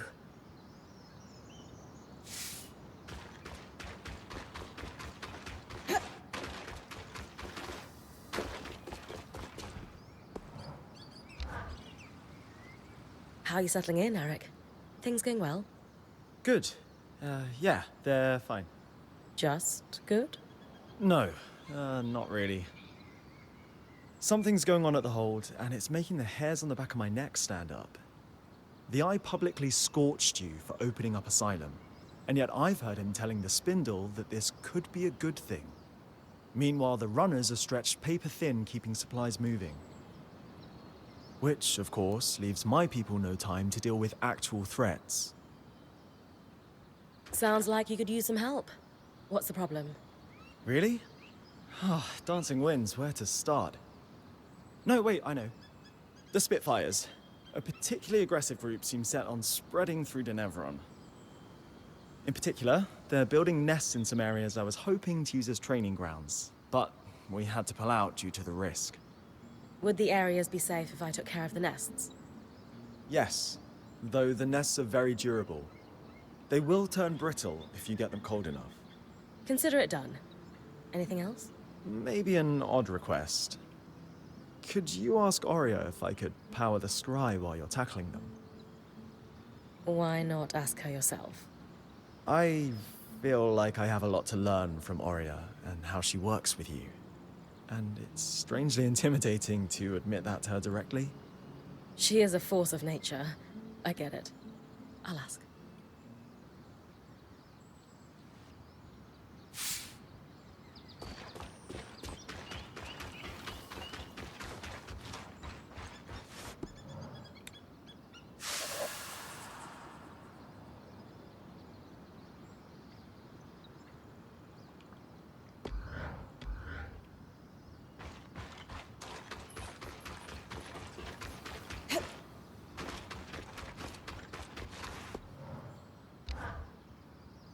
Hi, Aurea.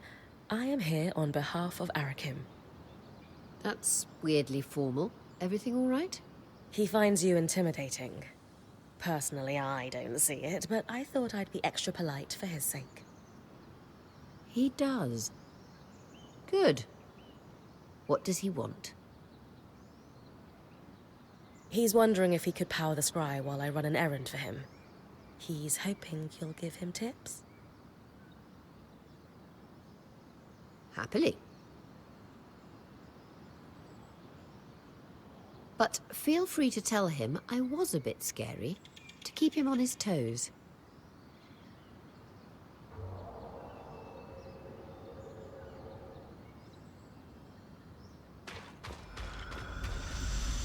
All those people, trapped in Cassidon's hold for nearly 2 decades.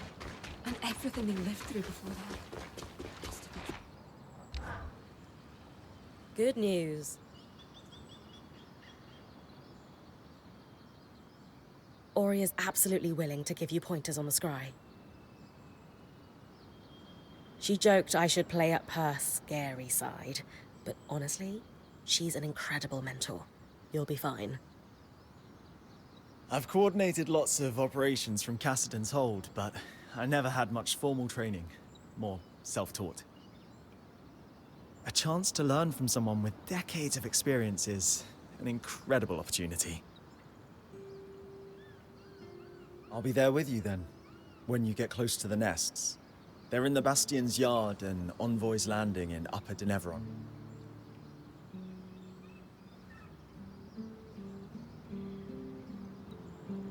You're seriously telling me Carnhaven is now completely independent from Sansa?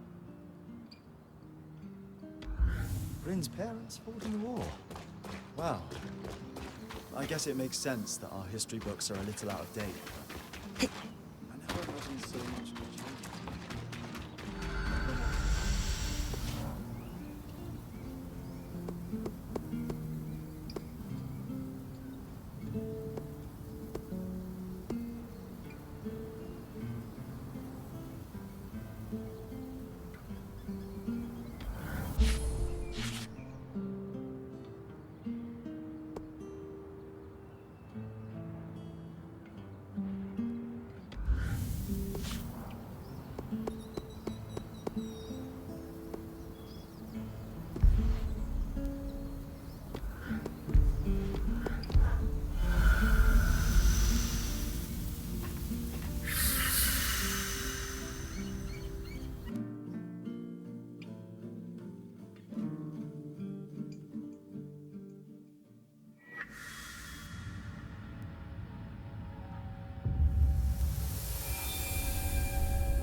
Welcome to the Institute. Every one of those constructs you've been beating on was conceived in these halls. Imagine standing among those weavers in the Enclave's prime, fearlessly pushing the boundaries of enchanting. Well, they broke everything too. Literally everything. So, they weren't that fantastic. This passage must be the Enchanter's Way.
The Ramenos Canal.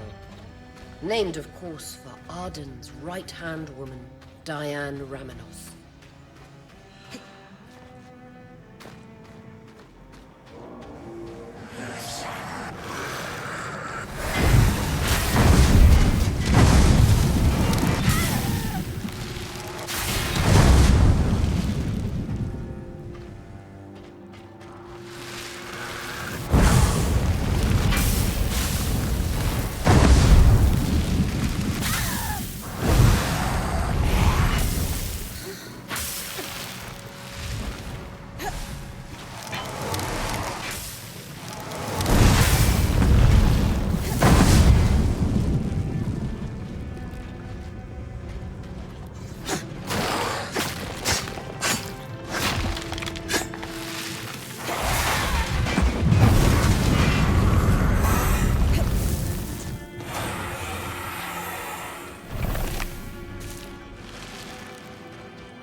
Enclave should not be this hot.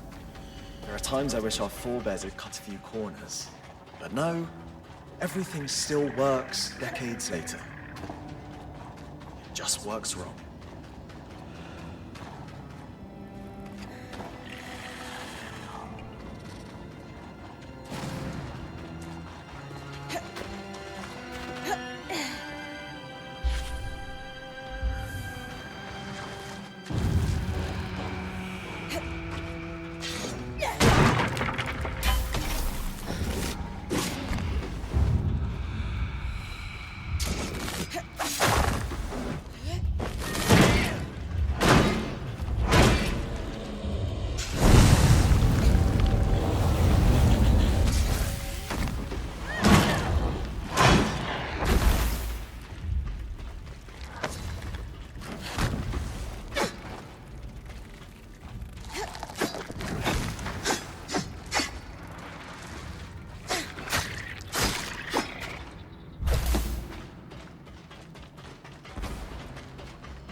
Marked only as Expansion Cavern 36 on the map. First hive's up ahead. Do we have any useful notes on the hives from the previous Axel? Don't bother trying to deal with them. They're too scary. I'm beginning to get an inkling of why they replaced him.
I've got you.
Classic design here.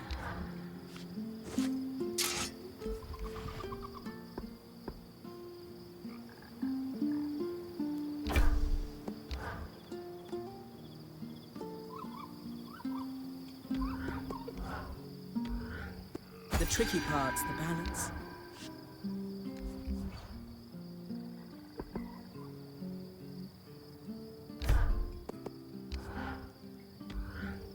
I've always wanted to build something like this.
The manifold contains most of the complex and large machinery in Archon's hearth.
Oria's father is unlikely to be a Casil woman. Besides, when it comes to nurturing parental figures, Ramanos's shrewd eye for politics isn't what comes to mind.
So, what were you speaking to the Eye about? Nothing. I don't want to talk about it. I didn't mean to pry. I just wanted to make sure you're okay. You want to know if I'm okay? Yes? Then how come no one is at all concerned with the fact we can't leave? This isn't my life. Traveling with a Weaver band was supposed to be temporary. For me, at least. There are things I should get back to in Taza. And it's increasingly clear no one has any idea when I will. If ever. So no. I'm not okay. I'm so sorry. I had no idea you were feeling this way. You're right. I am? The truth is, we don't know how or when we're getting out of here. But if you want to leave, we should have made that more of a priority. Or at least made you feel more heard. So we'll work on it. Promise. Really? No catch. Apprentice or full-time weaver, what's important to you is important to all of us. I don't know what to say. But thanks.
Your mantle.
The officer's gate was guarded by arcs. Access through the loom gate was restricted.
Remember, Brynn, the spindle needs you to harvest a resin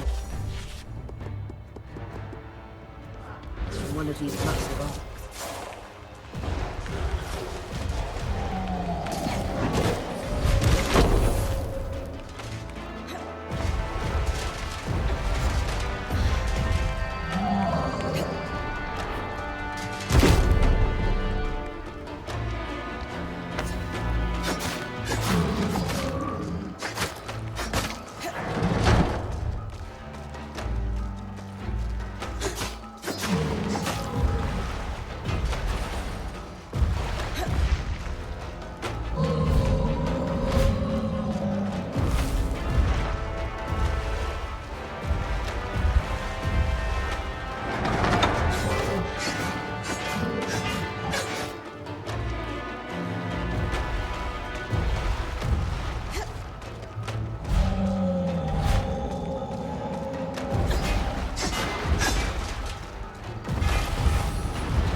Strand to Isla on our behalf.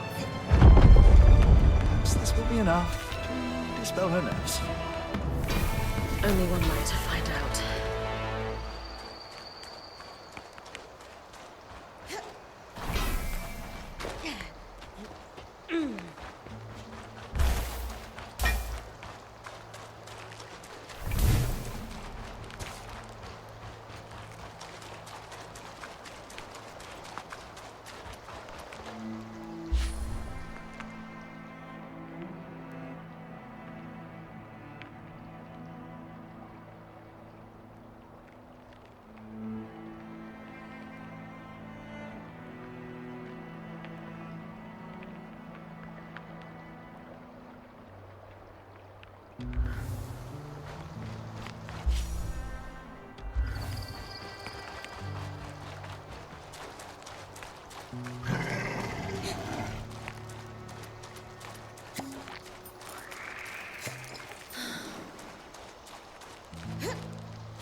fit for a point.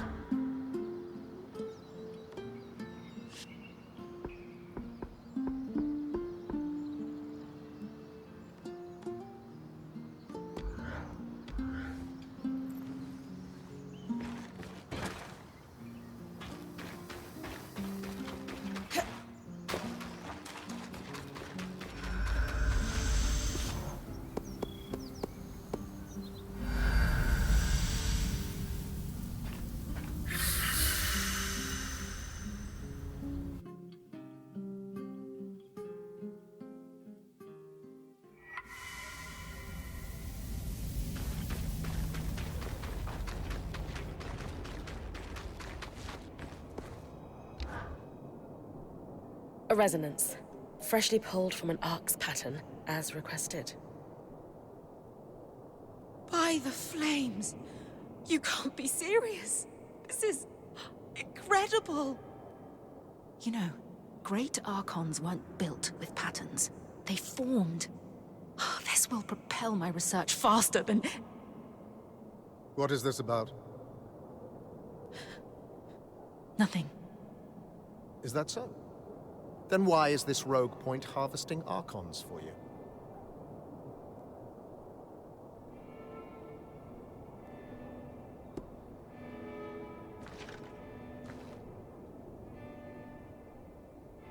Khan Stanild. Isla is the spindle. Patterns are directly tied to her domain when you hear what she hopes to achieve with the arcs. I'm well aware of my daughter's ambitions, newcomer, and I have given express orders that she is not to pursue them. Daughter? The reason you didn't want me studying active arcs was because it was too dangerous to harvest one. But Brynn offered to do it for me. None of our people were put at risk. The reason I didn't want you researching arcs is because I ordered you not to. Not as your father, but as the leader of the Enclave. This insolence and disrespect will not be tolerated. You will drop this obsession at once, Isla. For good. Hey, are you... I can't be seen speaking to you about this subject anymore. I'm sorry. But... I need to get back to work. Goodbye.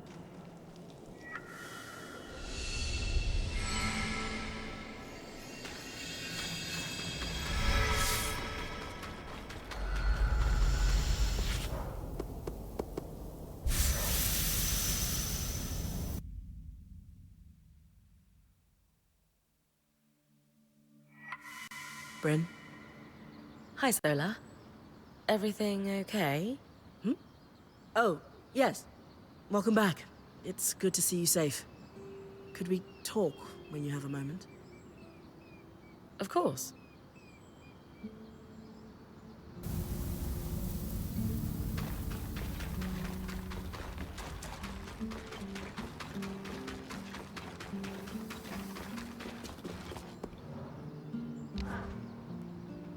Sounds like your work with Isla was a smash success. Not exactly. She seems less willing to talk to us than ever. Yeah, I wouldn't be so sure of that. She sent me here with a secret message, after all. She did? What about? Isla wants you to go to the Archon's hearth. It needs to be at night, though. She'll sneak away from Cassidon's hold to guide you on the scry here. She wants you to collect Archon parts that may be hard to spot without her help.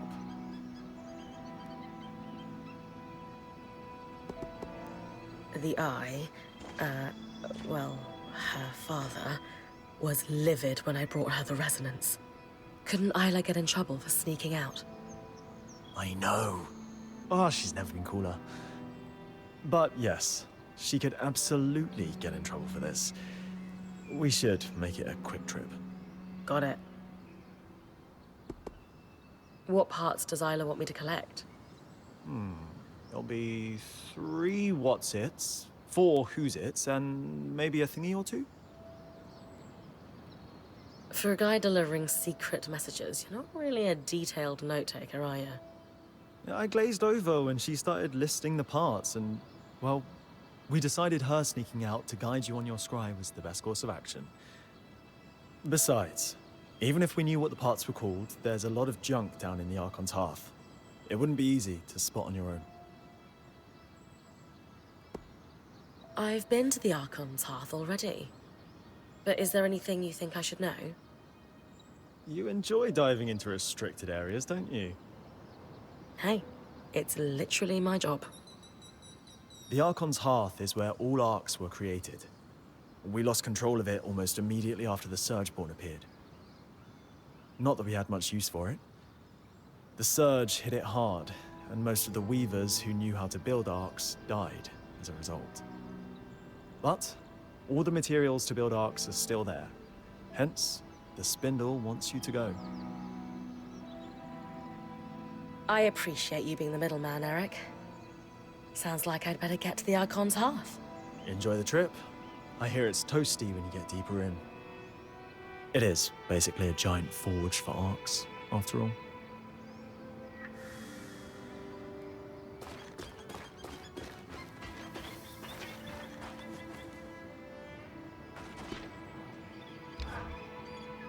You wanted to talk?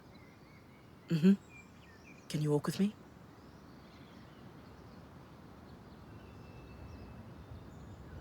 Why all the mystery, Milady Smith?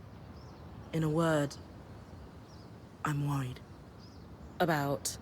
Sev. He's been acting strangely. Has been since we met the Hearthsiders at the Hold. He's going there a lot in off hours, and he honestly looks a little exhausted. Dom, of course, stays up later than us and says he's often slipping away. Have you asked Sev what's wrong? I have, and he waves it off every time. Right. What do we do about it? Sev has completely cut me off. But you know how I tease Lane for watching us all the time? Maybe that will pay off here. I hate this cloak and dagger stuff.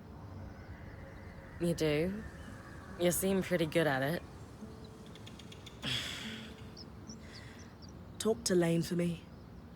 I'm sure they've seen what Sev is doing, but maybe they also have a guess at why he's acting so odd.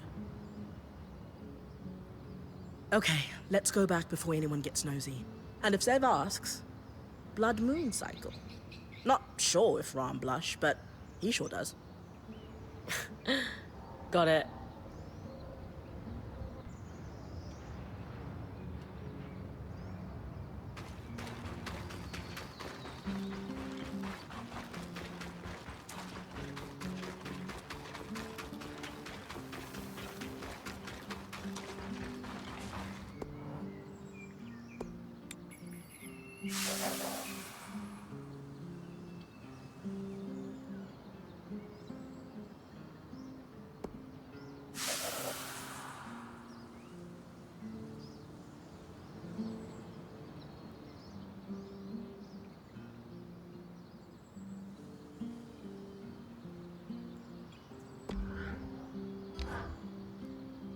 We need to talk about Sev.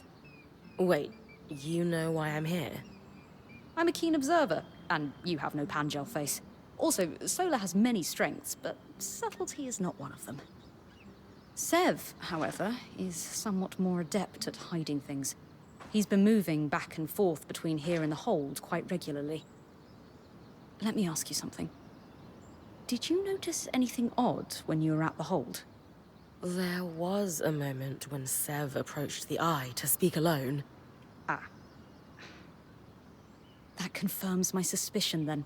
Have you noticed that Sev and the Eye wear a similar symbol? I had not. The symbol looks to be a stylized... well, I'm not sure, but I think it's something akin to a water wheel. I don't recognize it myself, but given the Eye is wearing it, the Enclave might have some record of that particular symbol. The archives in the Spire might have something, though I'd rather just ask Sev. Given his secrecy about this whole affair, I can't imagine he will be forthcoming. Good point. And yet, either way, time for a little investigation. Hey, big guy. Everything okay? Yes, mostly. I was wondering if you had a moment sometime. I might need your help.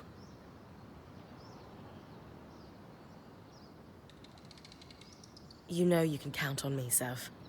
I'll come see you when I have a moment. Thank you, Brynn. I'll be at my usual place.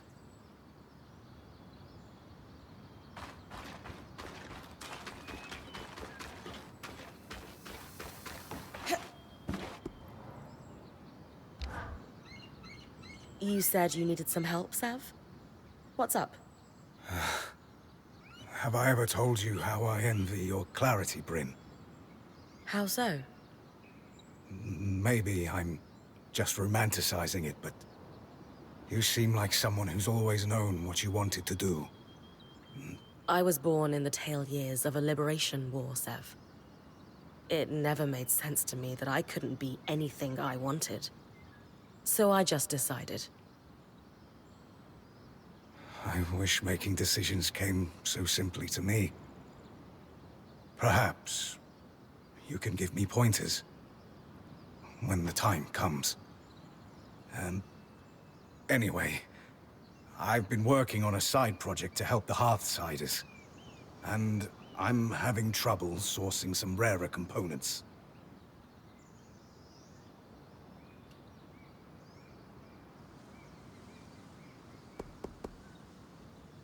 If the Hearthsiders are asking for your help, can't they provide what you need? The survivors are strapped. Their supplies have been dwindling for years now. I'm sure before the Surge they would have had rare materials in reserve, but those days are over.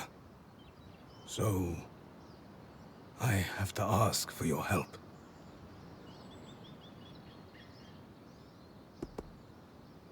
What are you working on? I can't say much. But I can tell you it's a project authorized by the Eye himself. That revelation would carry more weight if he weren't an ass. I know he can be abrasive, but he's got a plan. Says he's been working on it for years. Do the Axel or Spindle know about this plan? I'm honestly not sure. I don't think they have details, no. But you do? He's sworn me to secrecy. But I promise you, Brynn, it's nothing against us. You're sure? I know I come off as a pushover. But I know when to hold my ground. And would never harm this group, Brynn, I swear on my tusks.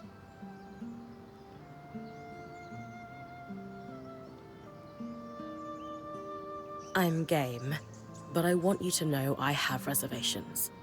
The Eye hasn't exactly been helpful to us. I completely understand. I'm probably crossing some lines, but I'm glad you're hearing me out. I've put together a schematic and I'll leave it with Solar. The majority of the asks are reasonably mundane. It's just... Oh no. Well, I need some particular secretions from a glass tail. Why is it never onions? You know, small, green, distinct lack of talons. Never flash freeze you into an icy prison, though I suppose both can make you cry. I'm kidding, Sev. I'll see what I can do. Hey, Sev.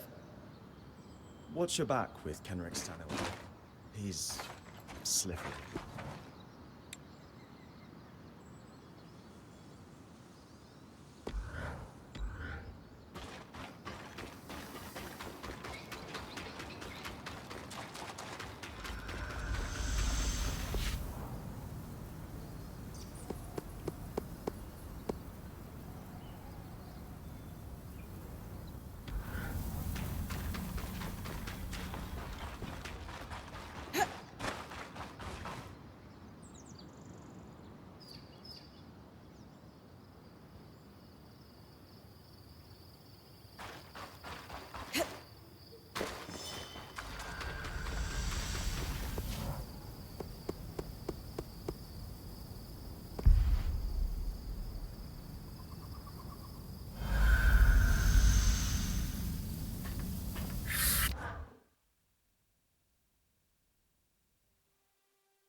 The Spindle just arrived. She's here to guide your expedition on the Scry. Please, call me Isla. I'll direct you to the Archon parts we need. Hard to believe you actually came. Worried you'll get caught sneaking out? Please. It's hardly my first time out of the hold. You're gutsier than you let on.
I've got you.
houses another loom gate.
That hold on. Hold on.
Resonant Fields is where the Enclave farmed much of its coral.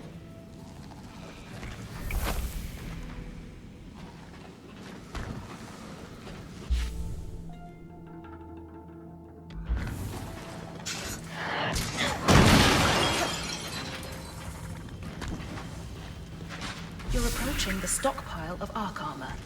I'll need you to collect a few pieces for me.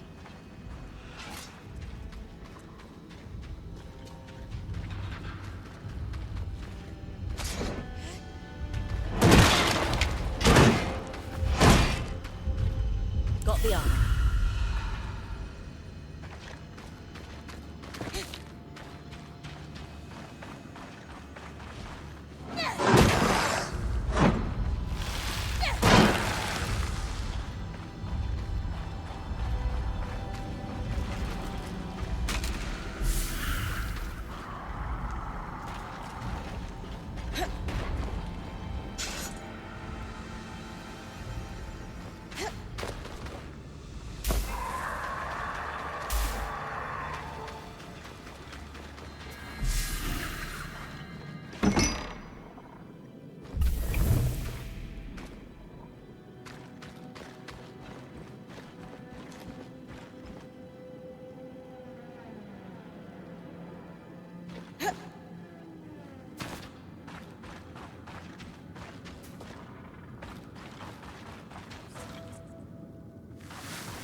This overlook is called the Prodigious Expanse.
The march was the passage walked by great and small archons alike to reach wherever they were needed across the Enclave.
Built to equip Archons.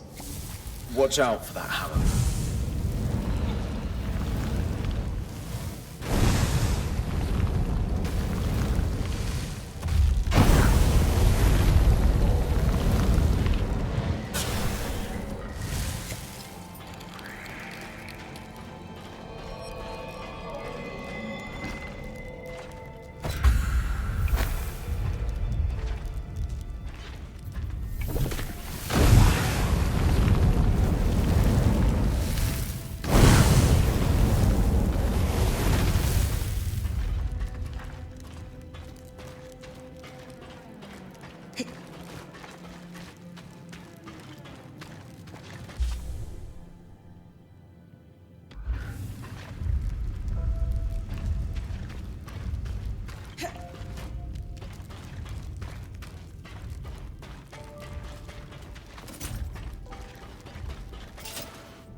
otoliths, stones that allow the arcs to sense the environment around them.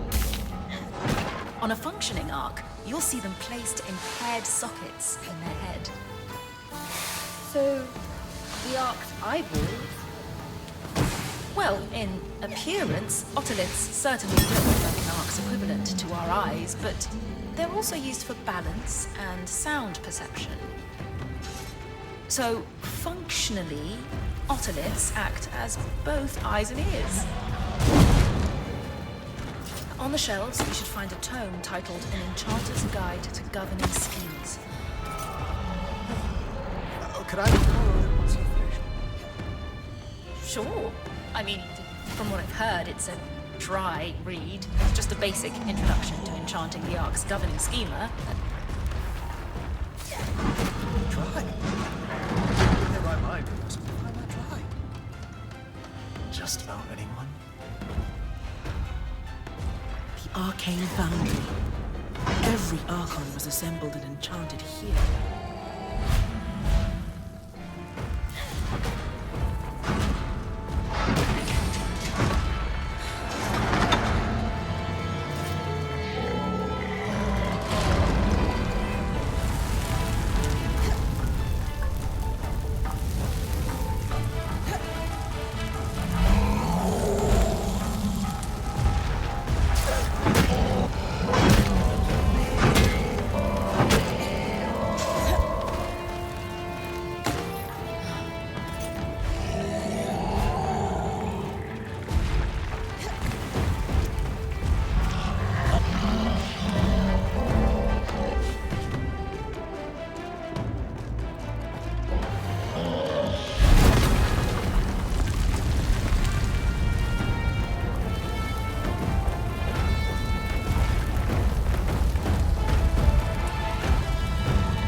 insulating magic. We call it... Carapace. Oh, you're familiar with it. We used it to repair the magic leaking from the loom gate in the outskirts. That's genius.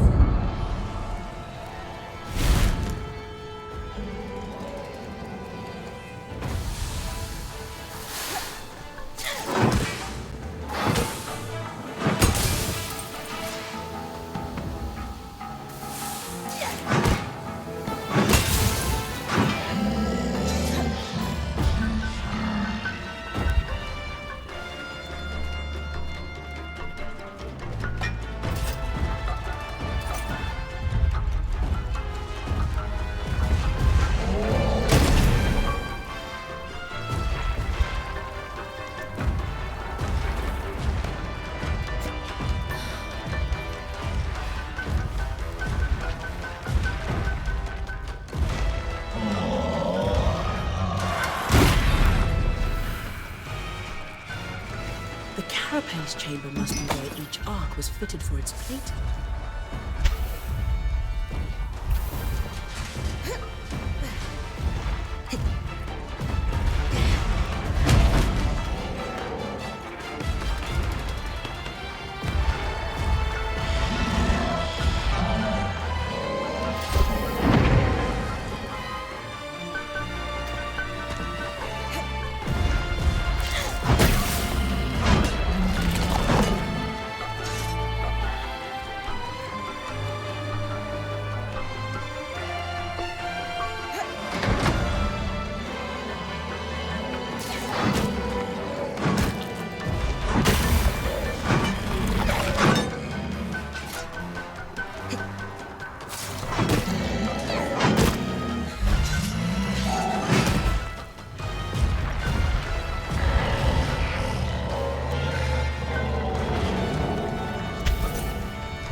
Strand for your mantle.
Got the eyes?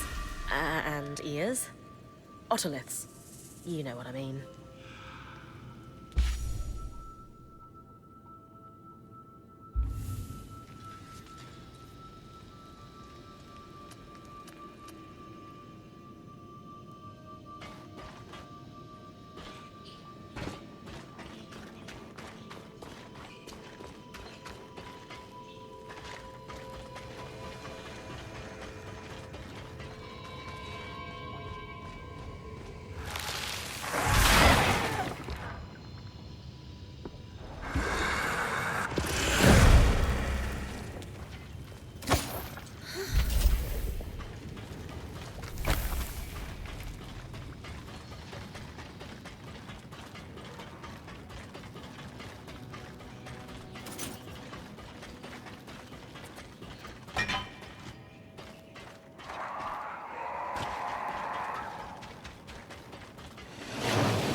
One book on something schemers, as requested.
The emergence gate is one of several grand gates that was built to facilitate the transport of great archons.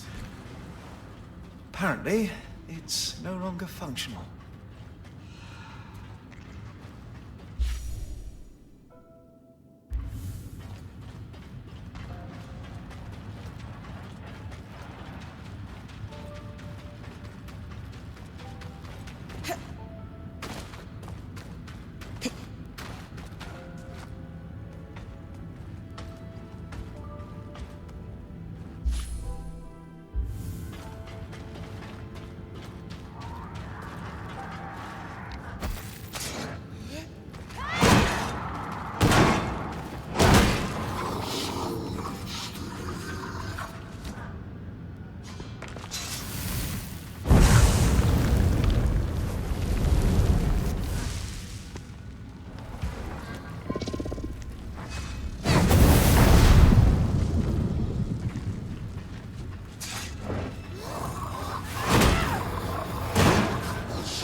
Carapace.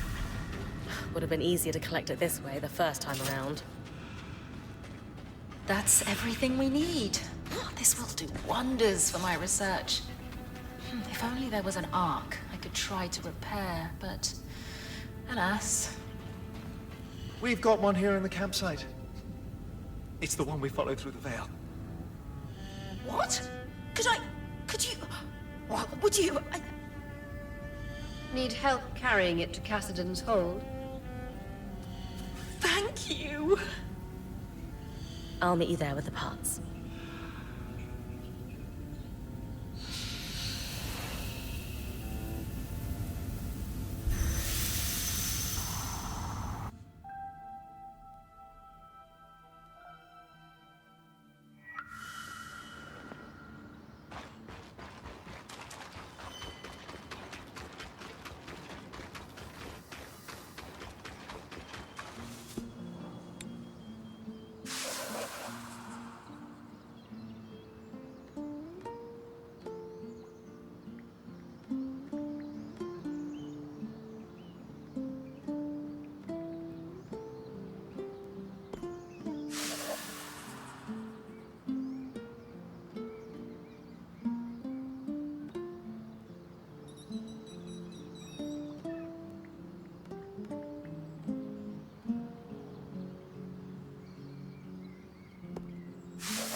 Brutish, yet elegant.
Aurea thinks her father could have a statue in the Enclave just like her mother. So, I'm looking for a male Oberon that fits our timeline.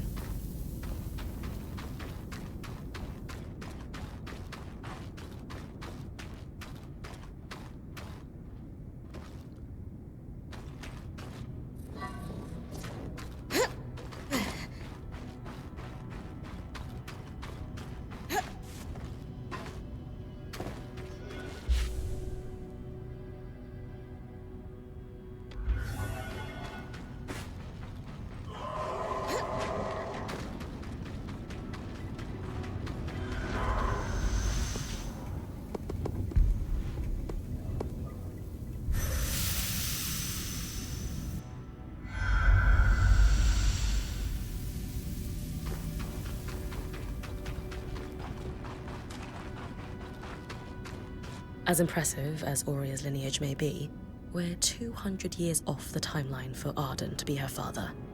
Not to mention the lack of feathers.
Aurea, this must be the statue of your mother that the Spindle mentioned. One of the greatest enchantresses of her time. That's a lot to live up to.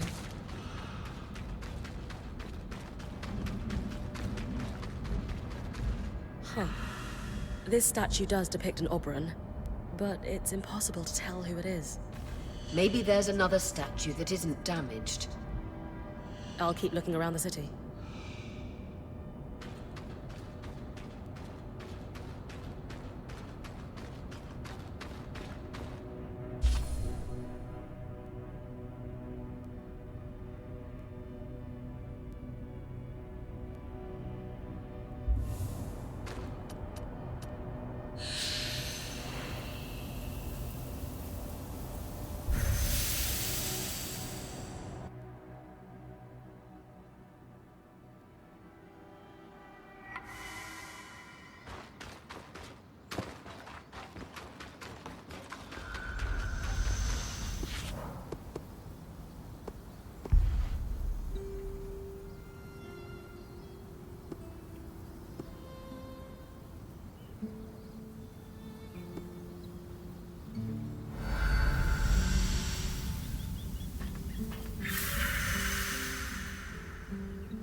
Isn't that the same Oberyn statue you found in the atrium?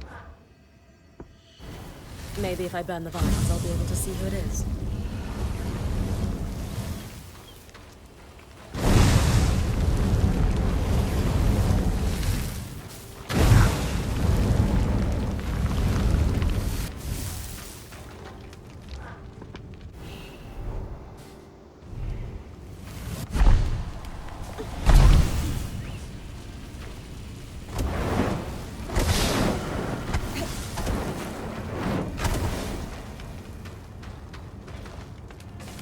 Matteo Agretius, known for his acts of bravery following the Surge. Could this be your father, Aurea? Perhaps. Arakin might know how to confirm.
strand for your mantle.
Arik, about those statues in Upper Denevron.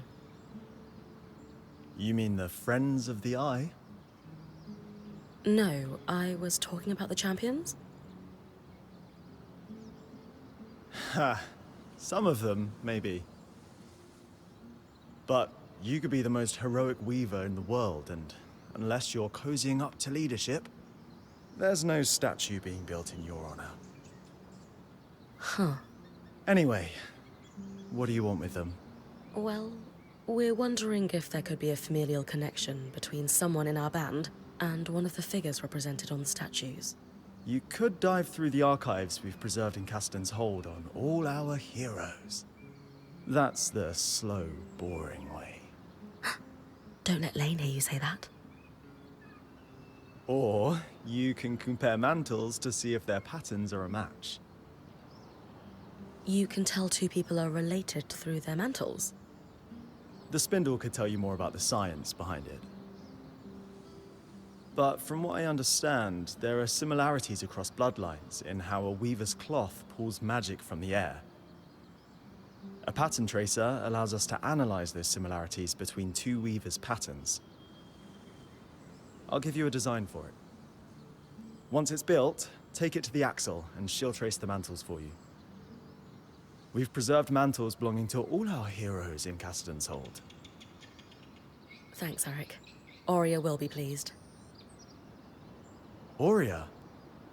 For what it's worth, she's twice the weaver any of those statues might claim to be.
Verdant gardens.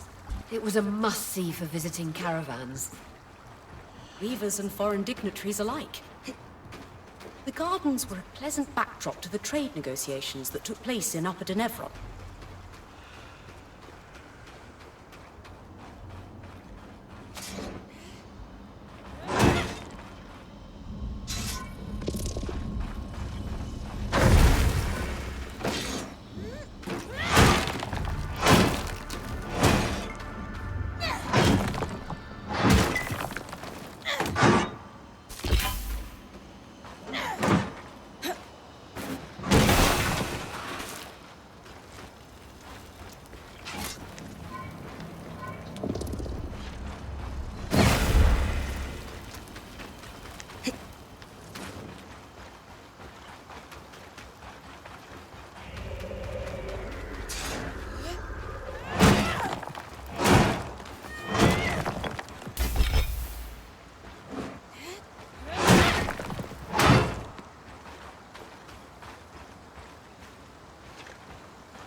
boss. You'll need to freeze the hives. They're spongy and resistant to damage unless you can make them brittle. That's more like it. Work with the scry.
Strand.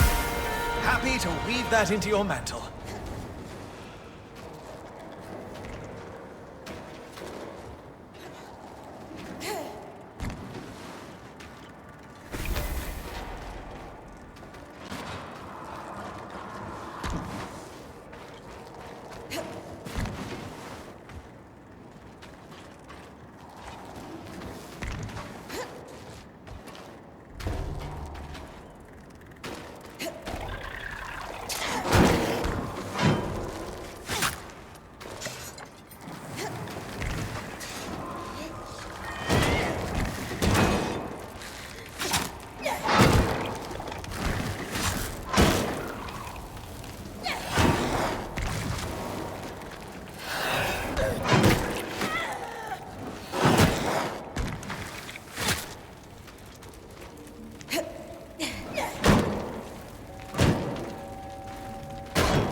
that we have a pattern tracer, it's time to head to Cassidy's hold.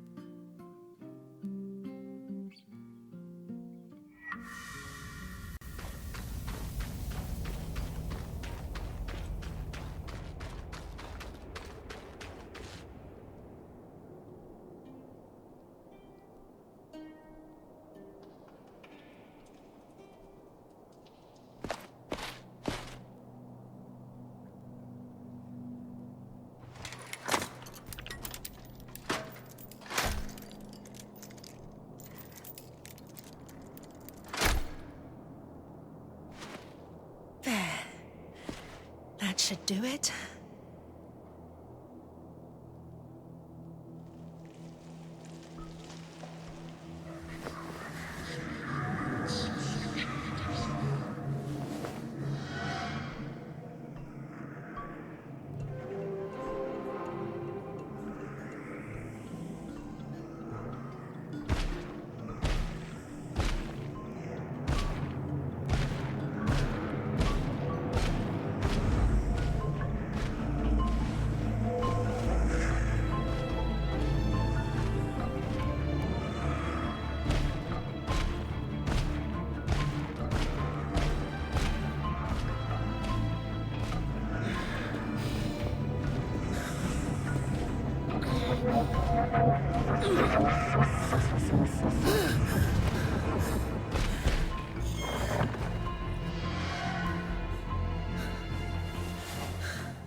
Was incredible.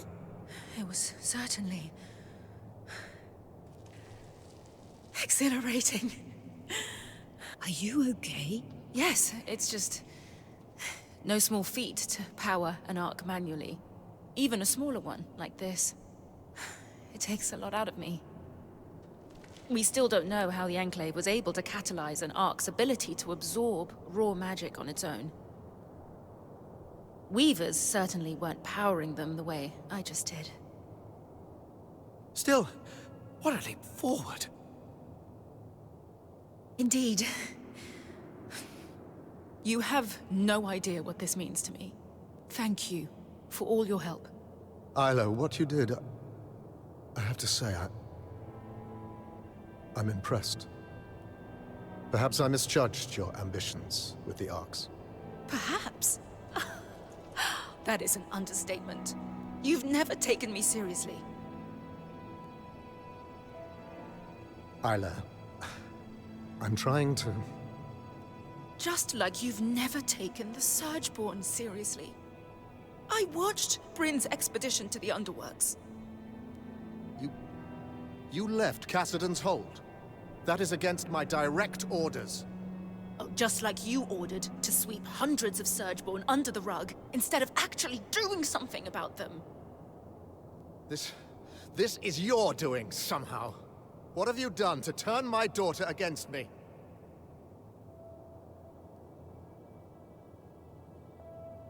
Isla witnessed the Surgeborn's destructive influence for herself. Whatever conclusion she came to is her own. Brynn didn't do anything wrong. Working with her has shown me what I've always known, deep down. That you've sheltered me from the truth for too long, and that there are people who value the work I want to achieve. Isla, this isn't like you. These weavers have corrupted your mind, or... Your lies are what's been messing with my head. After all, we both know that's not the only thing you've lied about. As the Eye, it is my job to hide things from you, from everyone, for your protection. And that's all I've ever done. I don't want to hear another word from you right now. Isla. Just go. Wow. That can't have been easy. It was a long time coming. I need to go process all that just happened. But thank you for everything. And when it comes to dealing with the Surgeborn, just know that from now on, I've got your back. Good to hear. We're going to need it. Discussion to clarify the meaning of no contact. Of course. Can't stand out.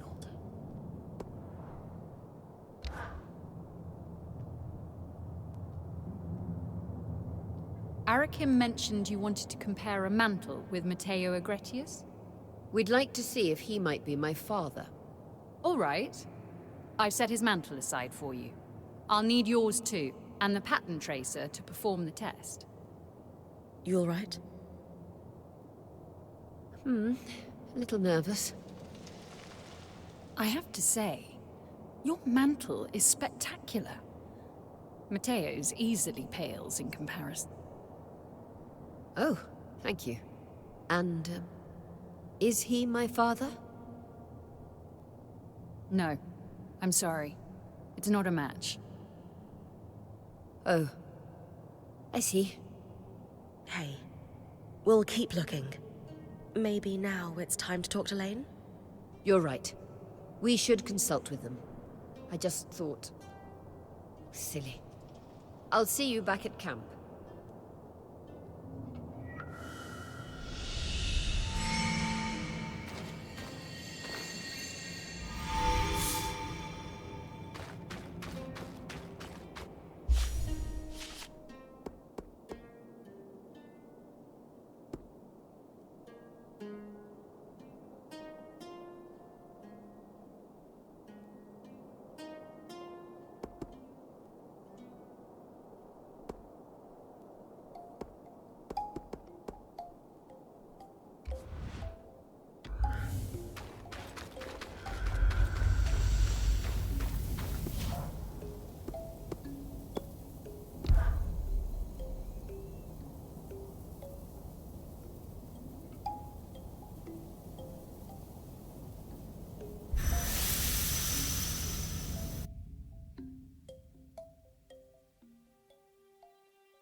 Judging from the size, it could have been a route for archons.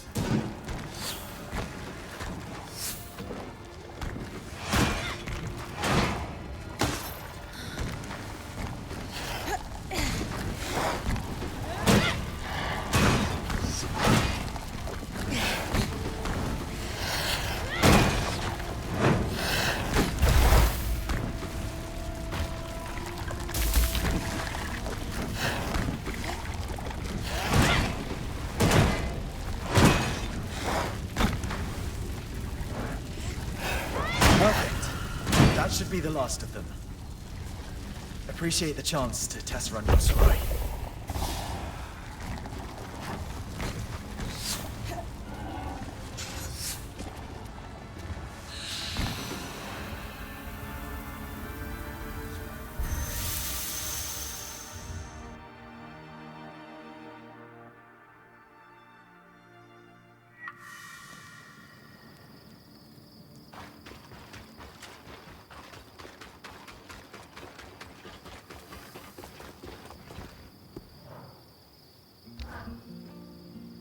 Things still good with our Spitfire problem?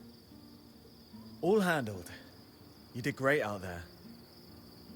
But it was quite the experience.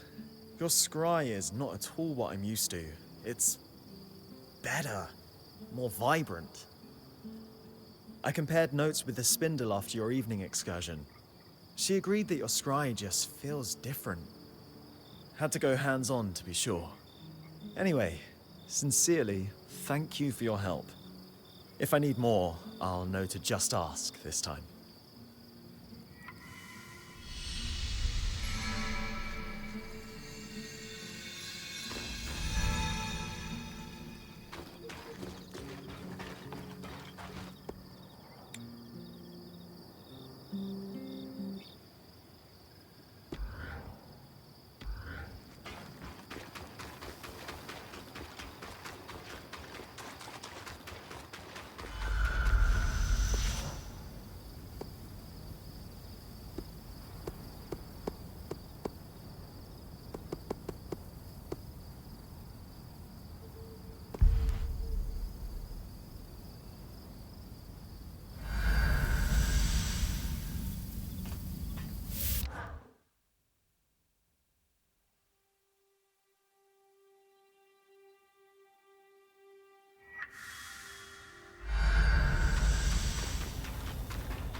Please use more frost magic.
Sev is repairing a loom gate again, is he?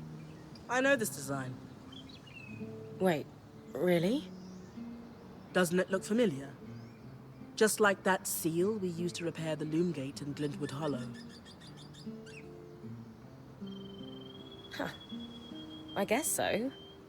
Though that one didn't need me to take out a glass tail.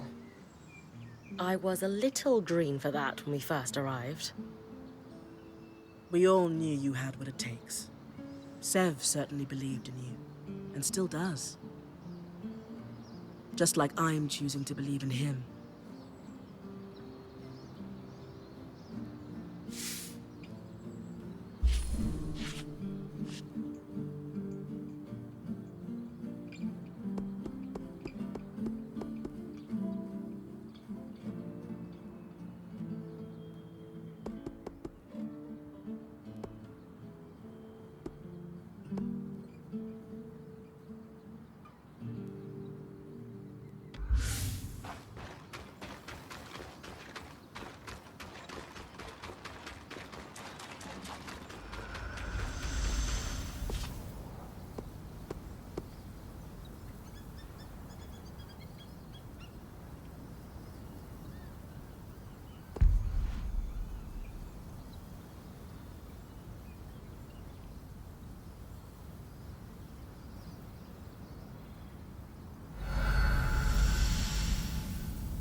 got everything you needed from the Strand, Dom? Absolutely. All part of the preparation. What I needed was just a byproduct. Nothing to prevent us weaving that strand into your mantle. Now, when you have the time, if you would do me the honor and please be the bearer of my surprise for her. She is 10 steps or so away. It'll be rough, but I can handle it.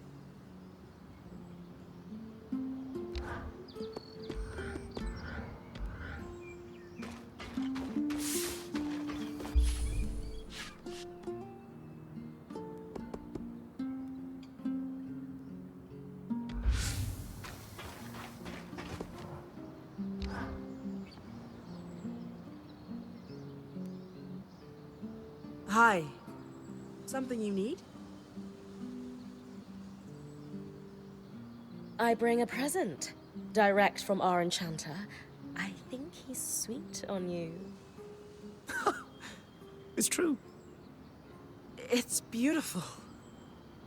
When did you have time to make a planishing hammer of all things? Oh, I wouldn't know where to begin, love. But I did see you eyeing one several moons ago when we passed through Udea.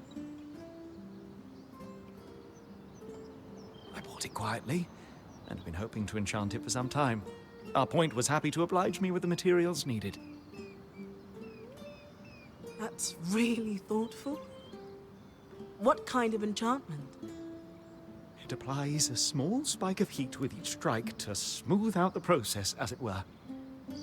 I've even wondered if something like cinder linen could catalyze higher heats, so each hammer in your collection could spike to exacting levels. The possibilities are endless. And lightweight. Keep your smithy even more portable. Yes. Yeah, well, it's lovely, but I don't know if we'll need a whole set of them. It must be challenging to make. If it makes life on the road easier for you, it's worth the effort. Well, maybe.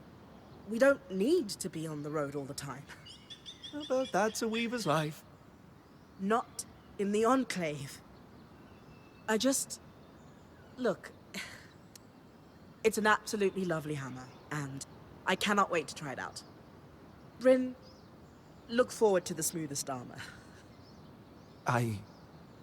Yes, well, very good. I have some things I should sort out.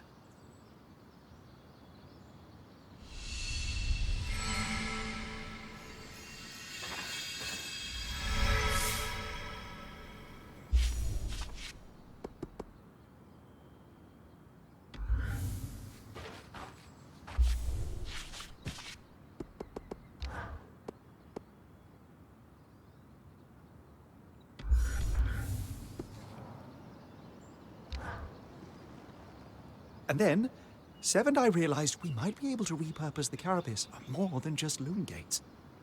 Uh-huh.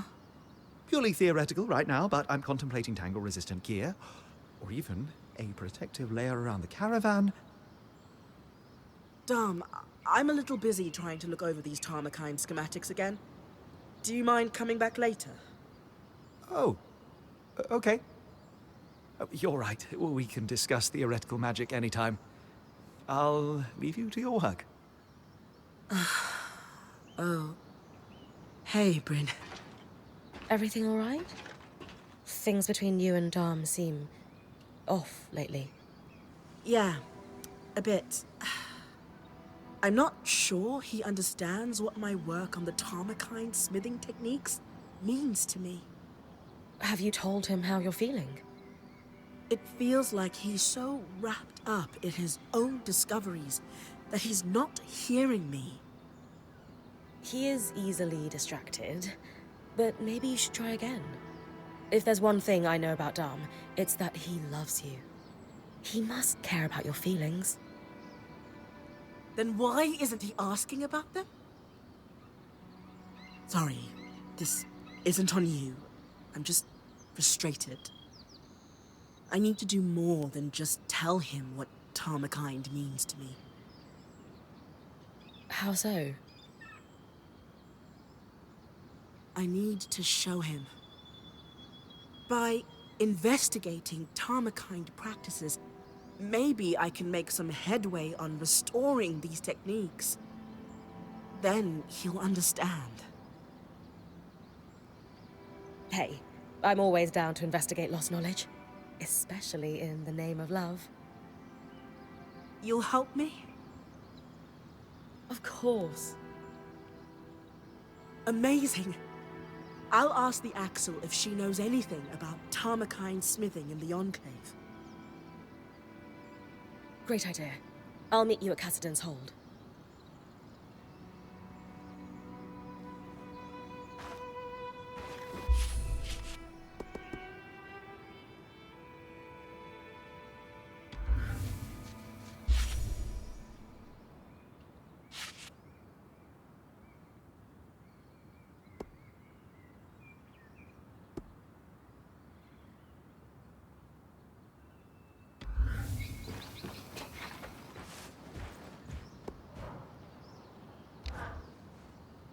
Hello, hello.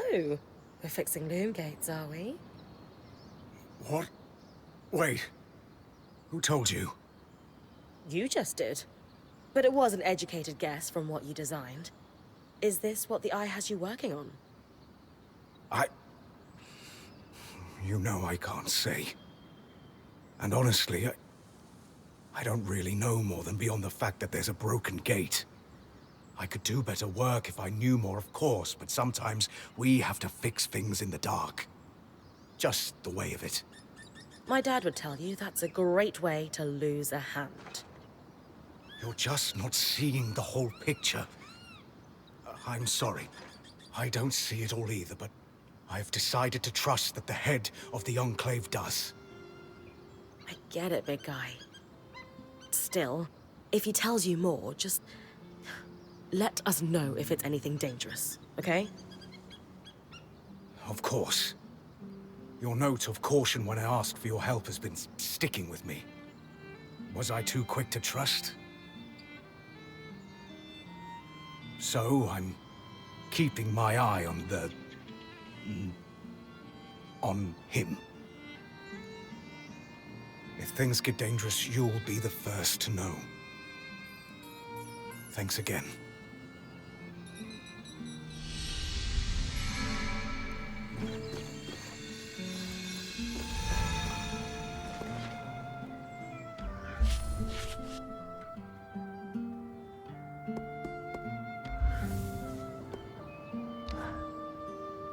Hey, Brynn.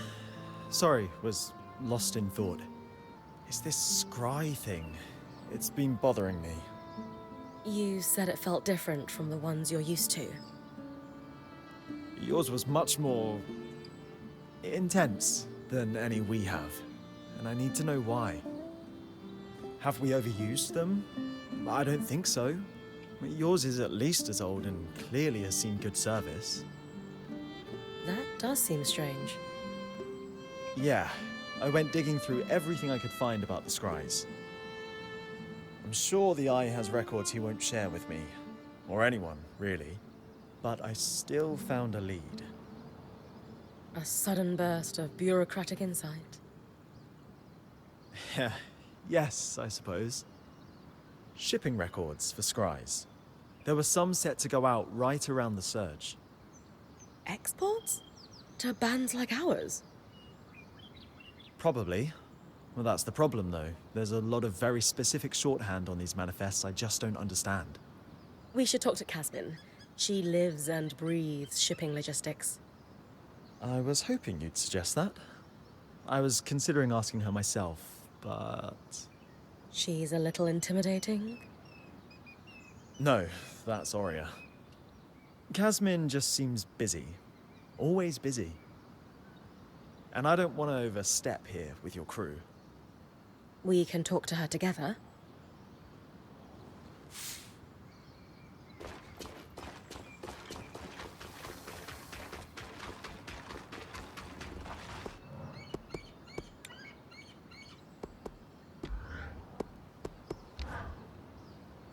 Hey, Kaz.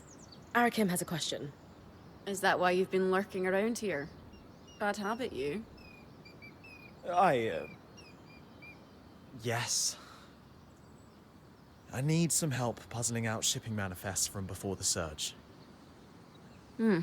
Scries, secured export, dates. You think some scries never made it past the Veil? Doesn't it usually take some time to figure that kind of thing out? Yes, but I'm a genius. This is what I do, Brynn. So, we should run these down. The records here aren't complete, though. They don't confirm the shipment. Any idea how we do that? This is where Brynn does what she does. Off the top of my head, there's 3 places we should look. Drover's Gate in the lower city is obvious. Logs will be there. Also, I imagine the Bastion would track export of any and all scries, military applications. And we should canvass the Hearthsiders. Maybe someone still alive who worked the caravans. I'd ask the Axel. She'd know who to ask. And we're not welcome in the general populace of Cassidans. We have that in common. Impressive. Happy to help.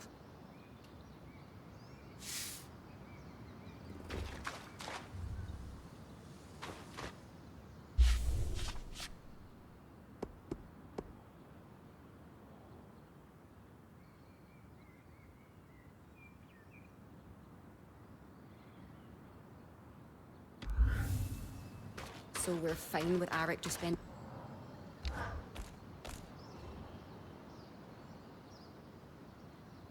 I was really hoping we'd find my father among the statues, but it's time. You were right, Lane. I often am. Let's build a census of male Oberon in the Enclave within a limited time frame that makes sense for your birth. Knowing your father had to have been here when the Veil went up narrows our search significantly. Time to chase a paper trail. Between the two of us, we'll find your father. Yes. I know you were really hoping he was a Weaver hero. It's okay if you're feeling let down. Ugh. No. Silly. Stop saying that. It's not. Our archival work might not be the most glamorous way to chase down a lost relative, but it is effective. You're right.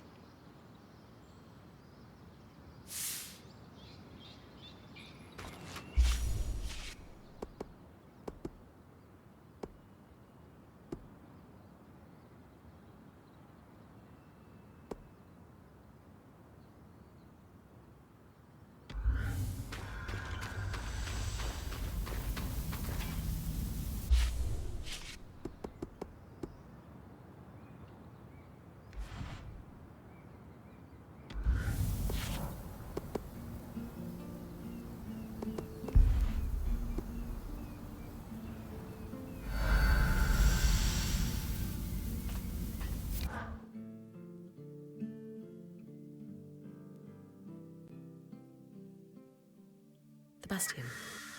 Lane said to look for regiment records.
These are the regiment records Lane asked for. My father told me stories about how instrumental the Oberyn were in the wars for Carnhaven's independence. They would glide behind enemy lines and strike with precision.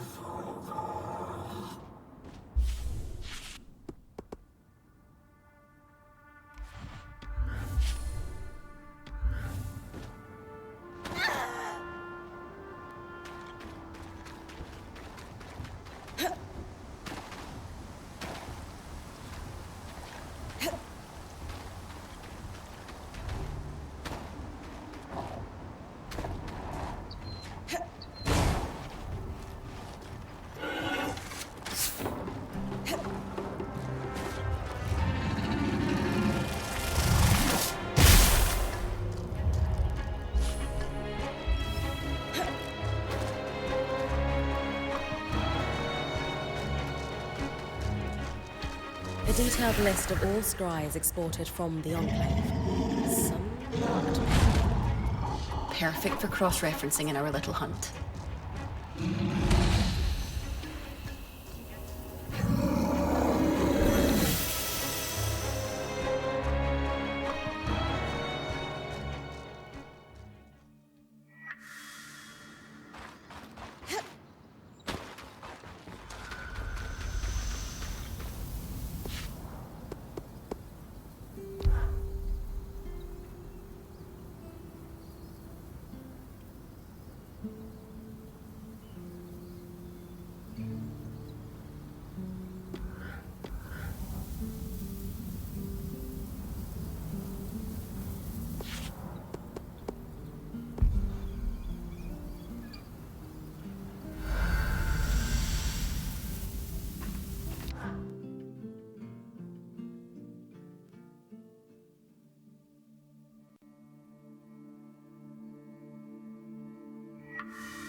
Detailed logs of every caravan to move in and out of the city.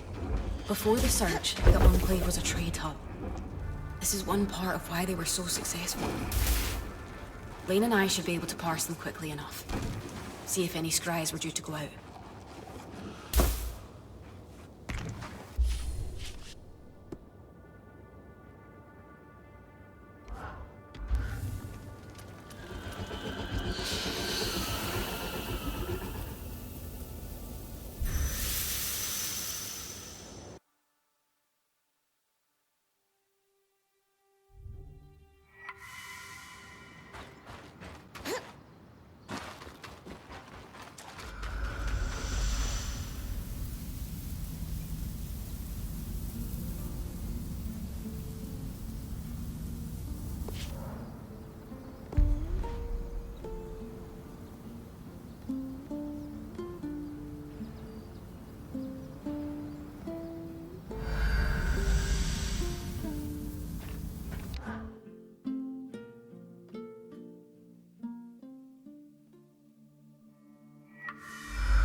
census records. The pivotal piece of the puzzle, as Lane would say. Others might call them dull.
A list of vendors. Maybe Aria's father is among them. My old point, Aaron, used to boast he could sell an Oberon their malted feathers. Ugh.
What have you got for us, Lane?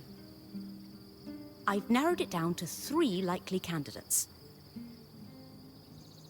A Hallowpire priest, a farmer, and the last military commander prior to the evacuation to Cassidon's Hold. A military commander sounds promising. How do we narrow down which of those 3 is my father? That's where we step away from the books and do some investigating. Brynn? I'll check the garrison, the market, and the Hallowpire Rise for any traces of these Oberon.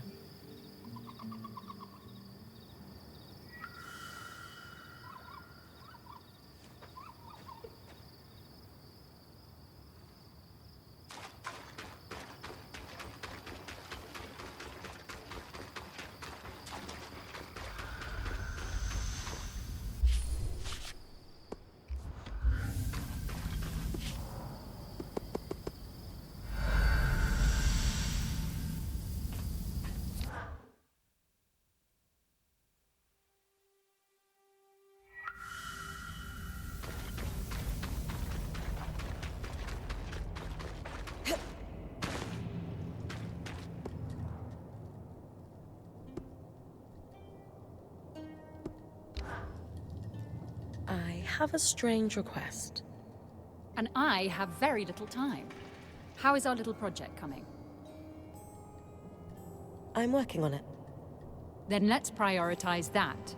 I have people to arm.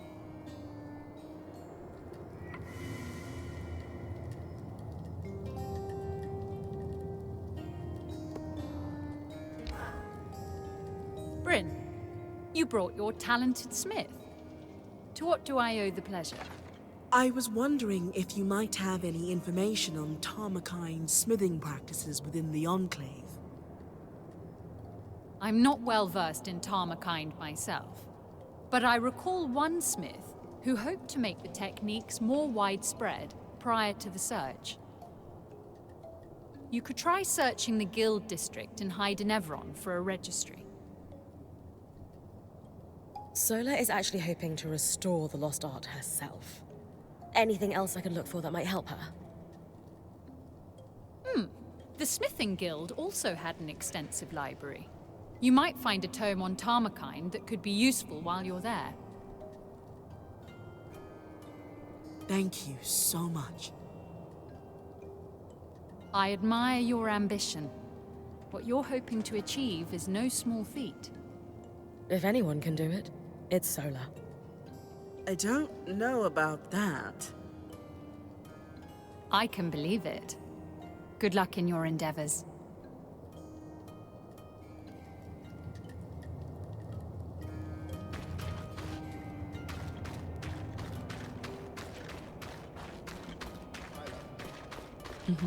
Got it.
Ah, my old nemesis. Mom would be so proud.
Registries. Ah! How are things, Lane? Seb isn't here for the moment. You're clear. I'll be quick. The symbol is registered to imports brought in by the Norian Order. Also, I have the location of a worksite in the Institute. Good to check it out then. If they were working in the secret areas of the Enclave, they must have had political pull and trust. On it.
I'm almost surprised they had aeroliths down here.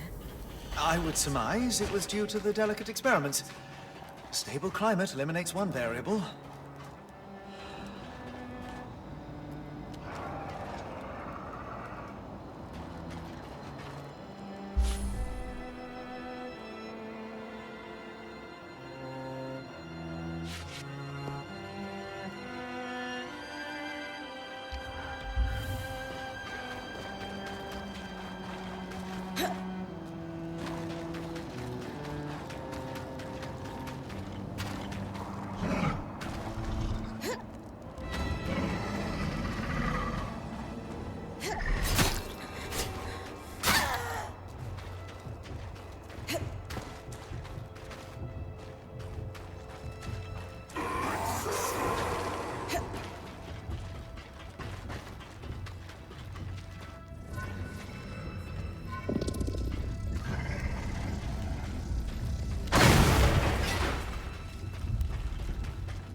at all.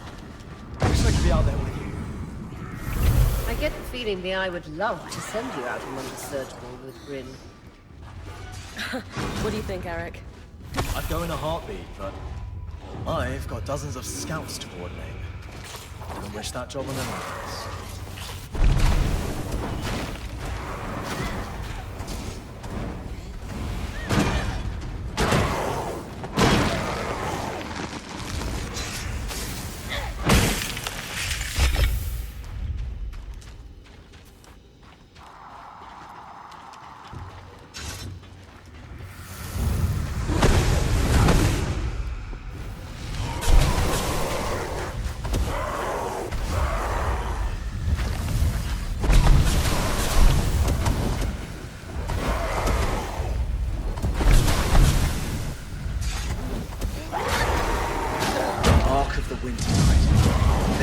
Of ice as armor.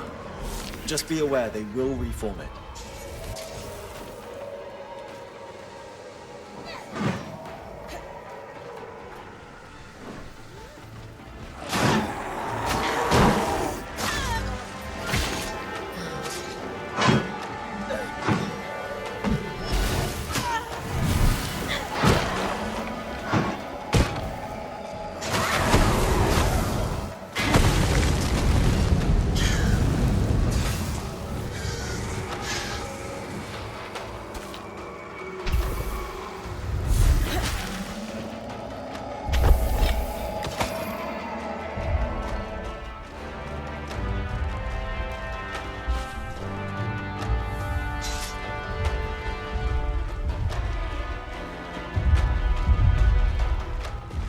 The western circuit of musing.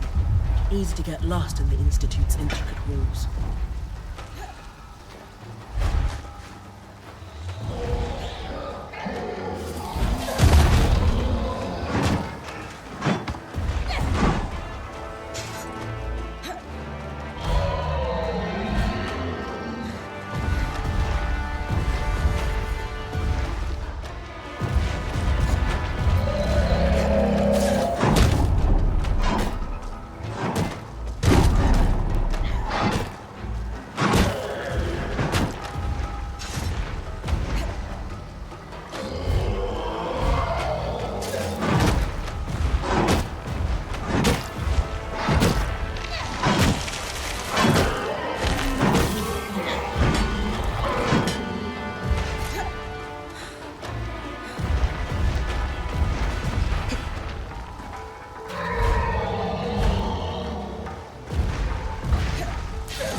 sealant. Waterproof joints for piping. Such it looks like.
seal on this paperwork looks exactly like the wardrobes the Sun and the Eye both wear. Definitely the right place.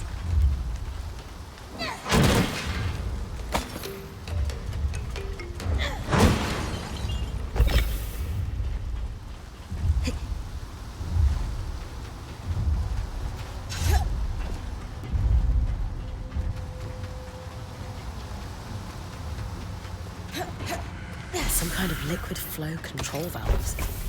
Complicated.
Don't forget to block.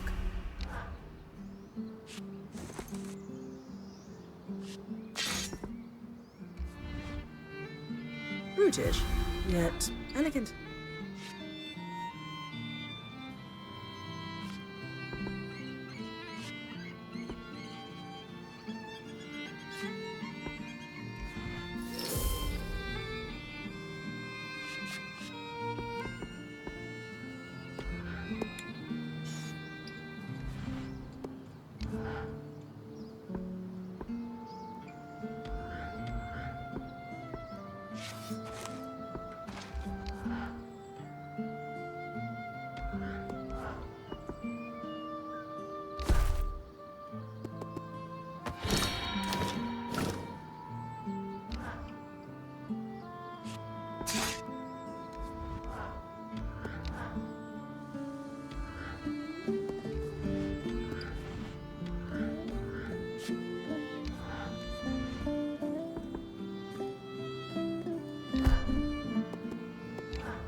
Good balance of protection and mobility.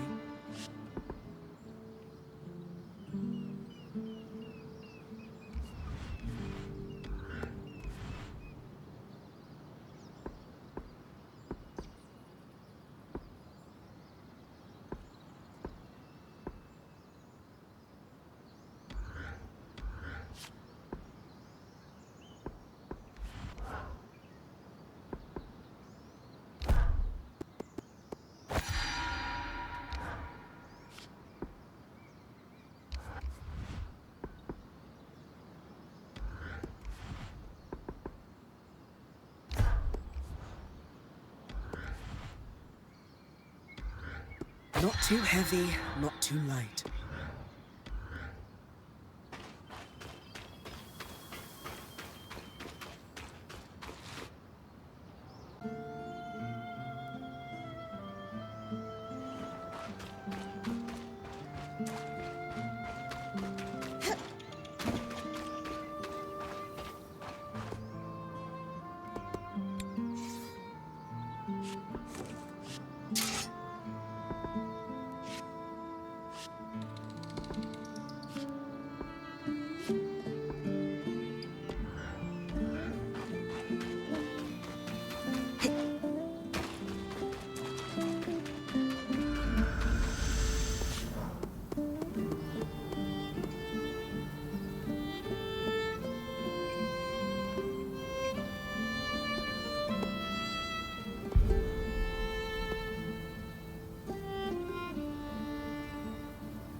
Sev's from Taza.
imagine there are many pools like this deeper into the underworks.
Nice work, Brynn.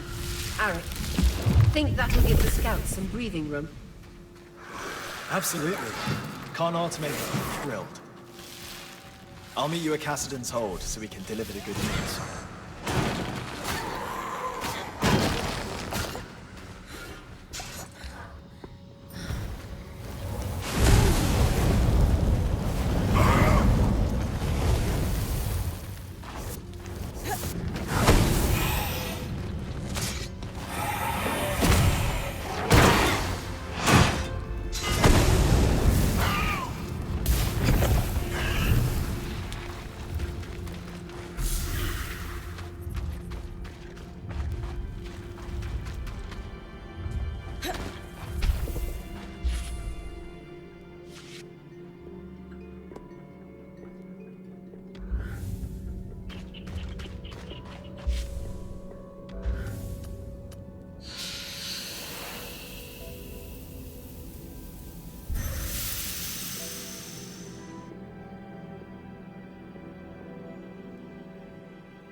So, Norians. I've been digging. The Tarzan trading company that shipped the crates you found was the lead I needed. The Norians were experts in water storage and conveyance, and active before the surge, but disappeared shortly thereafter. Or rather, they wanted to disappear and subsumed their identities into a series of careful fronts, cover names, and the like. Thankfully, the trade record you found led to a whole web of associations, many of whom have had dealings with my family.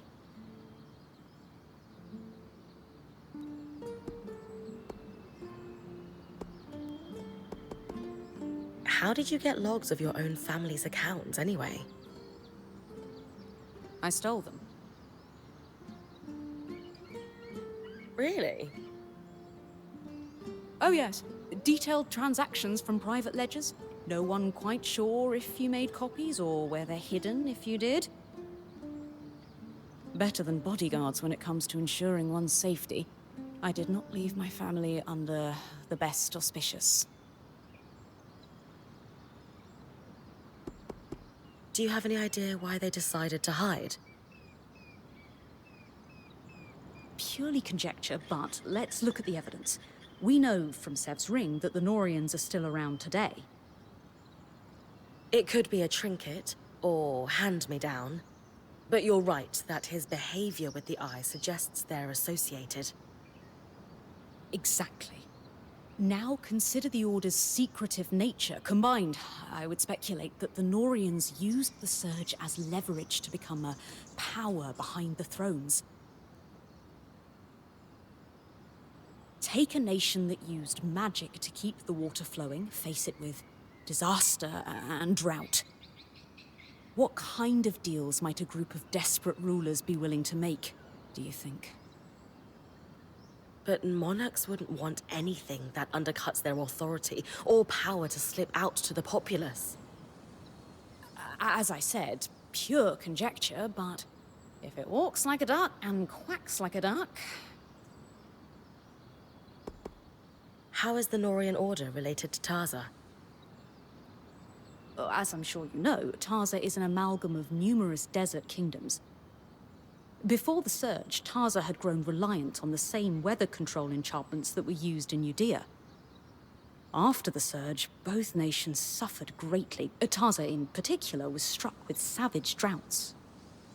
Meaning folks, like the Norians, who specialize in water, had essential skills and knowledge. I expect they were critical in keeping Tarza's many cities alive at all, a position that would afford them considerable influence. What did you find out about the Norians before the Surge? They seemed a somewhat innocuous guild of specialists, traded under different names even then, making them a bit hard to track. But as far as I could tell, they mostly dealt in water. Dealt, meaning what in this context? Aqueducts, reservoirs, wells, you name it. If it stored, gathered, extracted or moved water, they were involved. That explains the complicated valve I found underground. Absolutely. They had specialized knowledge, which I assume is why the Enclave contracted them. Gas, such as raw magic, is a fluid after all. Knowing what we know now, what do we do about Sev? I believe we can say for sure that he and the Eye are somehow related through this Norian organization. From Sev's visits to the Hold, I imagine they're working together on something, but I'm not sure exactly what else to do with that information. I gave Sev some help collecting materials. He's definitely working on some kind of project. He asked me to trust him. Maybe it's time to ask for that favor in return. A good idea. Speak to Sola first, though. I've updated her, and she might have some ideas on how best to confront him. Thanks for your help, Lane. It's no trouble at all. This is what I do, and I rather enjoy it.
Sev.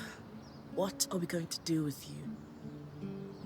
You know him better than me. Can we trust him? I hope so. But it's pretty obvious Sev is being pressured by the Eye due to their Norian connection. And I do not trust him. Anyway, what did you learn from helping Sev? He's either constructing or repairing something that requires exotic materials. As I said, it reminded me of how he fixed the gate in the Hollow.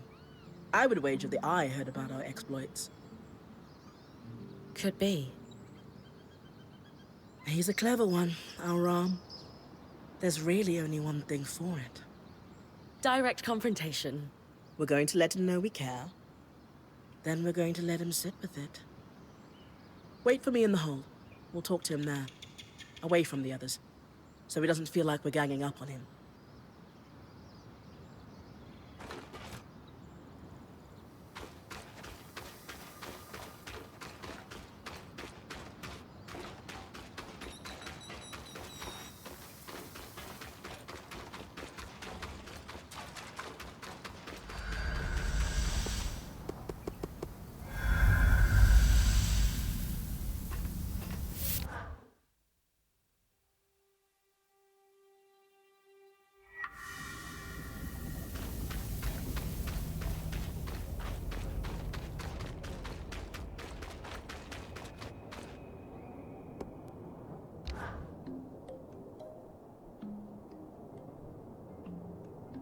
If you're interrupting my petition reading time, I hope you're bringing me some good news. Nothing but. The way's clear for the scouts to start retrieving those supplies. Anything to add, Arakim?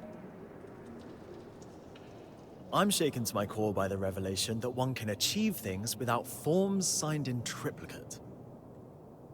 Interesting. I won't argue with success. Especially when it keeps our people going. Brynn, since you've proven yourself useful, I've considered the ways in which you can assist us further. We'll need Isla's help for this next step, though. Oh, we're all on a first-name basis with her, are we? I should hope so, yes. I actually just finished helping her with something. Shall we go fetch her? Oh, yes, let's do that. I need to go make a report to my scouts, but I owe you a drink for sure. I'll hold you to that.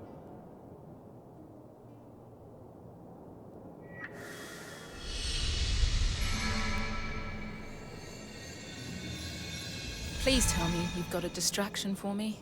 Are you all right, Isla? I'm just, a little tired, is all. Between powering an arc by myself and confronting my father on the same day.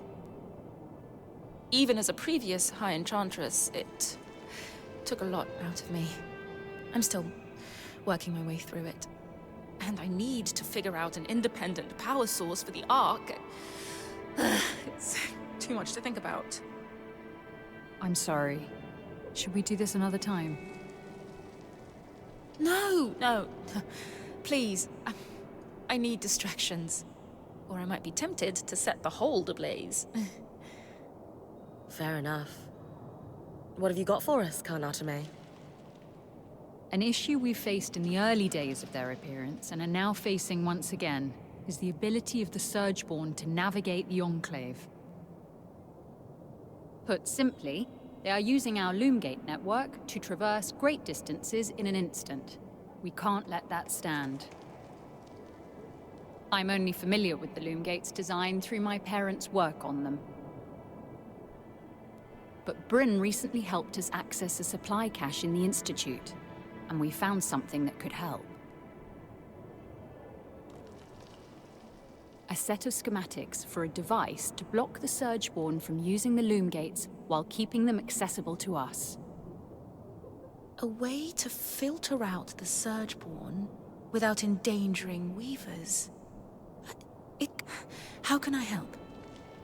Well, they're incomplete, and I was hoping you could tell us what's missing. Here, Take a look. Let's see. A resonance modulator. Brynn, while she looks over the schematics, do you have any questions? Why didn't they finish the schematic? My understanding is that at that time, our bureaucracy was growing to the point of being rather unwieldy. I still grapple with the remnants of that bureaucracy every day, so I can imagine that whoever was working on these schematics... Let's just say that they were probably told to submit it to a committee before proceeding with the design. Even though it was urgent and would have saved hundreds of lives? For some people, propriety dictates priority. That's my guess, anyway. And, for the record, much of my life's work has been in service of streamlining that kind of bureaucracy. We cannot risk following the same path that led us to ruin. Where's this device going once we finish building it? The resonance modulator should connect directly to the harness. You've already been there. Returning to the scene of the crime. Why there? The harness acts as a central nexus that controls not just Asylum, but our loom gates and all of the Enclave's transit points. Hence, why you were able to use it to open up the underworks in the first place. At least I can't unleash the Surgeborn a second time. Small mercies. How do we know that this modulator will work? Whoever designed this clearly knew what they were doing. It's beautiful, elegant work. I'll say. It feels... familiar, almost. I can't quite put my finger on it. We could check through the rest of the paperwork, see if we can find out who the author is, if you'd like. Yes. I'd love to. I've had enough. The sooner we get this modulator built, the sooner we can secure the loom gates. I'm assuming you'll be the one to build this. What do I need to bring you? To be frank, considering all your Weaver Band's achieved since you arrived, it's clear to me that you brought with you an expertise that we did not retain through the dark days of the Surge. With that in mind, I would love to leave this in your Smith's capable hands. She must have had a world-class mentor. She's primarily self-taught, actually. But I'll pass on the compliment. She'll be thrilled to hear it. That's astonishing. Let's go through what's needed, then. For the body of the device, you'll just need some calm steel. But the rest... Do you have any preliminary thoughts, Isla? Yes. Like you said, it's amazingly simple. What's missing from the schematics is the part that allows us to calibrate it. But it's clear in my mind what the finished design should look like. Give me a moment. There. It's like the design itself wanted me, or someone, to finish it. To calibrate it, we'll need some representative samples of Surgeborn. Let's say husk and huskhound fur. Get plenty of both. And then I take the finished resonance modulator to the harness. Exactly. It should be pretty obvious where to place it, too. You'll know, if you do it right. Gotcha. Time to hunt a few Surgeborn.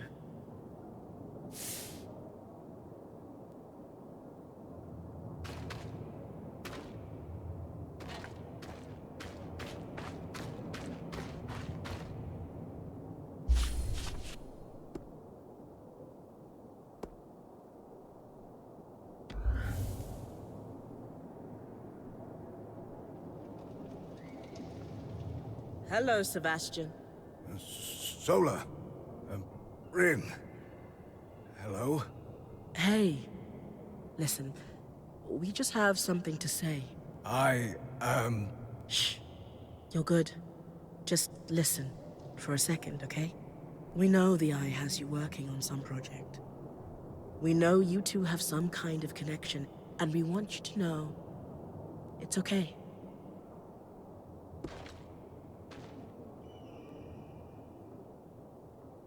Look, Sev. I know the Eye has fancier robes than us, a nicer place, and you can't question his taste in jewelry. But we've got Moxie. Casmin cooks a mean stew, and you really can't discount the importance of a hearty meal. You're always welcome around our campfire, is what I'm saying. Exactly. Anytime you need to talk, apprentice of mine, you know where we are. And we'll listen.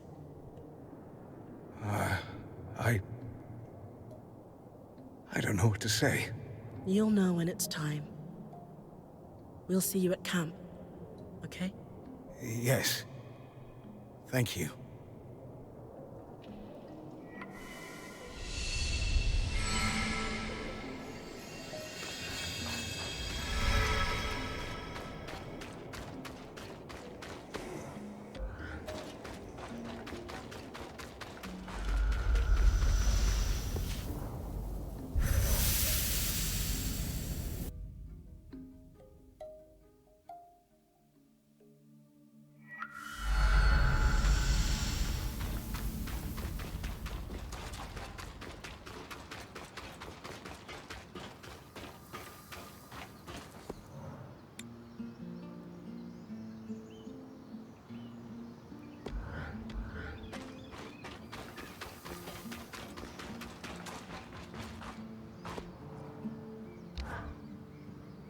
Ever since we learned of the verdant mines, I haven't been able to stop thinking about them.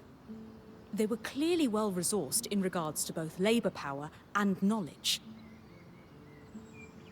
And they had an extremely intimate knowledge of the Enclave's technology. But do you know who was around to see their rise and fall, but hasn't spoken a word about it? Cassidon's Hold's biggest ass? The very same. I just think it's interesting how he's kept quiet about it. Don't you? I don't expect much from him. I don't know if he was involved with the events surrounding the Verdant Mind's attempt to take down the Veil, but he certainly bore witness. So what are you thinking? I'd like to send you out on a fact-finding mission for now. Meanwhile, I'll pore over my existing research for clues. Gotcha. I'll be back when I found everything you're after. Thanks, Brynn. I'll get to work here, too.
Well, that did something. I should go check with the axle that it worked. Hope I'm not interrupting anything with her and the spindle.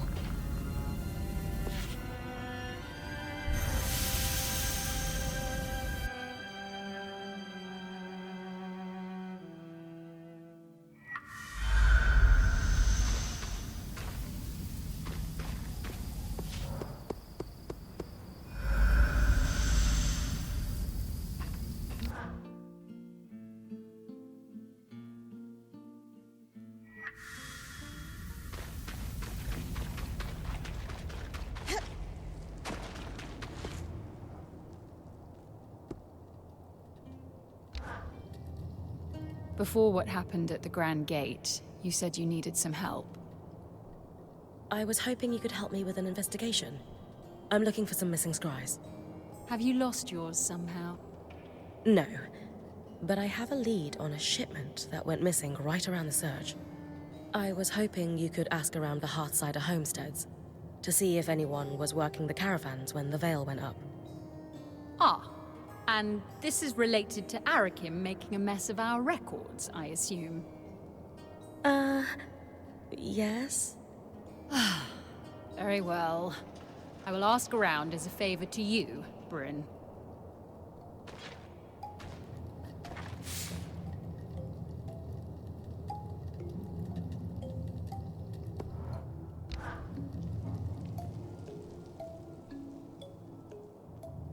So the curves of the metal suggest... I definitely think an enchanter had a hand in this, as well as someone with intimate knowledge of the loom gates. Those two people could possibly be one person even. Though I can't fathom who it would be. Keeping yourselves busy, I see? It's a conundrum for the ages, that's for sure. Ah, Brynn. You're back. You've done amazing work with the resonance modulator. I'm certain this will be a turning point for us. Thanks. But how do you know it worked? The loom gate started glowing a strange color before you arrived. I took it as a hint that you'd succeeded. Spoiled the surprise. I'm sure the Surgeborn will be plenty surprised when they next try to use the loom gates. Suffice to say, we're thrilled, Brynn. In a short time, you've done a lot to help us. We were, obviously, a little hesitant to trust newcomers. Our first impression wasn't the best. But now, we're in a much better situation when it comes to survival.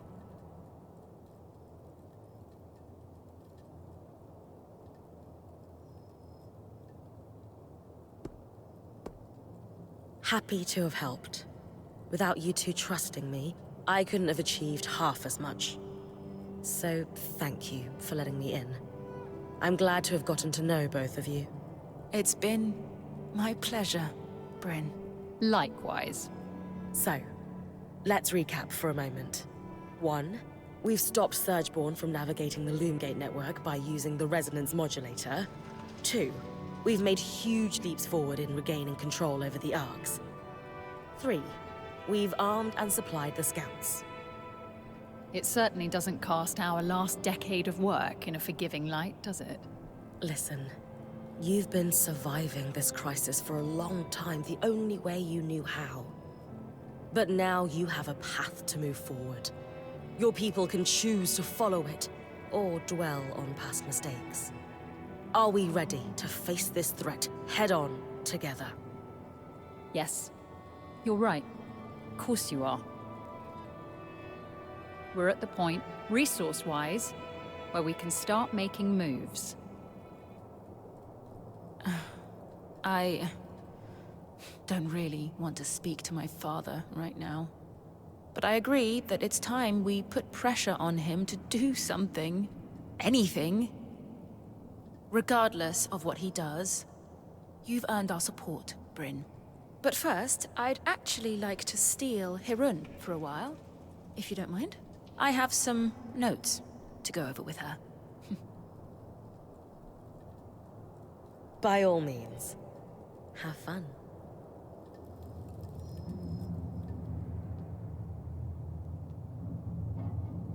I suppose I'll just get right to it. Why do you treat me differently? What do you mean? Everyone else gets the stern you, the you who's in charge, the Axel. But I get the friendly face, the compliance, this you who I don't understand.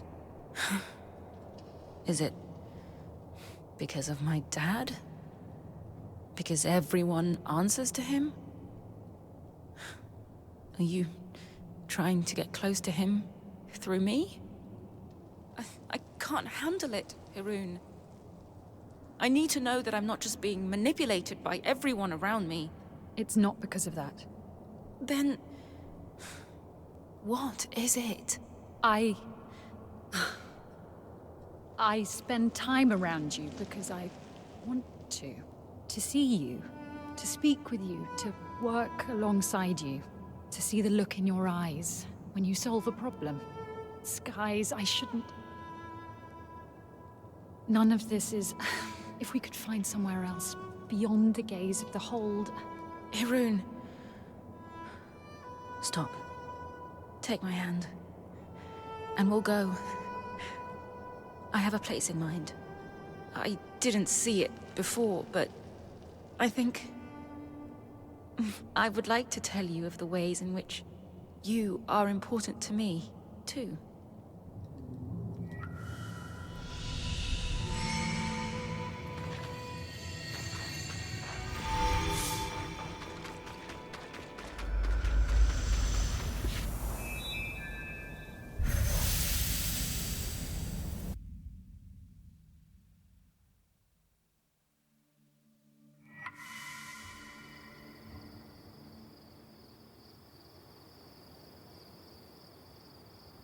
What's going on? Arik, why don't you fill her in? Our plan worked.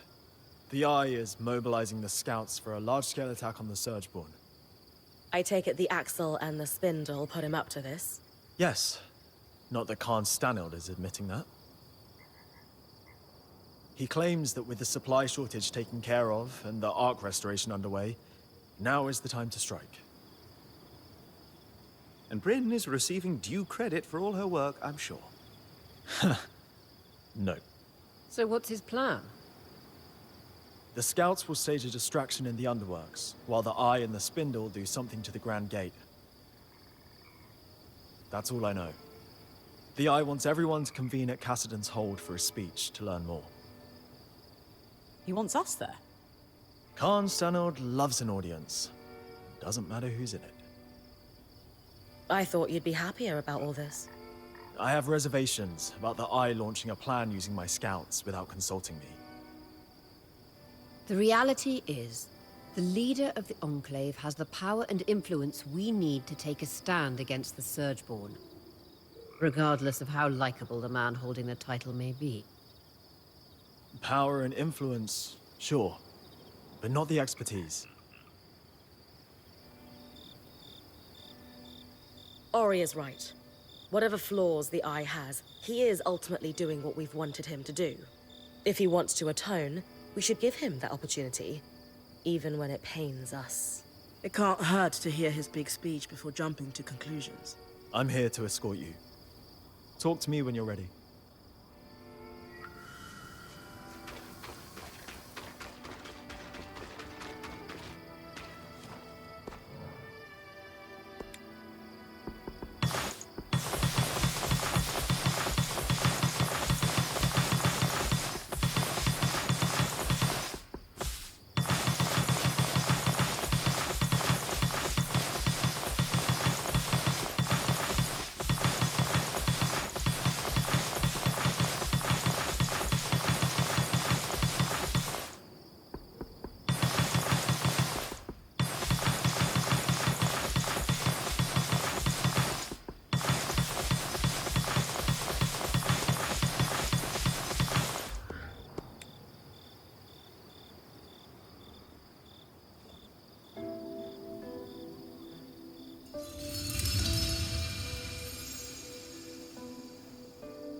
I think we can call that as close as we're going to get.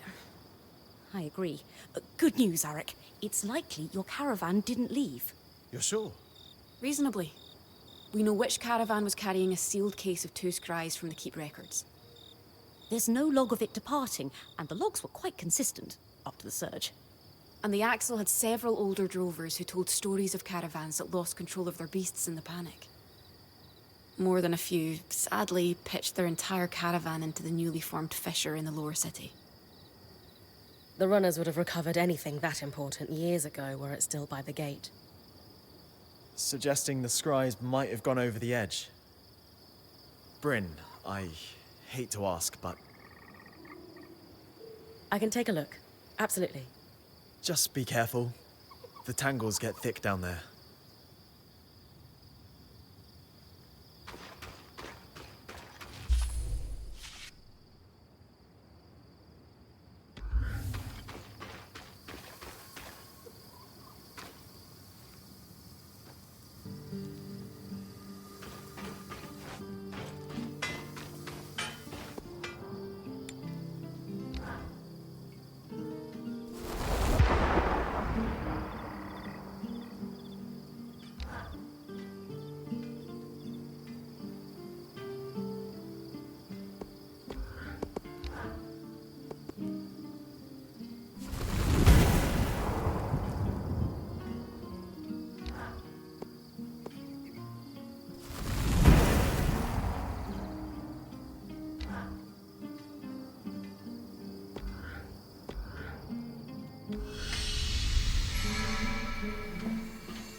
Sword and horn.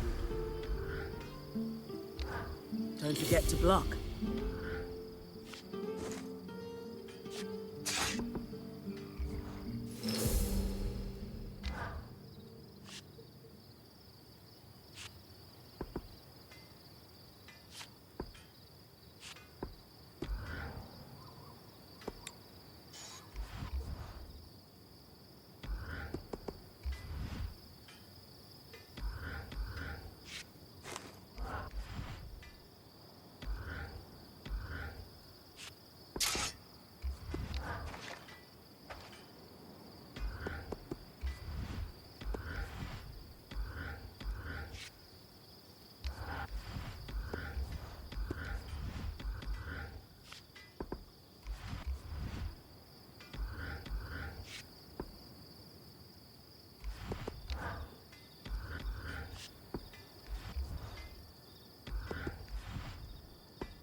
Ready to head to Cassidon's Hold?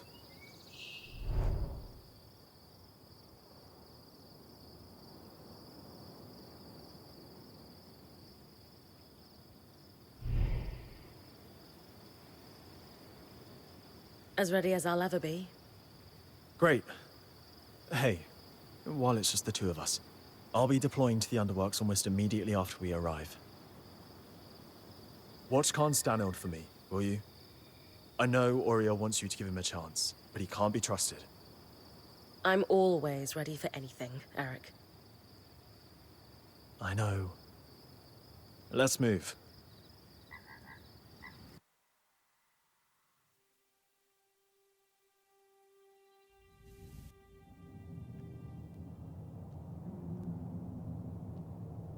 Decades of caution have been rewarded, friends. For this moment, and not one sooner, is the precise time to strike. Today, we wrangle our lands free from the Surgeborn's grasp and reclaim our hearth once more. Whatever it takes. None of this could be possible without the esteemed prowess of the Spindle. Her work on the Arcs has laid the foundation for my plan.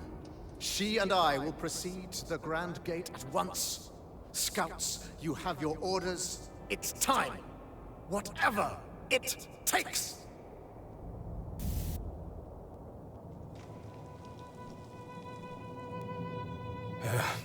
Brynn, you need to come with me. Now? Yeah, no time to explain. And Aurea, you should get on the scry. All right.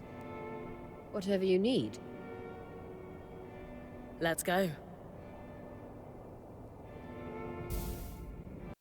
Sev, I know you said there's no time to explain, but want to give me a clue as to where we're going?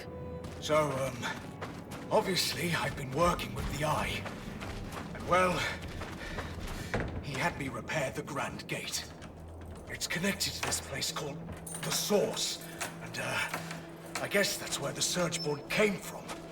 He's got this plan to go there and solve this problem once and for all. Right. I heard that part of his speech already. What does this have to do with us sprinting like an Ash Peak Drake is on our heels? So there's, it's better if I just show you.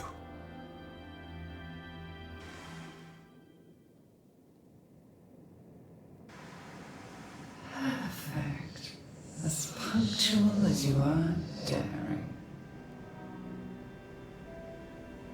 Sev, what's going on? I don't know.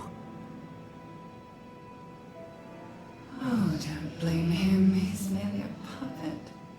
Ironic, given I'm the one all tangled up. So you can talk? Of course. Only language could allow me to prey upon Kenrick's exquisite inadequacies. You've been talking to the Eye? Manipulating him? Into a foolhardy and preposterous plan that only an absolute imbecile could think was worth pursuing, yes. I've been down here for years, laying groundwork and learning what I could about your people. All towards a moment when I could convince Kenrick to act. I almost despaired he ever would. And then, along comes you. Me? Oh yes. Kenrick is threatened by you. Terrified, even. In your brief time inside the Veil, you've accomplished so much more than he has in decades. Not that that's saying much. Still, you are the perfect catalyst for change. We have that in common, as you will discover in time. So now, he's going to open a gate to the heart of the Enclave, convinced he can recover it from us. And the one person I worry might be able to stop us is here, talking to me. You're fast, but even you can't run to the rescue now. You've thought of everything. Except, why tell me all this? Because you're too late to stop us. And even if you weren't, no one would believe you. Sure. Unless they were listening. Quit taunting it, Brynn. We've got work to do.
No!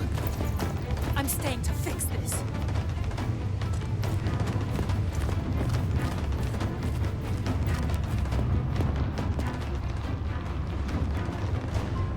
Do whatever you can to buy me time.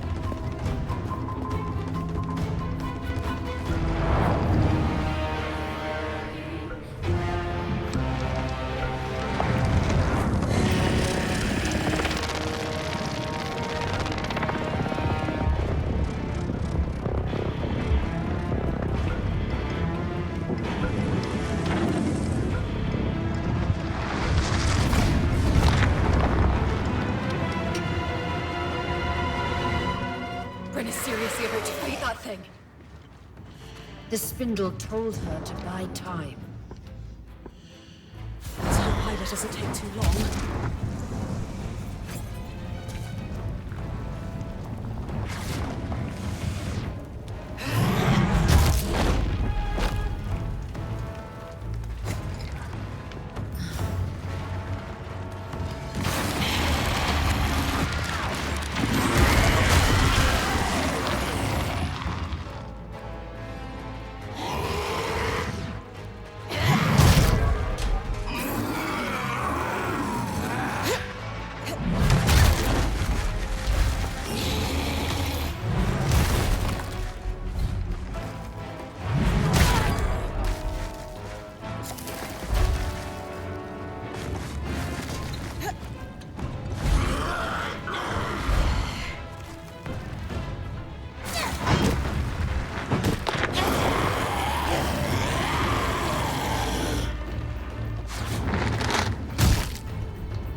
keep going for much longer.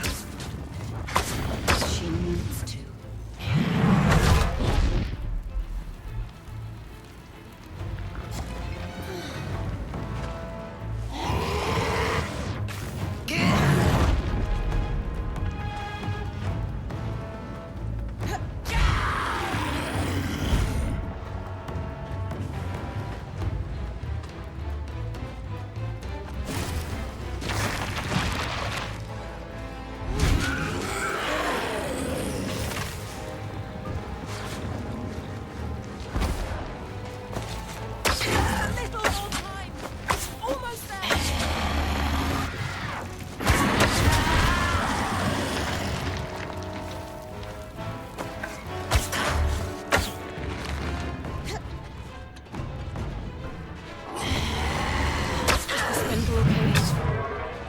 She can't be. No. What? What's she doing to you? Hopefully not what I think she is.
Whatever it takes.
Spirits.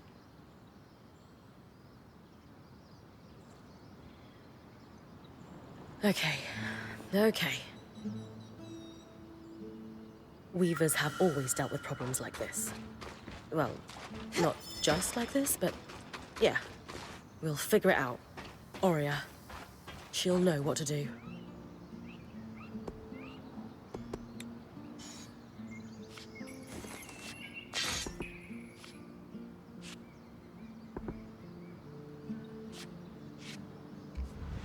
This one strikes a good balance.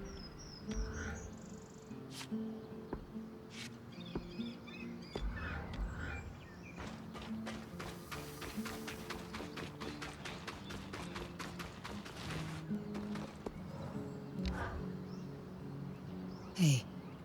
Hey. How do you feel? Okay now, but it was touch and go for a while. Lane will probably never forgive me. For that matter, I might not either. I knew that fight. The spindle, giving her life like that.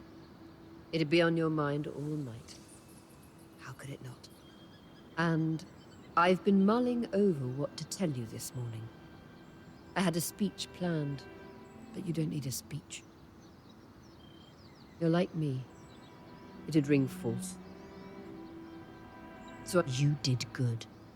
It was an awful situation, but you stood up and did what needed to be done without hesitating. Not many people have that kind of grit.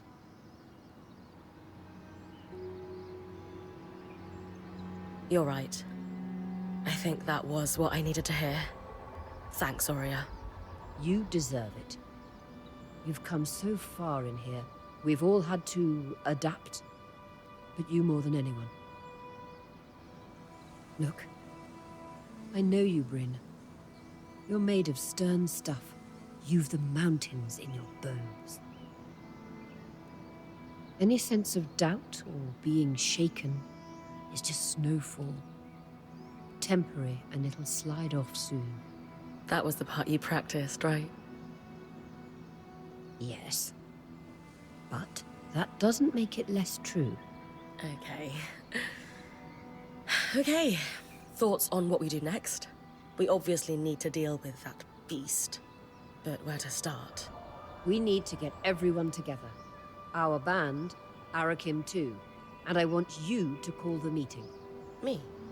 Yes. You.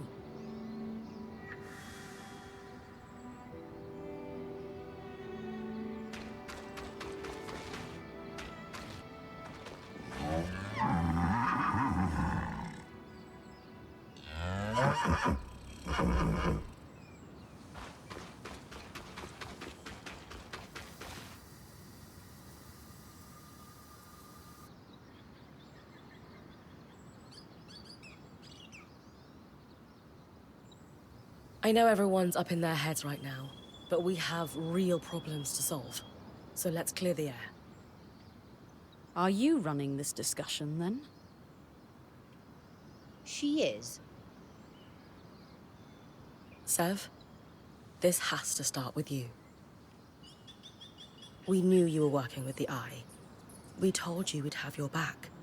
Help us understand what happened. Just breathe, Sev. Start from the beginning.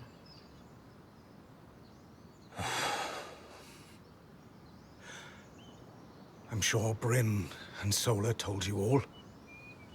But I belong to an order called the Norians. We're sometimes called the Watersmiths. Imagine my surprise to learn our talents had been critical to the construction of the tapestry. Our order binds us to always help another Norian. Especially a high-ranking one like Stanild. And to keep their secrets.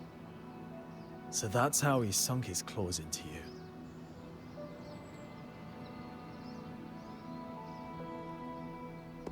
Did you leave the Norians to become Sola's apprentice? One never really leaves the Norians. Not with their life. If word got out about me betraying Stanild, I'd be a dead ram walking. But no. My people have a ritual known as Ram Bralem.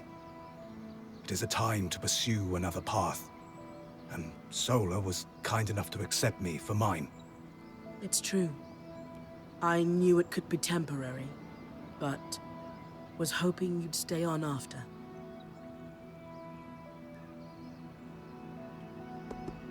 What did Stanild have you doing? It was all work on repairing the Grand Gate. He'd heard about our success with the gate in the Hollow and Felt I might be able to replicate it. Thanks to your help, I was able to do so.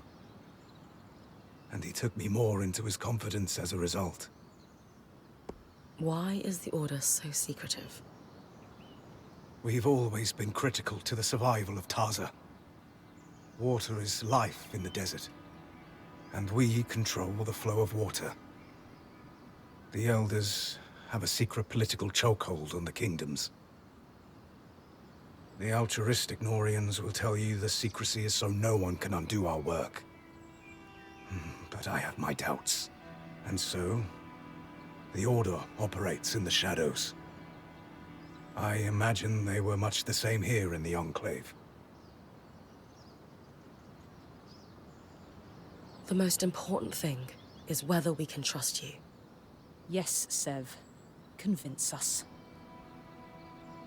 I swear, nothing I did was intended to cause harm. Too many of my Order are political animals. But there is real good to be found among the Norians. Craftspeople who just wish to perfect their art. To bring water to people in need. To experiment. But need the resources to do so. Unfortunately, too many of those resources are controlled by people like the... They're all the same. They see a point of control. Water, information, wealth. And they abuse it. I thought the secrets were a necessary evil, for some great purpose, but seeing his chokehold on the Enclave, it's stagnation. You all have every right to distrust me. I am sorry. No more secrets. I just can't do it anymore. If you can't be a Norian, then what are you? If you'd have me, I'd like to stay. Those of us who have been here longer than Sev. Thoughts? He's a great apprentice. And did what was right in the end. Still wasn't quick enough. We need him. He's been exposed to Kenric Stanald's plans, and that knowledge may be critical. We've all had a very tough time since we came through the Veil. I would have grabbed for some kind of normalcy or order, too. You are all heard. And I would add that you joined us under false pretenses, Sev. You had loyalties outside the band you never disclosed. I have a hard time accepting that he kept so much from us, but shared so much with the Eye. Who knows what Stanild, or gods help us, the Talon heard about us? Only time will tell how much damage that's done. Lane, I hear you and I understand. Sev has real work to do to rebuild trust. Only you can decide when the apology feels real to you. Sev, that considered, you have worked tirelessly since joining us, and demonstrated an enterprising spirit and deftness as a smith. And before the blade could completely fall, you risked all by blocking it with your own hand. You can never be a Norian again. I do not sense that you wish to be. And who are the Weavers but a group of outcasts and misfits, just trying to muddle through together? You will stay, and you will help. We have work to do. Tell us about Stanild's plan. Thank you, Horia. I'm sure we all have things we want to say, to Sev and each other. But that can wait. Right now, while we're all here together, we need to focus on next steps. But here's our challenge. That Talon. It spoke. It knew things it couldn't know about us. We're on the back foot and need to catch up fast. Then let me, as Horia said, help. After I repaired the gate, Stanild took me completely into his confidence. He'd been questioning and learning from the Talon. Or so he thought. Not realizing he was being manipulated. He was increasingly estranged from his daughter. I'd wager he was desperate for a friend. I'd agree. Based on what he'd learned from the Surgeborn from his friend, he put together a plan. Use my people as a distraction to pull the bulk of the Surgeborn out of the underworks. All while he used the gate to... what? There is a place, deep, deep underground, known as the Source. A feat of engineering unparalleled. It's the secret to the Enclave's power. The abundance of magic. The heart of the tapestry. The thing powering the Veil. There was only a single loom gate still connected to the Source after Asylum cleared all connections. And I'm the one who repaired it. The Grand Gate would take him right to the heart of things, then. Exactly. Stanhill thought he could... what? Sneak down there and fix things somehow? Tear down the Veil?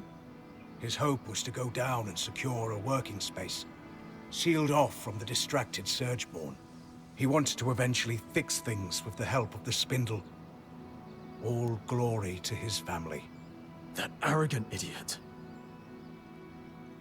He'd read in his personal archives there was a system designed to shut down the Source. In the hopes of discovering how it worked, he had been feeding information to the Spindle about it in drips. Meaning she might have been working on a fix for the Source without knowing it. Then we have to pursue her research, clearly. Good. But we still have the problem Stanhill never saw coming. A great Surgeborn. Which almost certainly will be unkillable, if it operates like every other Surgeborn. It's hard to imagine any place more full of tangles than the literal source of the magic that's overflowing. On that, I have an idea. If I'm right, we might be able to turn the tables and remove its advantage. I'll need Brynn's help if that's all right with everyone. Of course. If it gives us a chance, we have to take it. I agree. Has anyone just thought to ask the Talon? What would we ask it? Favorite color? Favorite way to disembowel Ashar? No, she's right. It has clearly demonstrated an interest in Brynn. Maybe she could pry some information out of it. I'm not sure I'll get much. But I'm also sure I'm not going to think it's my friend. So, worth exploring? Then we have a path forward. Sev will pursue his thoughts on dealing with that beast. My people have started calling it the Herald. Of destruction? Doom? Why not both? As I said, people are on edge. Fine. Sev pursues weakening this Herald. We work with the Axle to look into the Spindle's latest research. And if she feels like it, Brynn has a chat with our imprisoned Surgeborn. As good a path forward as we are going to find. Let's call it here and get to work.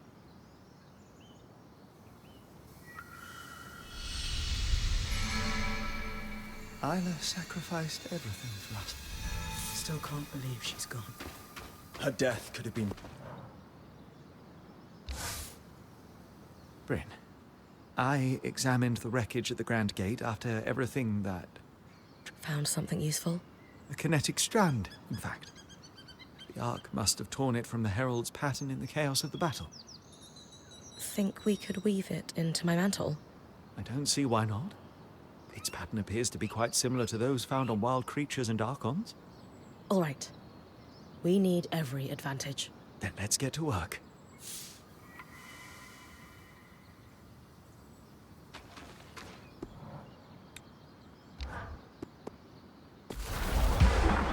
And we're finished. This will be quite the powerful addition to your mantle. How so? This strand can twist kinetic magic into a tunnel.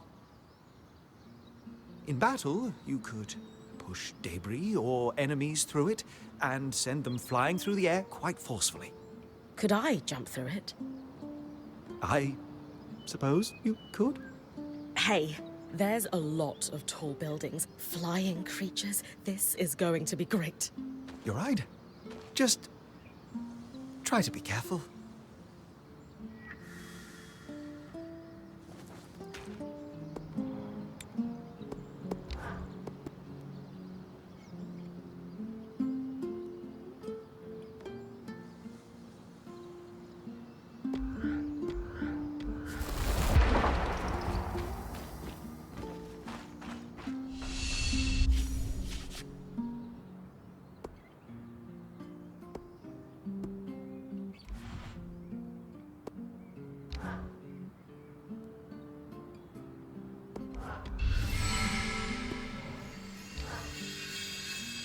I appreciated your candor in the meeting, Sev. It was terrifying. Wasn't sure I'd be allowed to stay. You didn't get to voice an opinion with the others. Are we? I'm not upset with you. If anything, cautiously certain that what you did was for the right reasons. You'll need to keep proving yourself, of course. But in the end, you came through. I knew something was wrong the moment that thing started talking to me when Stanild wasn't around. It was very focused on you. Me? So much so that it said the only way the plan would succeed was if you talked to it. It reeked of trap. I didn't survive a decade around Tarzan Norians without picking up when someone's holding a knife behind their smile. But you still took me down there. Sorry. An educated risk. I felt there was nothing it could do and wanted the whole band to hear it talk. I don't think it understood we have the scry. And Stanild wouldn't use one, of course. The Talon was his deepest secret. Whom would he tell? Can you tell me more about Stanild's plans for once he went through the Grand Gate? He was counting on Isla. She was exceptional at protective fields. But even then, no. I don't think he had a real plan. The Talon had convinced him he'd be able to survive, and fool that he was, he trusted it.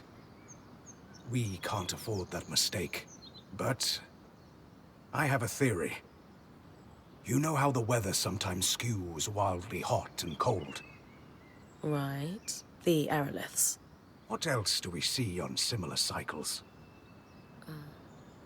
Miasma. Exactly. So, it follows. You think the aeroliths are able to affect raw magic somehow? I do. And in Stanild's private records and designs. I found notes, specifically on aeroliths with Norian commentary. You think the Norians were involved in their creation? It would certainly explain why Tarza had such access to aeroliths before the Surge. If I'm right, this might be the key to making the source survivable. Fewer tangles means less dead me. Absolutely. Where do we start? You'll need to head to the Watersmith area of the Institute, and I'll guide you from there.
Should be close to where the scry-carrying caravan might have gone over the edge.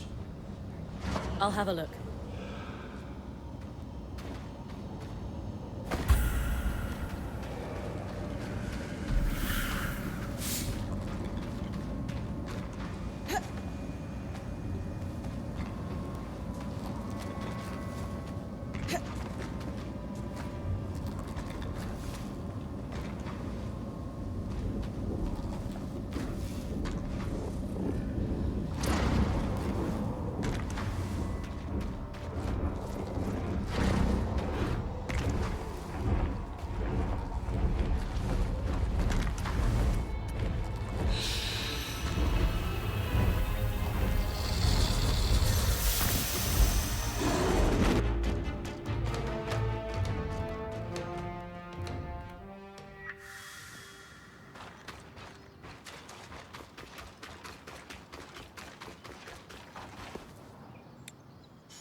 See those massive pipes running along the roof?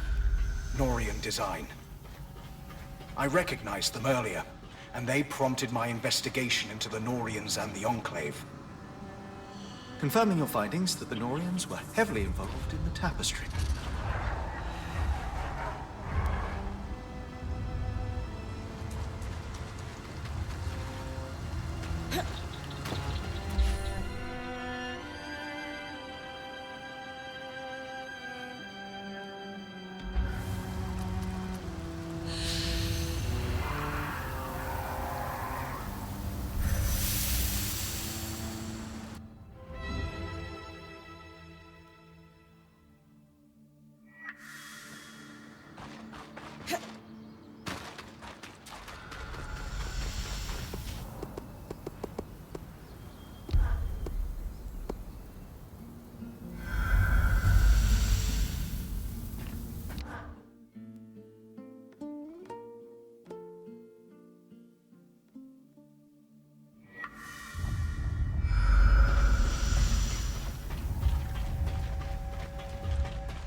This should be the place, Brynn. You're looking for tablets with a circle marked by 6 dots. They'll look blank, but I'll be able to read them when you bring them back. You're full of useful secrets, Sev. That's one of them, Brynn. I hope they would still be down here. What should we expect? The Norians were experimenting without informing the Enclave on the aeroliths. They wanted them to do more than just moderate the weather. They wanted to control it. They got tired of long winters? Gloomy days? Think bigger. You control the rain in a desert. You control the land itself.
should be enough for us to piece their research together, Brynn.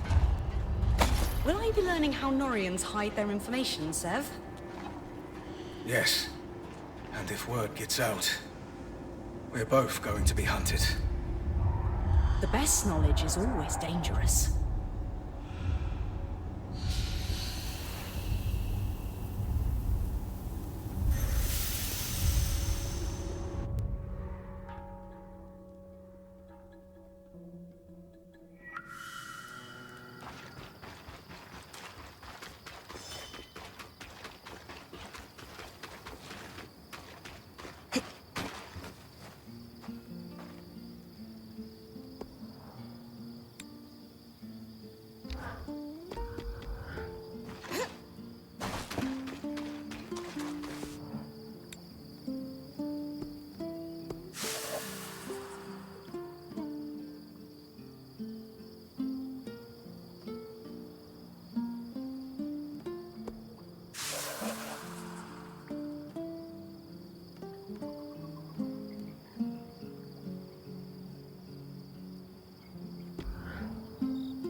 I shouldn't be surprised the Norians use a fluid to conceal their secrets. It's ingenious, really. An acid of sorts that can etch the writing into the metal invisibly. And when you apply another compound, it oxidizes. It's like a legible rust, and yet, after you're done, you can just wipe it clean and it flakes off. Medium aside, what did we learn? As Sev expected, research on the aeroliths. It's a bit outside my speciality, so I passed it to Dam. And how are we feeling about Sev's revelations? It's not like I've never kept things from my friends, and I generally keep them from my family, so I empathize. But I don't keep them from the band. Anyway, Dam's waiting.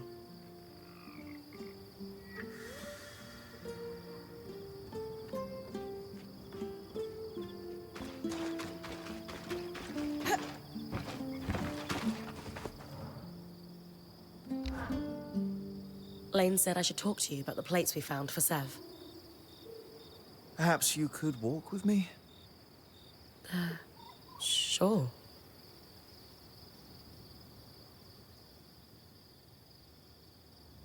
I have already passed my notes on. This conversation isn't about them.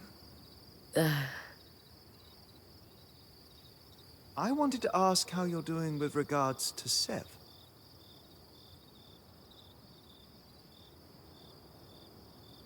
I feel for him. He's had to struggle with divided loyalties and had no one to lean on. Hiding that kind of strain can't have been easy. How lonely to carry that without help. I agree. Our Ram friend has been suffering in silence. You are kind to think of him first. But please don't forget, you are the one out there with her life on the line. You have your struggles too. There is a Brynn out there who wasn't deceived by her friend.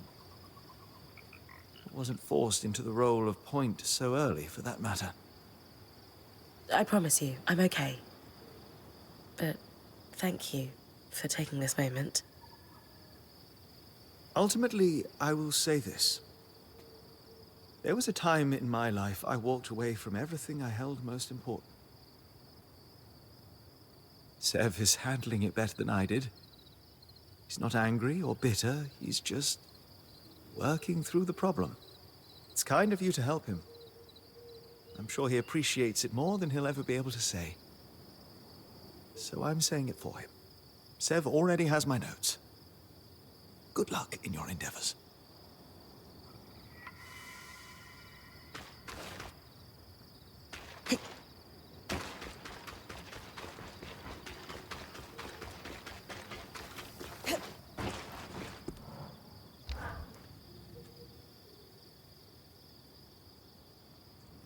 Exciting news, Brynn.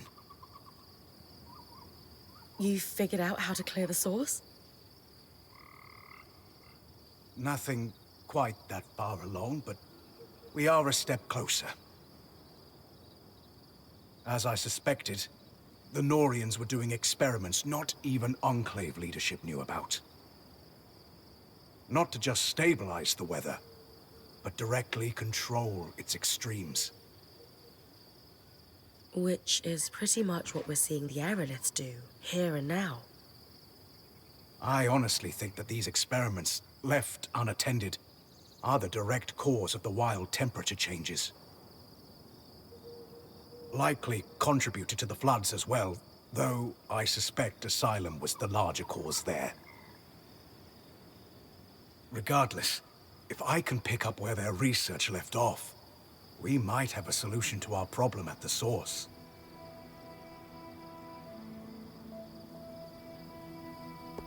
What did the Norians stand to gain controlling the weather anyway? Their power base has always been in Taza, where the deserts need water to grow.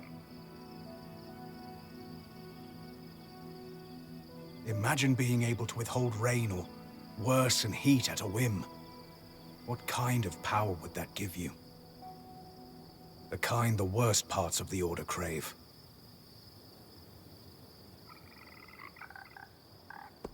If we succeed, will we be able to stop the weather fluctuations entirely? I hope so, in time. But the system has been out of control for years. For now, I want to focus on our immediate problem of the Source and the Surgeborn. Did your research say anything about miasma and tangles? No. Those phenomena are too new to be in the records you recovered, which are pre-Surge. What will it take to move from might have a solution to definitely have a solution for the Source? The research you recovered focused on using patterns from creatures with natural flame and frost affinity.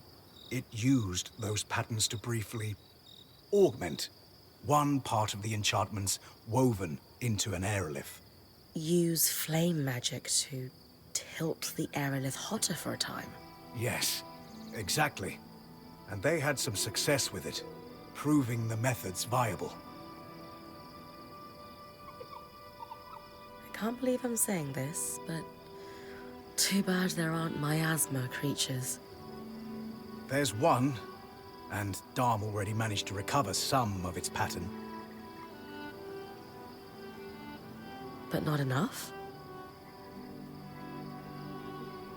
No. But it is a basis for my theory. And I think there's a way to recover patterns that could still influence miasma. What we need is to test against a complete set of exquisite resonances. One each of frost, flame, and kinetic. Any creature will do, however. Arcs, wild creatures, it doesn't matter. They've all lived through decades of this growing miasma cycle. We're going to combine them with the Norians' notes and Dharm's studies of the Herald to build a device to influence the aeroliths. I gave the design to Sola. She said it should be doable, but wants your approval on which materials to use. If this could pull miasma out of the Source somehow, sign me up. It's the most promising lead I have. And it's very promising indeed.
Strand.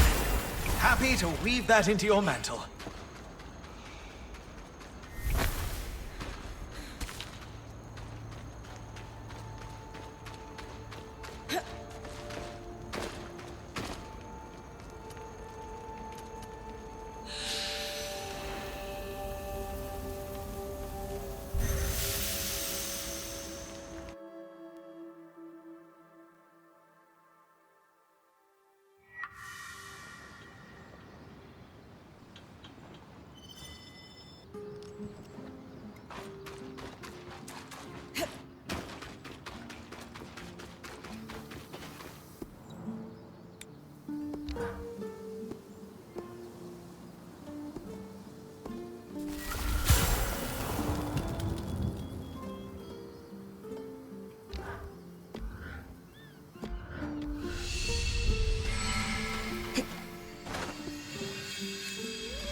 That was one of the most complicated things we've ever collectively assembled. I hope it wasn't too much. Not at all. The only tough part was Dom, hovering the entire time.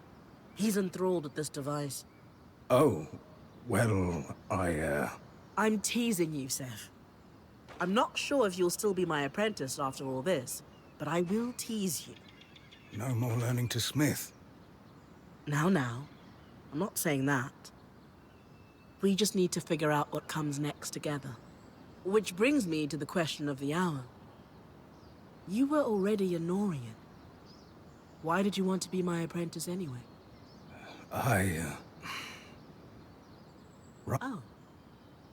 Oh! That makes so much more sense. You could have just told me. That's a cultural thing for you, isn't it? Oh, you know. Yes. Very much so. But yes, Sola. I'm sorry. I was afraid if you dug too hard into my past, you might learn about the Norians. And they don't like people digging. No, they truly don't. That is your answer, though. And this is your intricate doodad. I cannot wait to see what it does.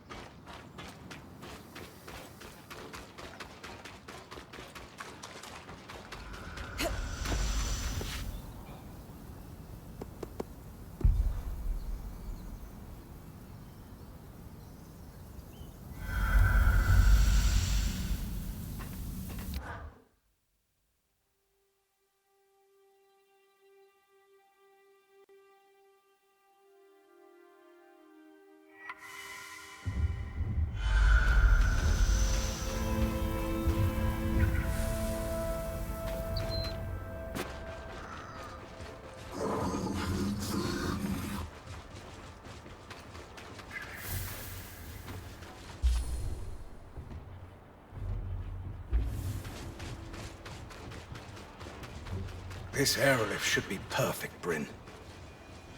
Right. This was where the farmer Lane mentioned was selling his crops. I should look around.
Done.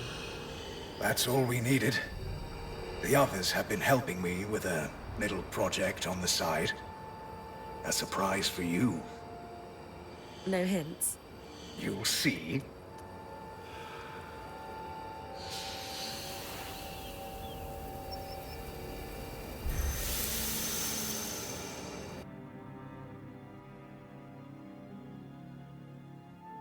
What has Seth been building?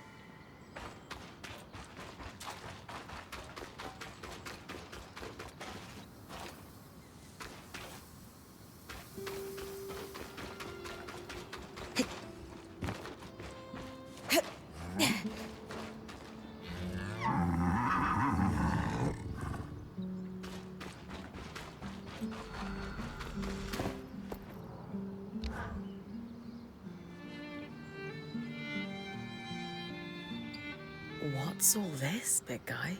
The culmination of all our efforts, Brynn. He wanted it to be a surprise. Consider me impressed. But what exactly does it do? He hasn't told you? As Casman said, I wanted it to be a surprise. Sev, we all do better work with context. This is something you're going to need to get used to. Yeah. You're a weaver now. I heard you say so yourself. It's the culmination of an Orion dream. But unlike them, I'm not going to use it to put a nation in a stranglehold. No. I'm going to change the weather. For you. For me? Yes. It will take some resources, so let's be judicious, but yes. We can change the weather before your expeditions.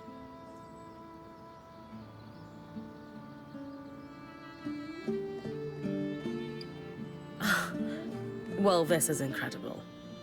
What's involved with actually making it happen? Well, it's not simple for me.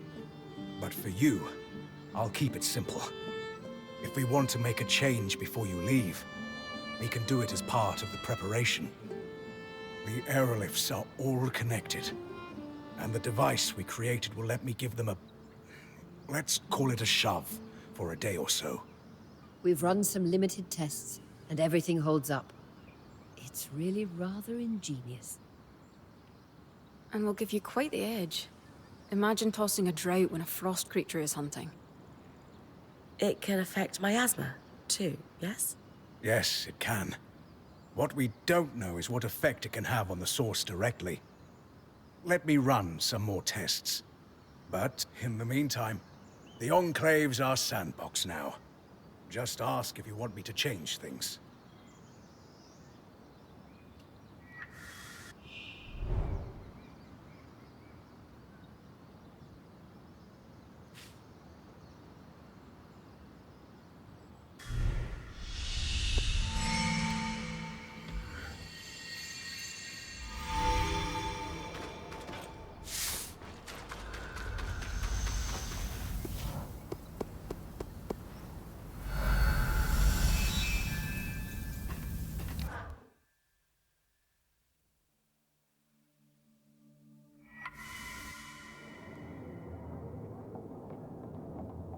You are hardly in any position to make lofty demands.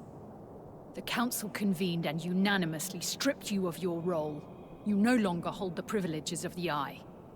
And how quickly did you convene that council? You hardly waited for my daughter's body to cool. She is dead because of you. Because of your reckless behavior and deception, no less. Harun, how dare you? Every decision I've made, every action I've taken has been for her protection. Abandoning her at the Grand Gate was for her protection. We all saw you on the scry. And that is Khan Arteme to you, Kenric. Is this a bad time?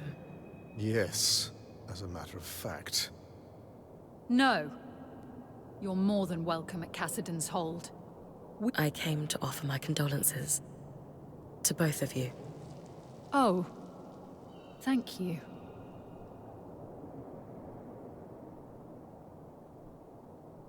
She was nothing short of brilliant.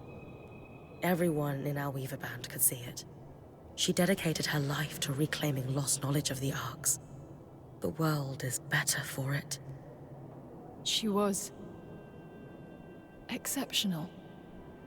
It's hard to imagine the Enclave will ever recover from this loss. Then why are you so opposed to giving her the funeral she deserves?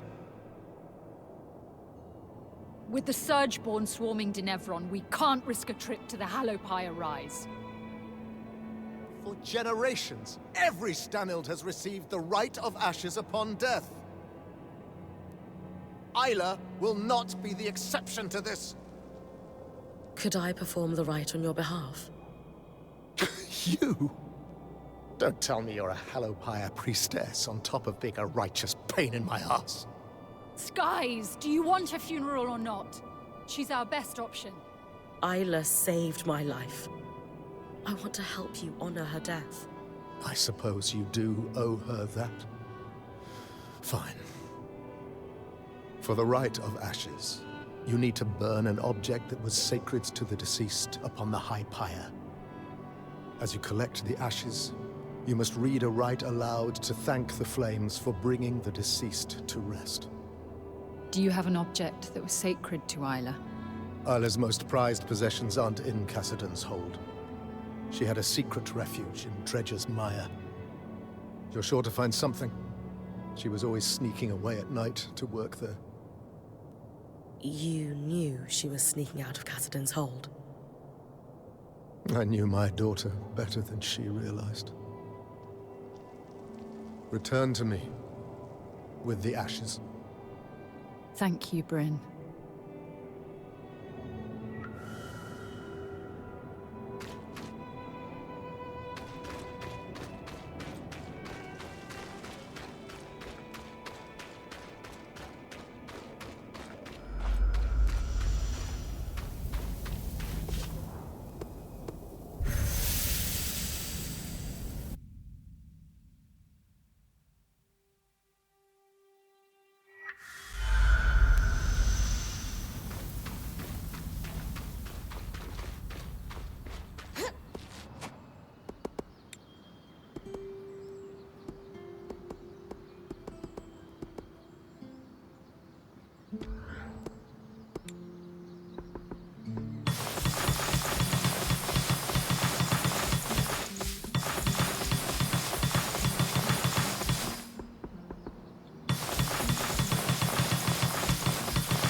You look like you've got something on your mind, Sev.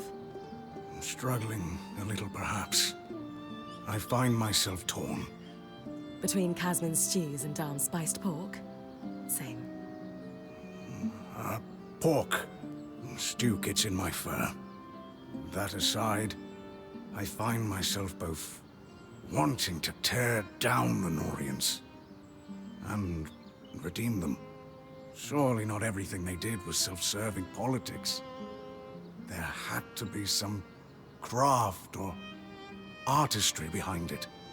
That's the part of Norian-ness that appeals to you? Recently I found records. Experiments to improve flow rates across the tapestry. Better pipes? Pretty much. The team was working on it right around the time the surge hit. Any idea where? Not too far from here. Odd they'd set up in a swamp, but perhaps it was a stress test. We're going to have to fix the Enclave eventually. Better pipes can't hurt. I'll check it out. You are tireless, Brynn. I wouldn't say tireless. Just responsible. That is what a point does. You're right. But we all notice how hard you work. I know what it feels like to work without praise. Feels good to shine a little sun on your achievements.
This is the Norian site, sir.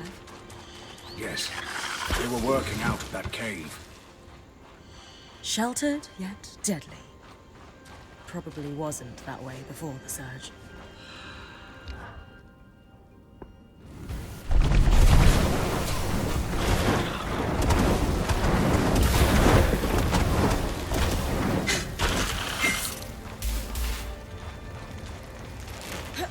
Shipping crates, marked Project Junction 4X9. Sounds familiar. I'll look into it. Abandoned in a hurry. Anyone who survived the tapestry overloading probably ran for the nearest loom gate.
Let's see what we've got here.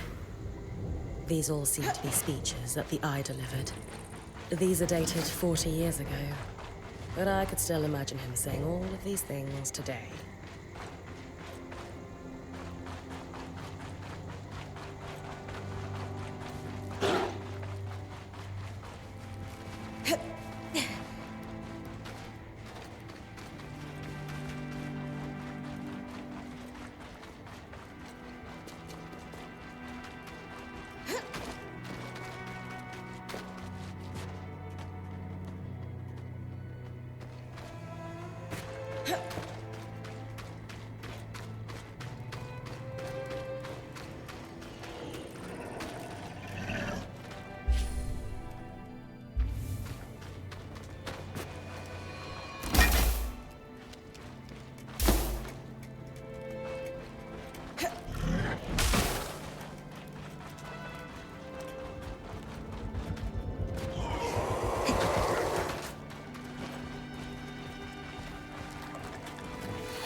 This cipher looks familiar. I'll need to get these back to Lane.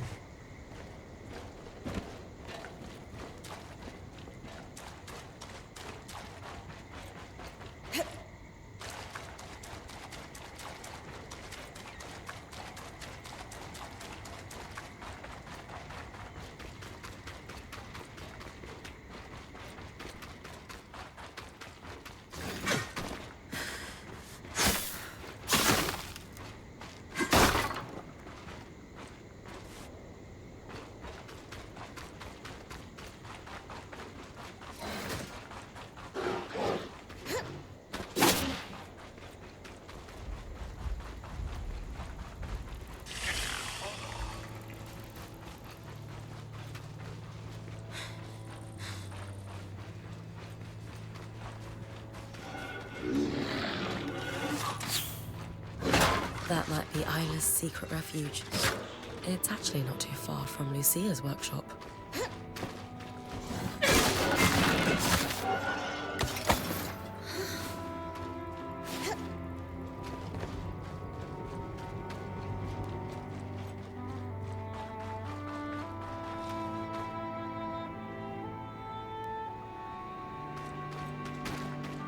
Isla dedicated her life to restoring the Arcs.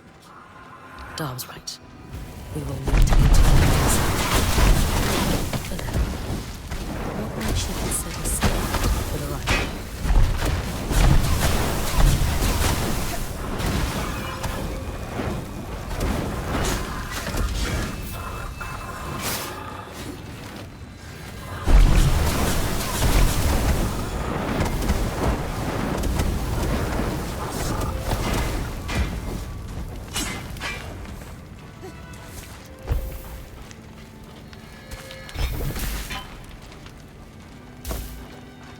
A letter from...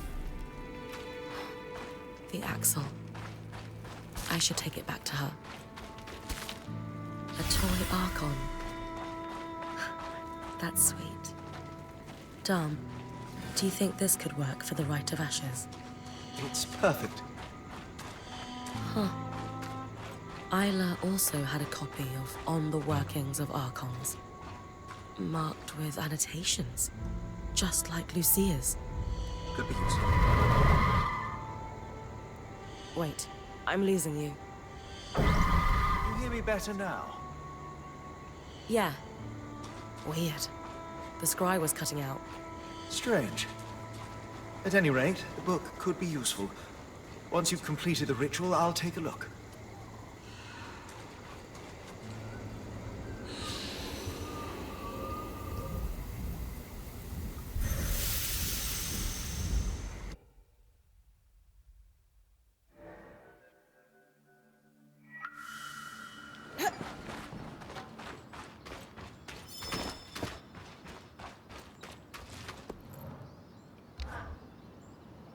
About our Norian findings, would you forgive an observation before we start?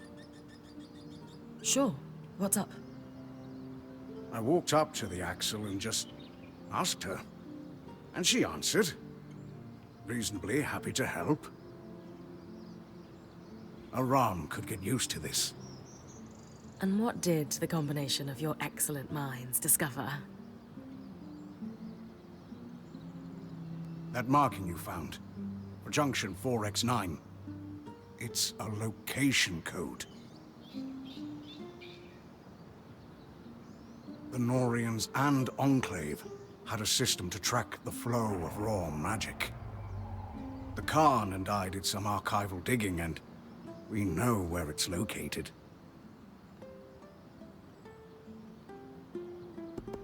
You wanted to find something practical.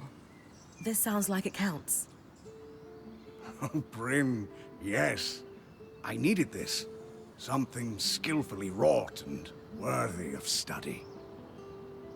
Even uncovering how they balanced the pressure would take years. Amazing. Since you know where this Junction X... whatever is, am I heading there? Not just yet. I don't want to waste your time. Oh? My working theory is that they used that junction to rebalance the flow of raw magic to their worksite. To what end? If they wanted to test new piping technology, they'd need contents for the pipe. Water wouldn't behave like raw magic does. Compression and so on. Major junctions had valves that changed the pressures and flow, but took specialized tools to operate. How specialized, exactly? They were Norians. Why use a wrench when you can make a special secret wrench? A wrench hunt, then. Sounds like a trick they play on junior artisans. I doubt we'll just find one lying around. We did, however, find the designs. I bet Sola's already heating up the forge. Yes. I wish they didn't use such exotic alloys, but magical flow control requires them. It's okay, Sev. I'm on it.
Tarmakind smithing. a compendium on vented metalwork. Solar will love this.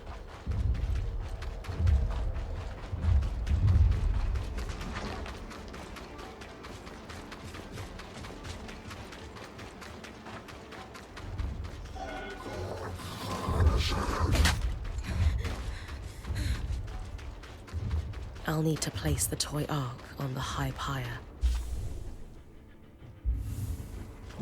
Lane believes that a priest could have been Oria's father. I'd better look around. Sad to burn such a sweet toy.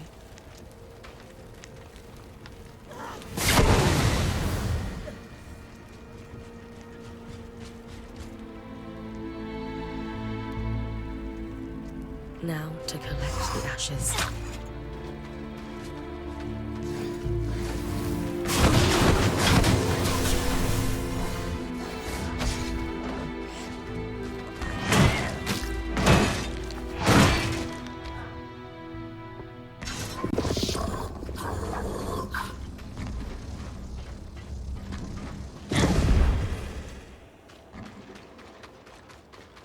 Found a diary belonging to the priest. Anything of note written inside? From a quick skim, it details his vow to pledge himself to the first flame. And only the first flame. Ah, I see. I'll look elsewhere. Though the flame abates and the ash grows cold, let she who worshipped you rest in eternal warmth. Beautiful, Brynn. I'm sure I will. There it is again. The scry is cutting in and out. Dom? Oria? We're... Can you hear me now? You're back. While you bring the ashes to Cassidon's hold, I'll analyze the scry. Something strange is afoot.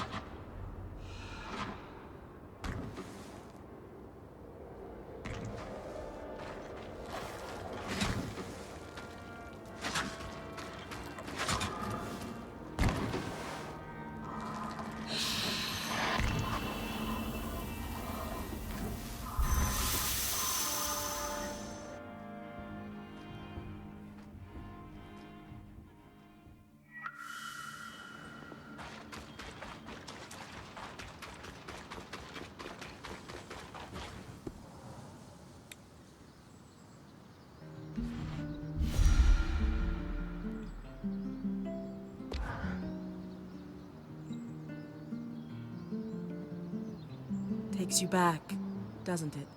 Just like when we first arrived, trying to get things working, unaware there's a whole twist of piping under our feet. One day we're just trying to get a loom gate functional. And the next, we're going to have to face the heart of the Enclave and figure out how to fix this damned place. If anyone can do it, it's Brynn. Oh, of course you can. Anyway, enough of that. Do we need to send a team? No. The valves were designed to be worked easily, even by one person. All it should take is a steady eye and a strong arm. Asher strong? Or do I need to channel my inner big burly Ram?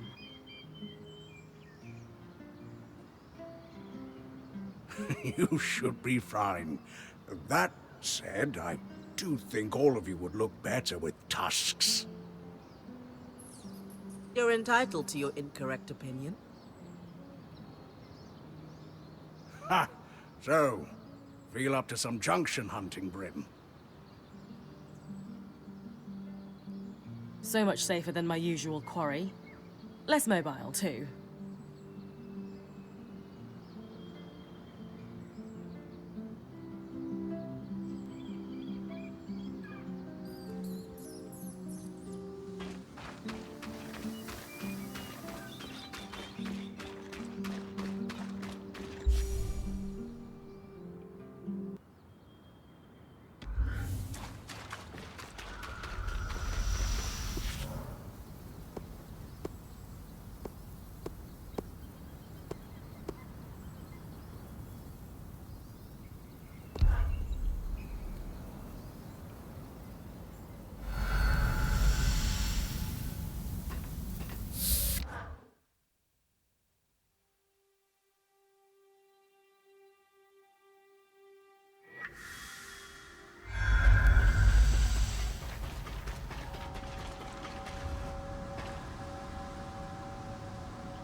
frost magic.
You're going to speak to the Talon? I don't expect to get much out of it, but yes. Be careful. Clearly the Talon was able to manipulate Kenrick. And while I know you're not the idiot he is, speaking to that thing is risky. I just have to find out what I can. If the Talon has any insight that can help us. It's a risk worth taking, I know. Just don't reveal anything in the process.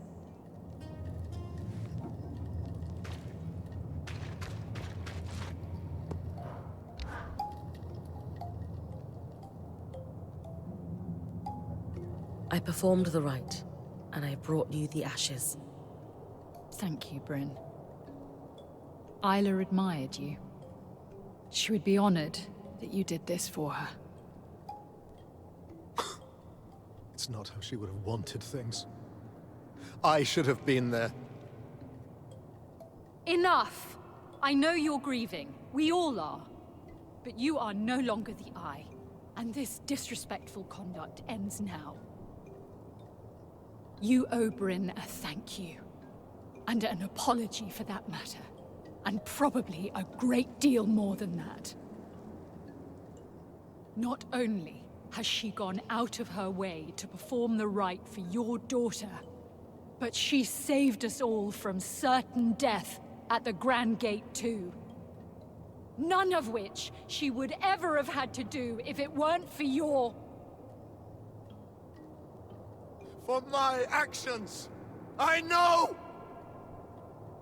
I know! It's all my fault. I should have been there. Not at the temple, at the Grand Gate.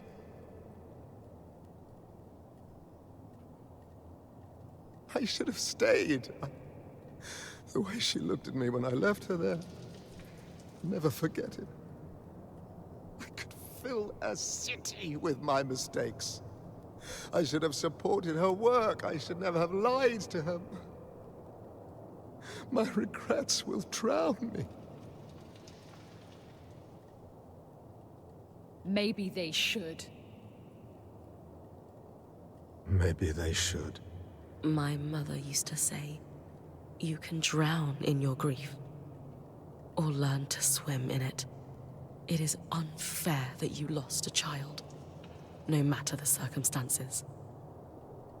I am so sorry that happened to you.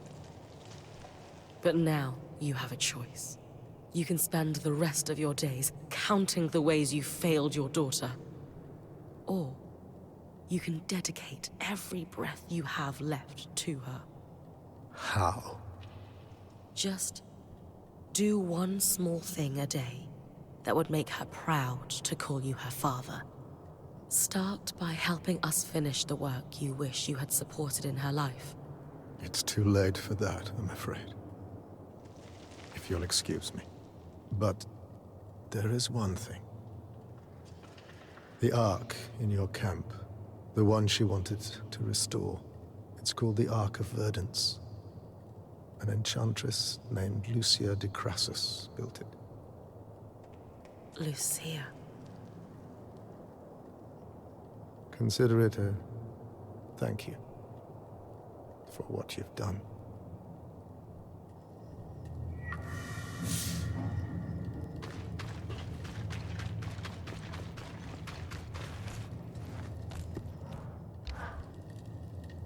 You deserved better from him, but that was probably all he's capable of. Come to think of it, we all deserved better from him. What will you do now? Take care of my people. Someone needs to.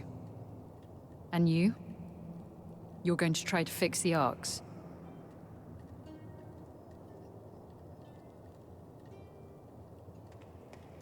The Ark we followed through the Veil. We have no idea what it was doing outside the Enclave in the first place. Or even how it got us in here. If we're ever going to stand a chance of leaving, or bringing down the Veil, we need to find out more. I wish I could help, but arcs were Isla's expertise, not mine. Still, I agree. That arc allowed you to pass safely through the tangles, where Surgeborn go to regenerate. If you're going to try to fix it, consider me heavily invested in your progress. It's too great an advantage to ignore. I'll keep you updated.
and more.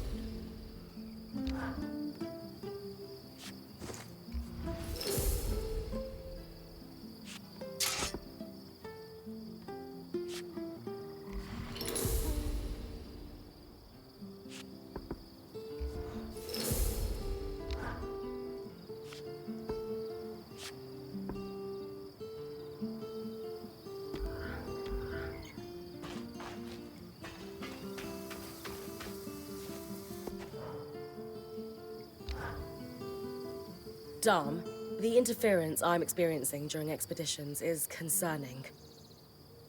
Any idea what's going on with the scry? Not yet. The interference is certainly strange, but I'll need more time to analyze it before drawing any conclusions. As long as it doesn't give out on us completely in the meantime. However, I have taken a look at the Spindle's copy of the workings of Archons, and thankfully, writing is far more legible than Lucia's. And her notes are significantly less paranoid at that. About that, Kenrick Stanold told me that Lucia wasn't just tinkering with the arc we followed through the Veil. She built it. The Ark of Verdance. That is quite the revelation. What was it for? That was all Kenrick could tell me. Or wanted to tell me. But Sev mentioned that Kenrick had been feeding Isla information about a failsafe for the Source. Could the Ark of Verdance be the fix she was working on without realizing it? Yes! That could be it. Genius, Brynn! On my side, I dug into her notes. She was working on a way to fully restore our Ark for us. She was so close to a schematic, intricate, elaborate, masterful. And I finished it.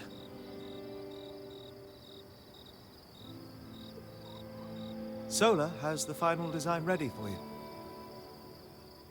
Essentially, we'll be creating a power core for the Ark.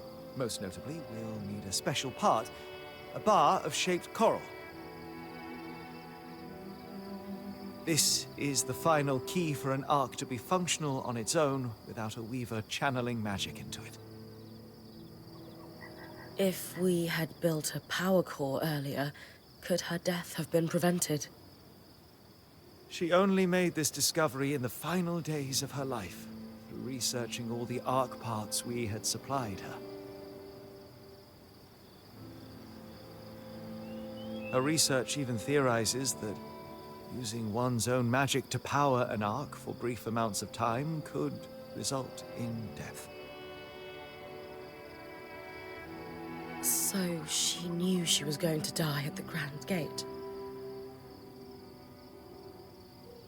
She knew exactly what would happen, and did it anyway. We can't let it be in vain. So, then the Ark of Verdance is our failsafe. Your design will get it running. Where can I find the shaped coral? She suspected it was kept in the Archon's hearth, stored near natural coral deposits for its regenerative properties.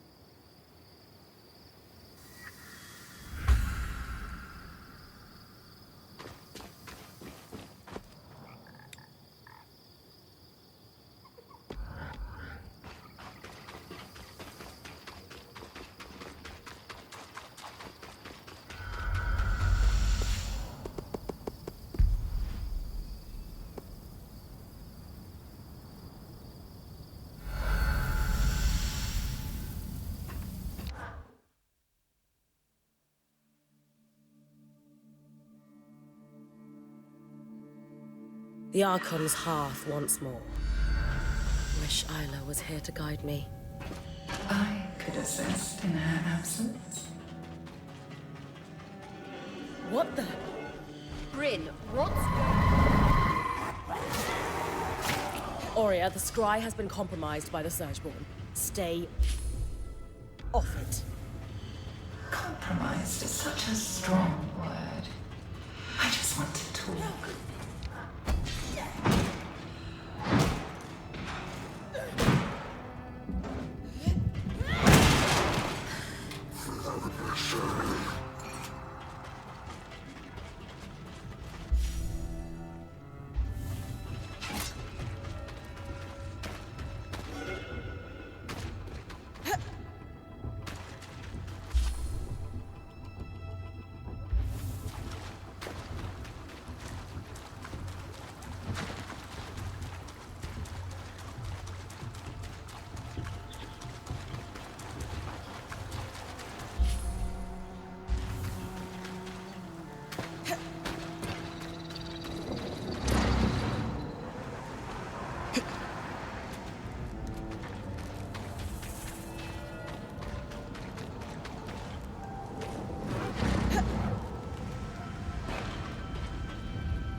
Is my region, after all.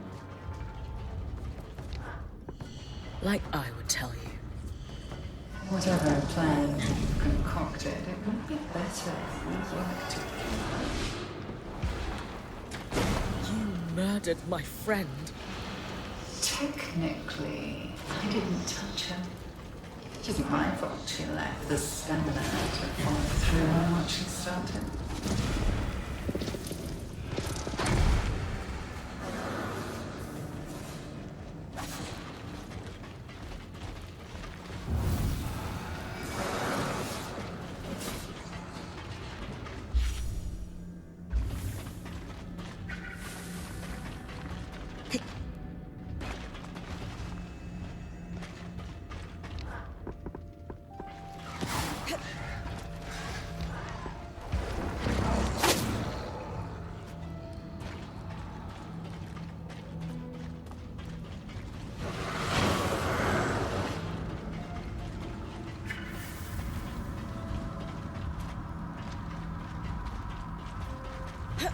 There's a lot of coral here.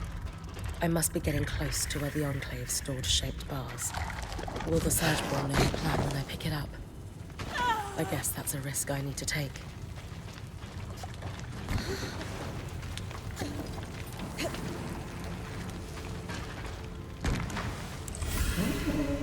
Bar-shaped coral. You and I have such similar taste in treasure. Whatever you're planning to do with that is nothing compared to what we could accomplish if we put our minds together. I can manage well enough on my own. You could do so much more than manage.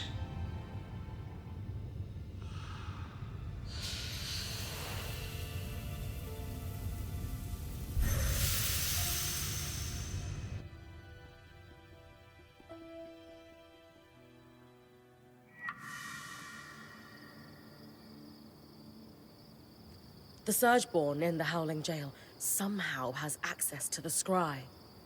We know. I can feel it in there with me. It's not pleasant. We need to do something fast. The good news is, as far as we can tell, it only has access when you're in the underworks. At most, it seems to cause interference when you're above ground. We don't think it can listen in.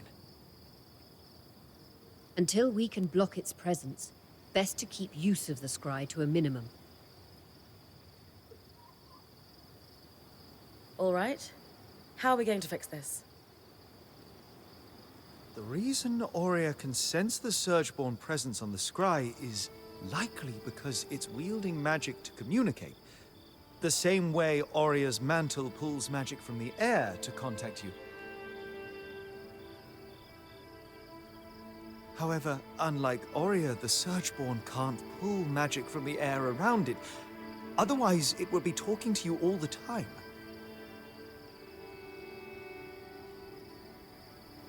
But it can only reach me when I'm underground.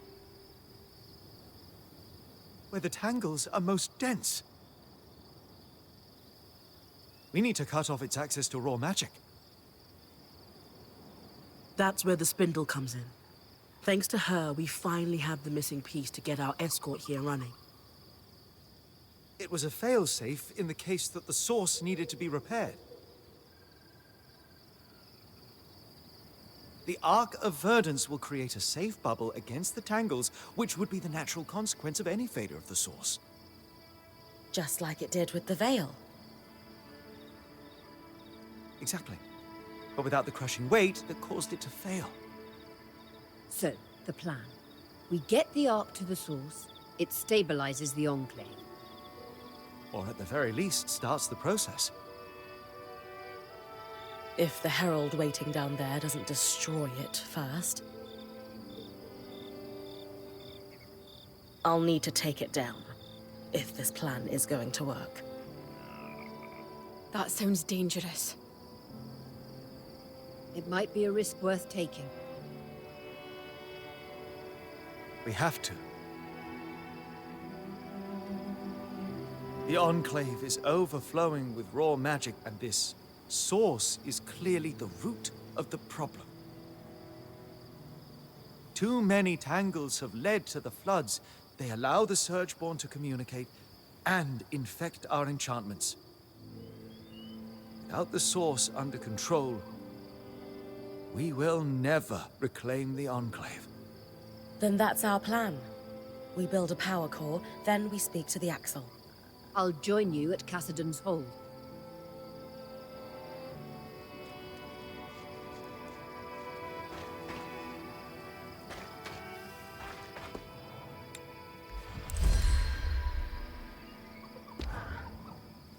And with this power core, we can fix our Ark of Verdance. I think this is what they call a full circle moment? Huh. Lately, I feel like I've been running in circles. Hey, I know things look bleak, but this is a win. Don't let the Talon rob you of it. You're finishing her work, after all. You're right.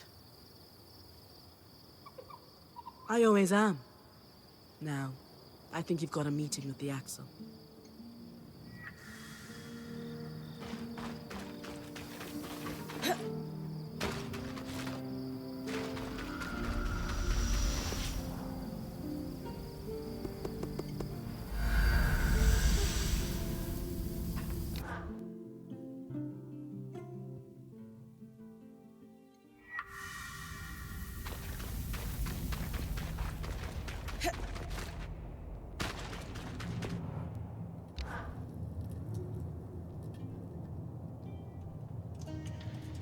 Khan Artime, my Weaver Band has repaired the Ark we followed through the Veil and discovered its true purpose. To nullify the tangles at the source so it can be repaired. Its anti-magic properties are why we were able to follow it through the Veil in the first place. I see. If we could get it to the source, we believe it could stabilize the Enclave. Except the Grand Gate was broken when the Ark pushed the Herald back through it. Surely there must be another way to reach the source. Now that it's repaired, couldn't this Ark be used to leave the Enclave the way you came? In theory, sure. What are you saying, Khan Artime? It's time for someone to protect my people. I need to use that Ark to get us all out of here. You would leave with the Surgeborn running loose? Or worse, allow them to spread and wreak havoc across the Maida in your wake? No one has succeeded in stopping them yet. We've been trapped inside the Enclave for decades. It's time to set ourselves free before the Surgeborn overtake Cassidon's Hold and kill us all. Is shoving problems under the rug truly the Enclave's legacy? Because it's a pattern at this point. Agreed. Your people are better than this. The Surgeborn has infiltrated our scry. It's learning how to use our enchantments against us. If we don't put a stop to this madness, how long until they overtake the Arks? Or bring down the Veil and spread across the Maida? That is concerning. Still, let's be clear. Even if you could reach the source, there's a massive Surgeborn that almost killed you lurking down there. I'll be ready for the Herald this time. And what are you going to do about all the tangles? Punch them before they disintegrate you? We will leverage the aeroliths to control miasma at the source. We think this will clear a path so that I can escort the Ark. Interesting. You've put more thought into this than I'd expected. But, as you've said, you have no way to reach the source. Fine. Our plan has a few kinks to iron out. More than a few. How about this? If you can just give us time to present you with the final plan, it'll be your call whether or not we move forward on it. I suppose that's fair. I can't pack up this stronghold in a day. One more thing. It's clear by now the Enclave hides its secrets well. If there's any information on the source, I need access to it.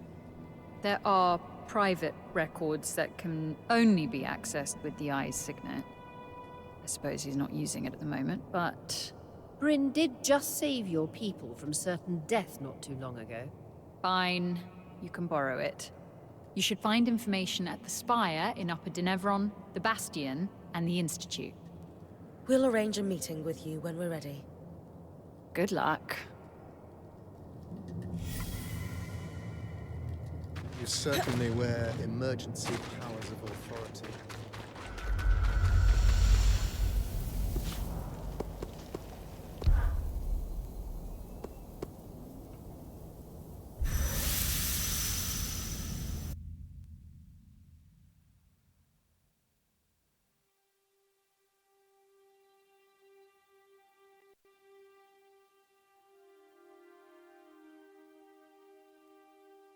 Council records are meant to be public.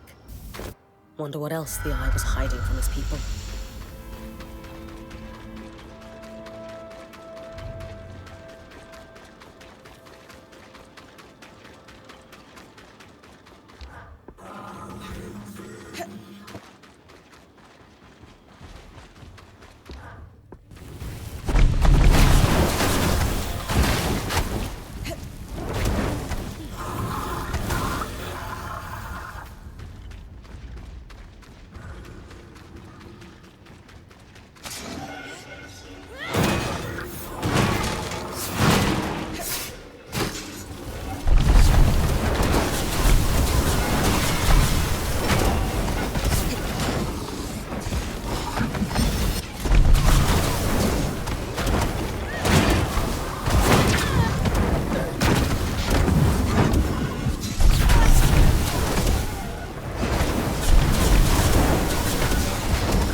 Records on the construction and maintenance of grand gates across the Enclave.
My.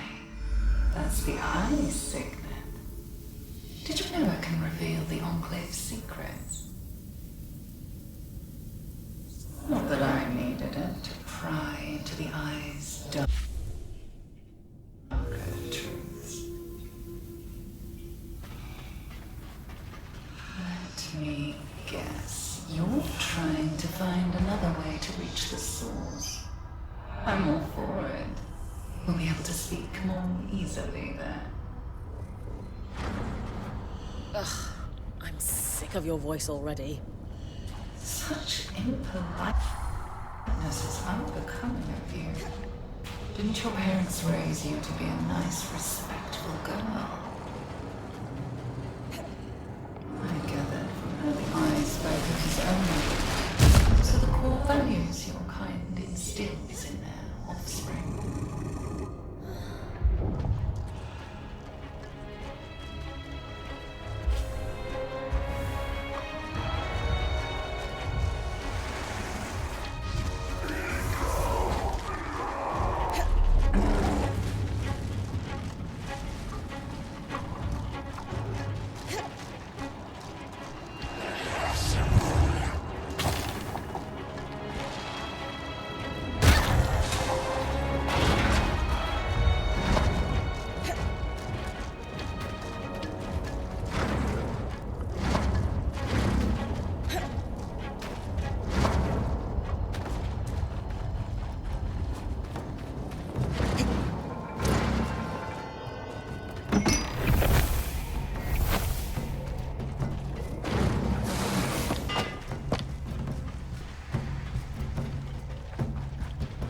You should be close to the junction now.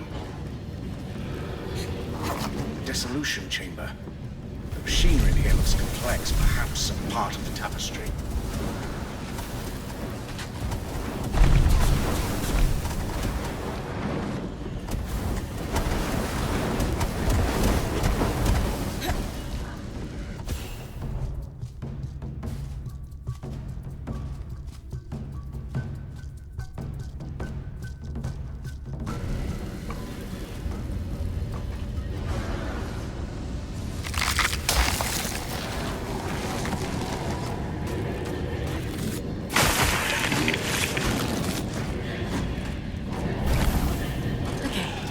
That turned easily enough. Creaked a little, but seems stable now. Perfect. Certainly easier than Loomgate repair. If we could have stopped the flow with a tool like this, the Hollow's Loomgate would have been trivial. That should have cleared the gnawing in the worksite. Only one way to find out.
source shortly after the surge.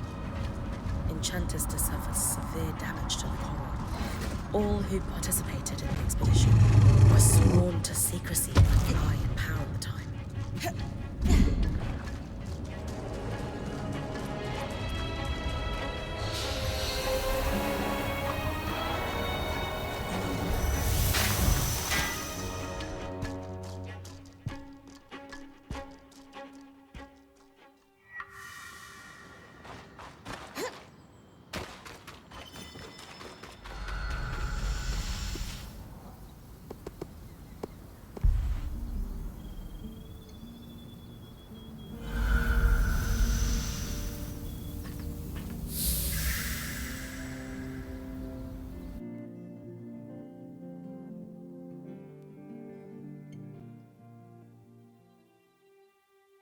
Last time we went looking for answers in the Bastion, half the documents were torn to shreds. What else were they hiding behind the Eye's signet?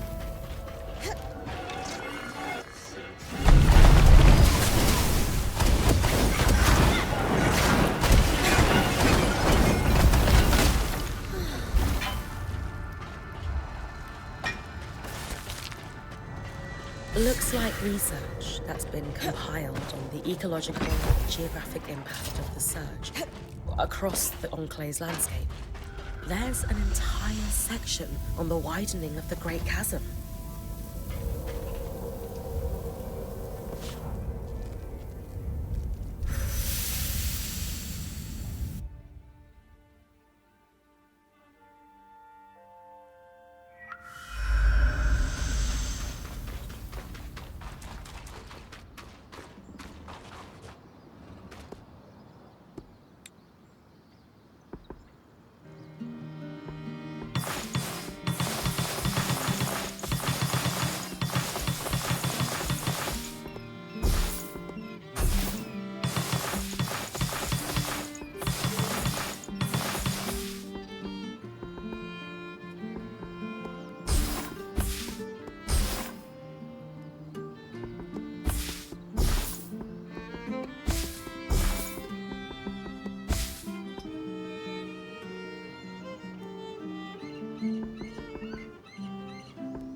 A delicate tool for precision work. Wield it well.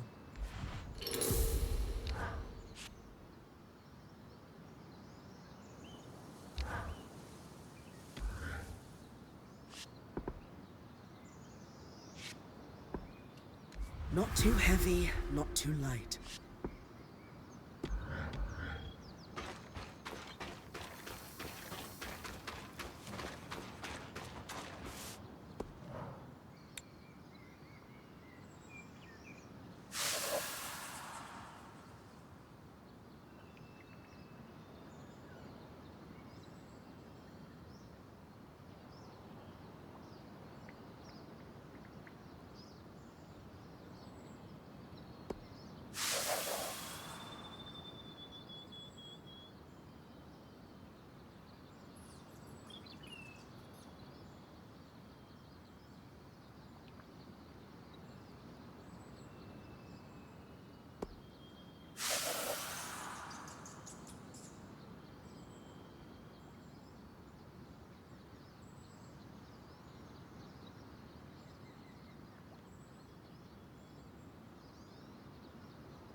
hope you're not afraid of diving into bottomless pits. Hardly. Maybe a little. Why? Despite the Grand Gates no longer functioning, there is a more direct way to reach the source. By dropping straight down into a rift in Lower Denevron. You know, last time I wanted to charge into a restricted area, you weren't so sure it was a great idea. People change. Maybe I've learned a thing or two about calculated risk-taking from you. And the prospect of securing the source makes this a risk worth taking. With this knowledge and Sev's plan to control the miasma with the aeroliths, I'll get Aurea to call a meeting with the Axle. Perfect.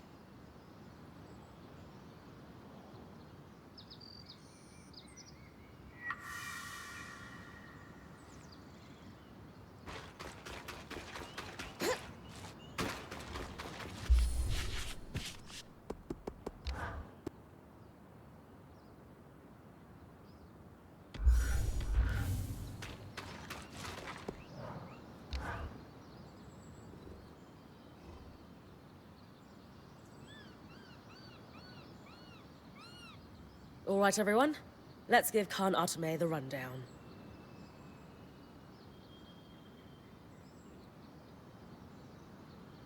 Using the aeroliths, I can trigger a miasma everywhere they affect above ground. It is advised that your people remain indoors during this process. The miasma will flow from the source, which will lessen the raw magic enough to keep Brynn safe while she escorts the Ark. And how is she going to get there without the Grand Gate? She'll drop in through the rift in Lower Denevron. Skies, of course she will. Don't worry. I've got plenty of experience scaling down cliffs. Once she's in the underworks, she'll stay within the Ark's protective field and follow it to the source where it will fulfill its purpose, to pacify the Tangles. And what about the Herald? That's where you're going to need to trust me.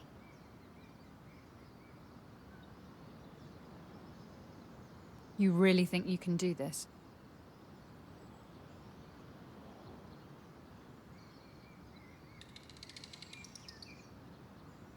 When I doubt my own abilities, I just look to my band.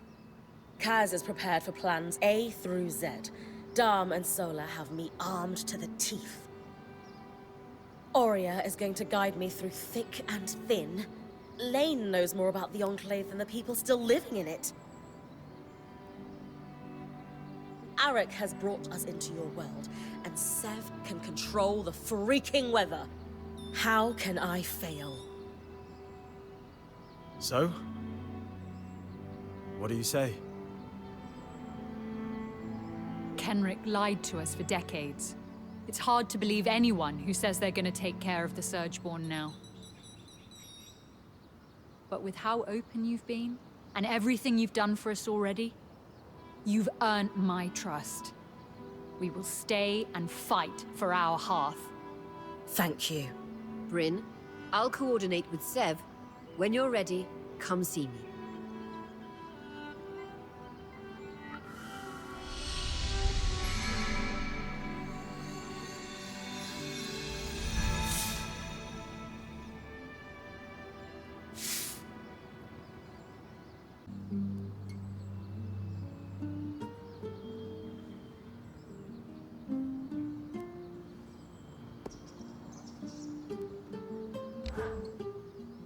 This is going to be a challenging expedition. Are you ready? Have Arik escort Khan Arteme here. I'm ready to move out. Good. Take some time to rest. And I'm sure everyone will want a chance to speak with you before you head into the rift. You all worry too much. I'll be fine. I know that. Just make sure the others do, too. All right.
The tricky part's the balance.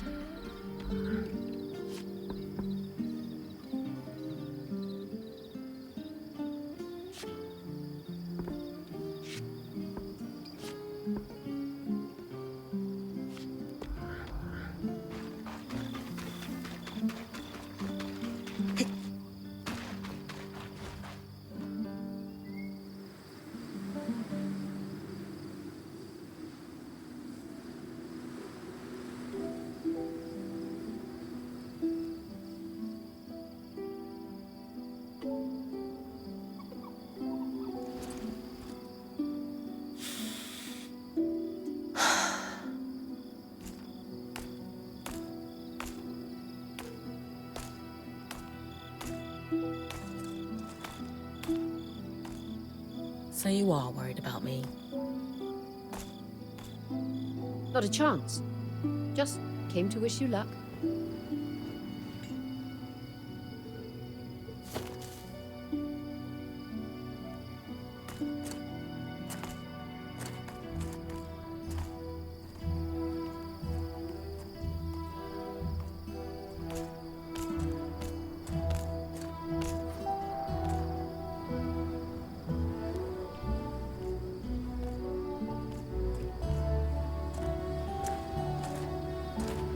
This will be a career-defining moment for you.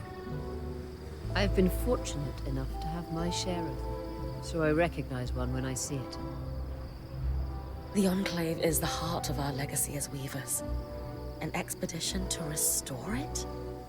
That is so much more than I could have dreamed of doing with my life back in Carnhaven. What if I screw it up? You won't. What makes you so sure? Something I saw in you the first day we met. You act in spite of your fears, not because of them. Call it intuition or faith, but I call it letting love drive you.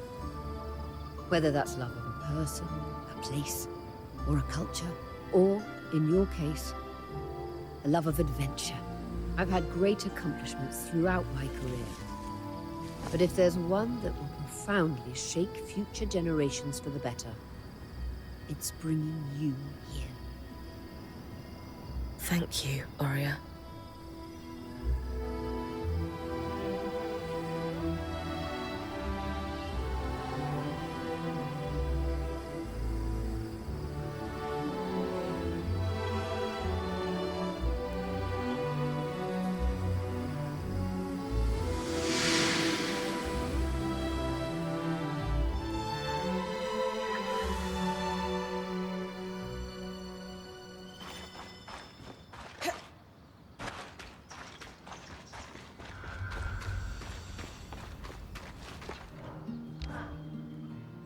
Sev is set to vent the tangles from the source when you're ready, Brynn.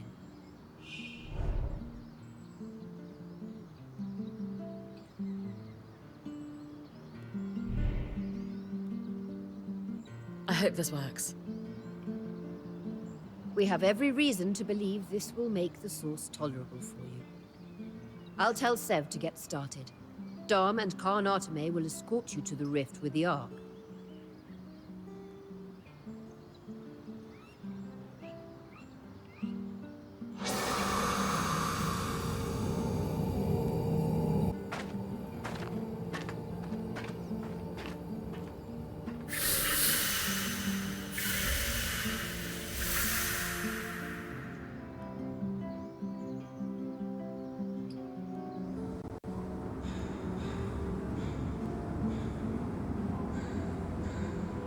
Looks like Sev was right. The rift has been vented. It's as safe as it's going to be. You sure that rope can hold us both? It'll do the job. Just try to land gracefully. I always do.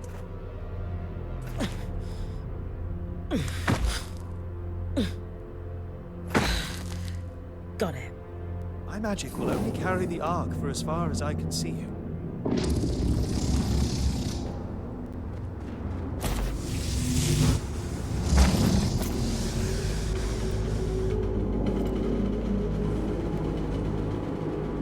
Good luck, Brynn of Carnarvon.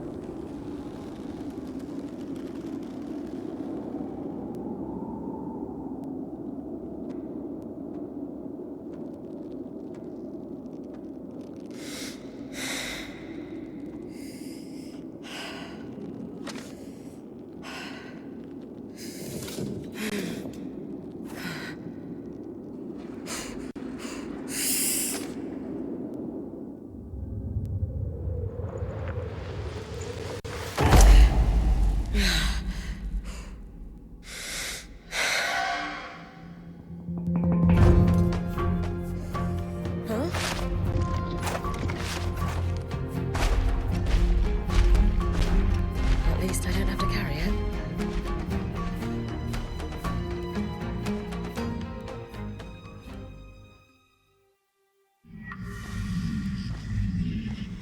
Brynn, you've kept me waiting. Ignore it. I plan to. You'll find I demand attention. You know, it hurts my feelings that you haven't come back to visit me even once. I get lonely down there in my cell. Boo-hoo. Breathe through it, Brynn. I know its voice is making your skin crawl. I feel it too. It helps when you guys are talking, instead of it. Then we'll keep talking. We're here for you. No matter what that voice says, you stopped the Herald before. You can do it again. That furry friend of yours betrayed you, and yet you don't mind having him in your ear. Double standard. Brynn, you put your faith in me at the Grand Gate. I'm doing the same for you now. None of us would still be here if it weren't for you. You're getting close. One last chance. Join me, and I'll grant you strength beyond your wildest dreams. I've already told you, I don't need it. If you're strong enough without me, why are there 7 crutches chattering in your ear? They're not crutches. They're friends. We could be friends.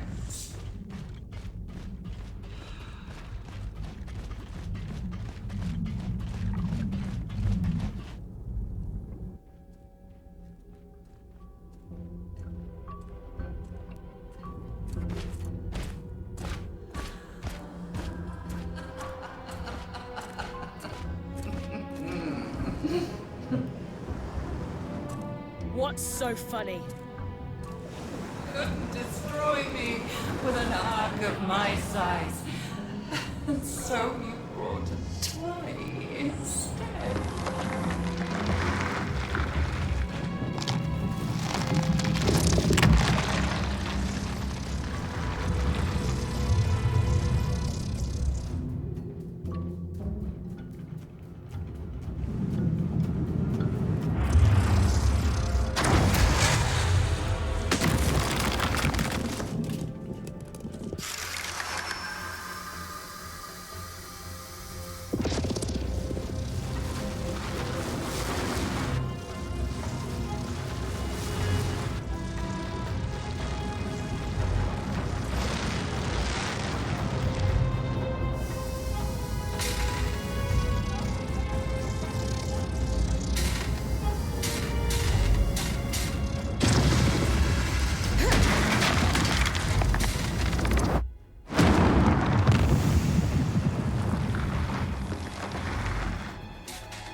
Let your poison join me.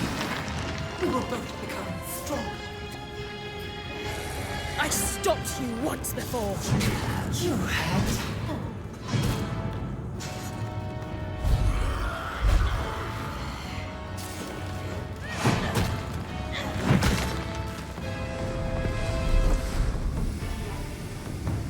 The air is thick with tangles. My strength is far greater than it was at the Grand Gate.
Brynn, what's dark? Aurea? Brynn, we're losing.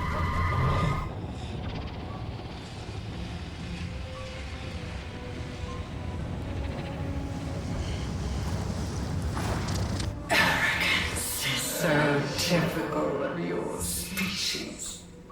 The breach is too wide for your arc. Breach? What breach? The breach between our world and yours, of course. You're from another world? You call us Surgeborn, but we are ancient. As old as the tear between worlds that bleeds what you call magic. A wound your kind tore wider in their own quest for power. Until they could no longer contain it. And the inevitable happened. The Surge. The Surge. An event so cataclysmic in both worlds it shook them to their core. And it left a path. One I had to follow. Your kind have mastered the coral, indestructible and suffused with incredible power. Power you barely understand and haven't earned. Power that should and will be mine. You can't hope to compete with me. I carry with me 1,000 souls and 1,000 bodies. You are an insect. Consider it an inherent failure of your species. Could you shut up? Does the truth strike a nerve? No, you're annoying. And I'm trying to think. Brynn, Arik managed to get the scry back, for now. We've lost visuals. The Herald is down, but regenerating. And the Arc of Verdance, it's working, but the raw magic is too much. The Arc can't pacify the tangles. You need to get out of there. Now! No! I have to do something. Brynn, we will find another way. Don't bother. You will die. Just just like the eyes, daughter!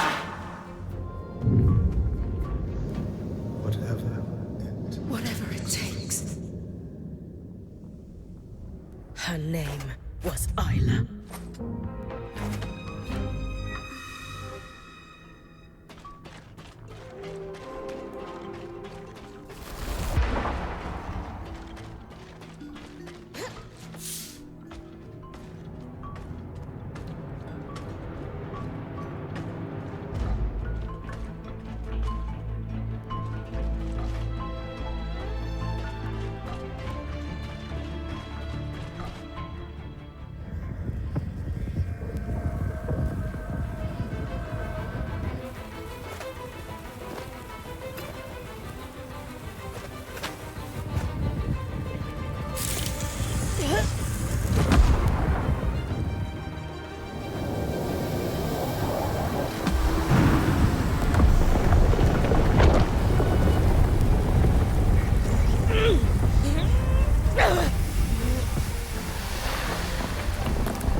Brynn. Can you hear me? Brynn, talk to me. Oh no. Come on.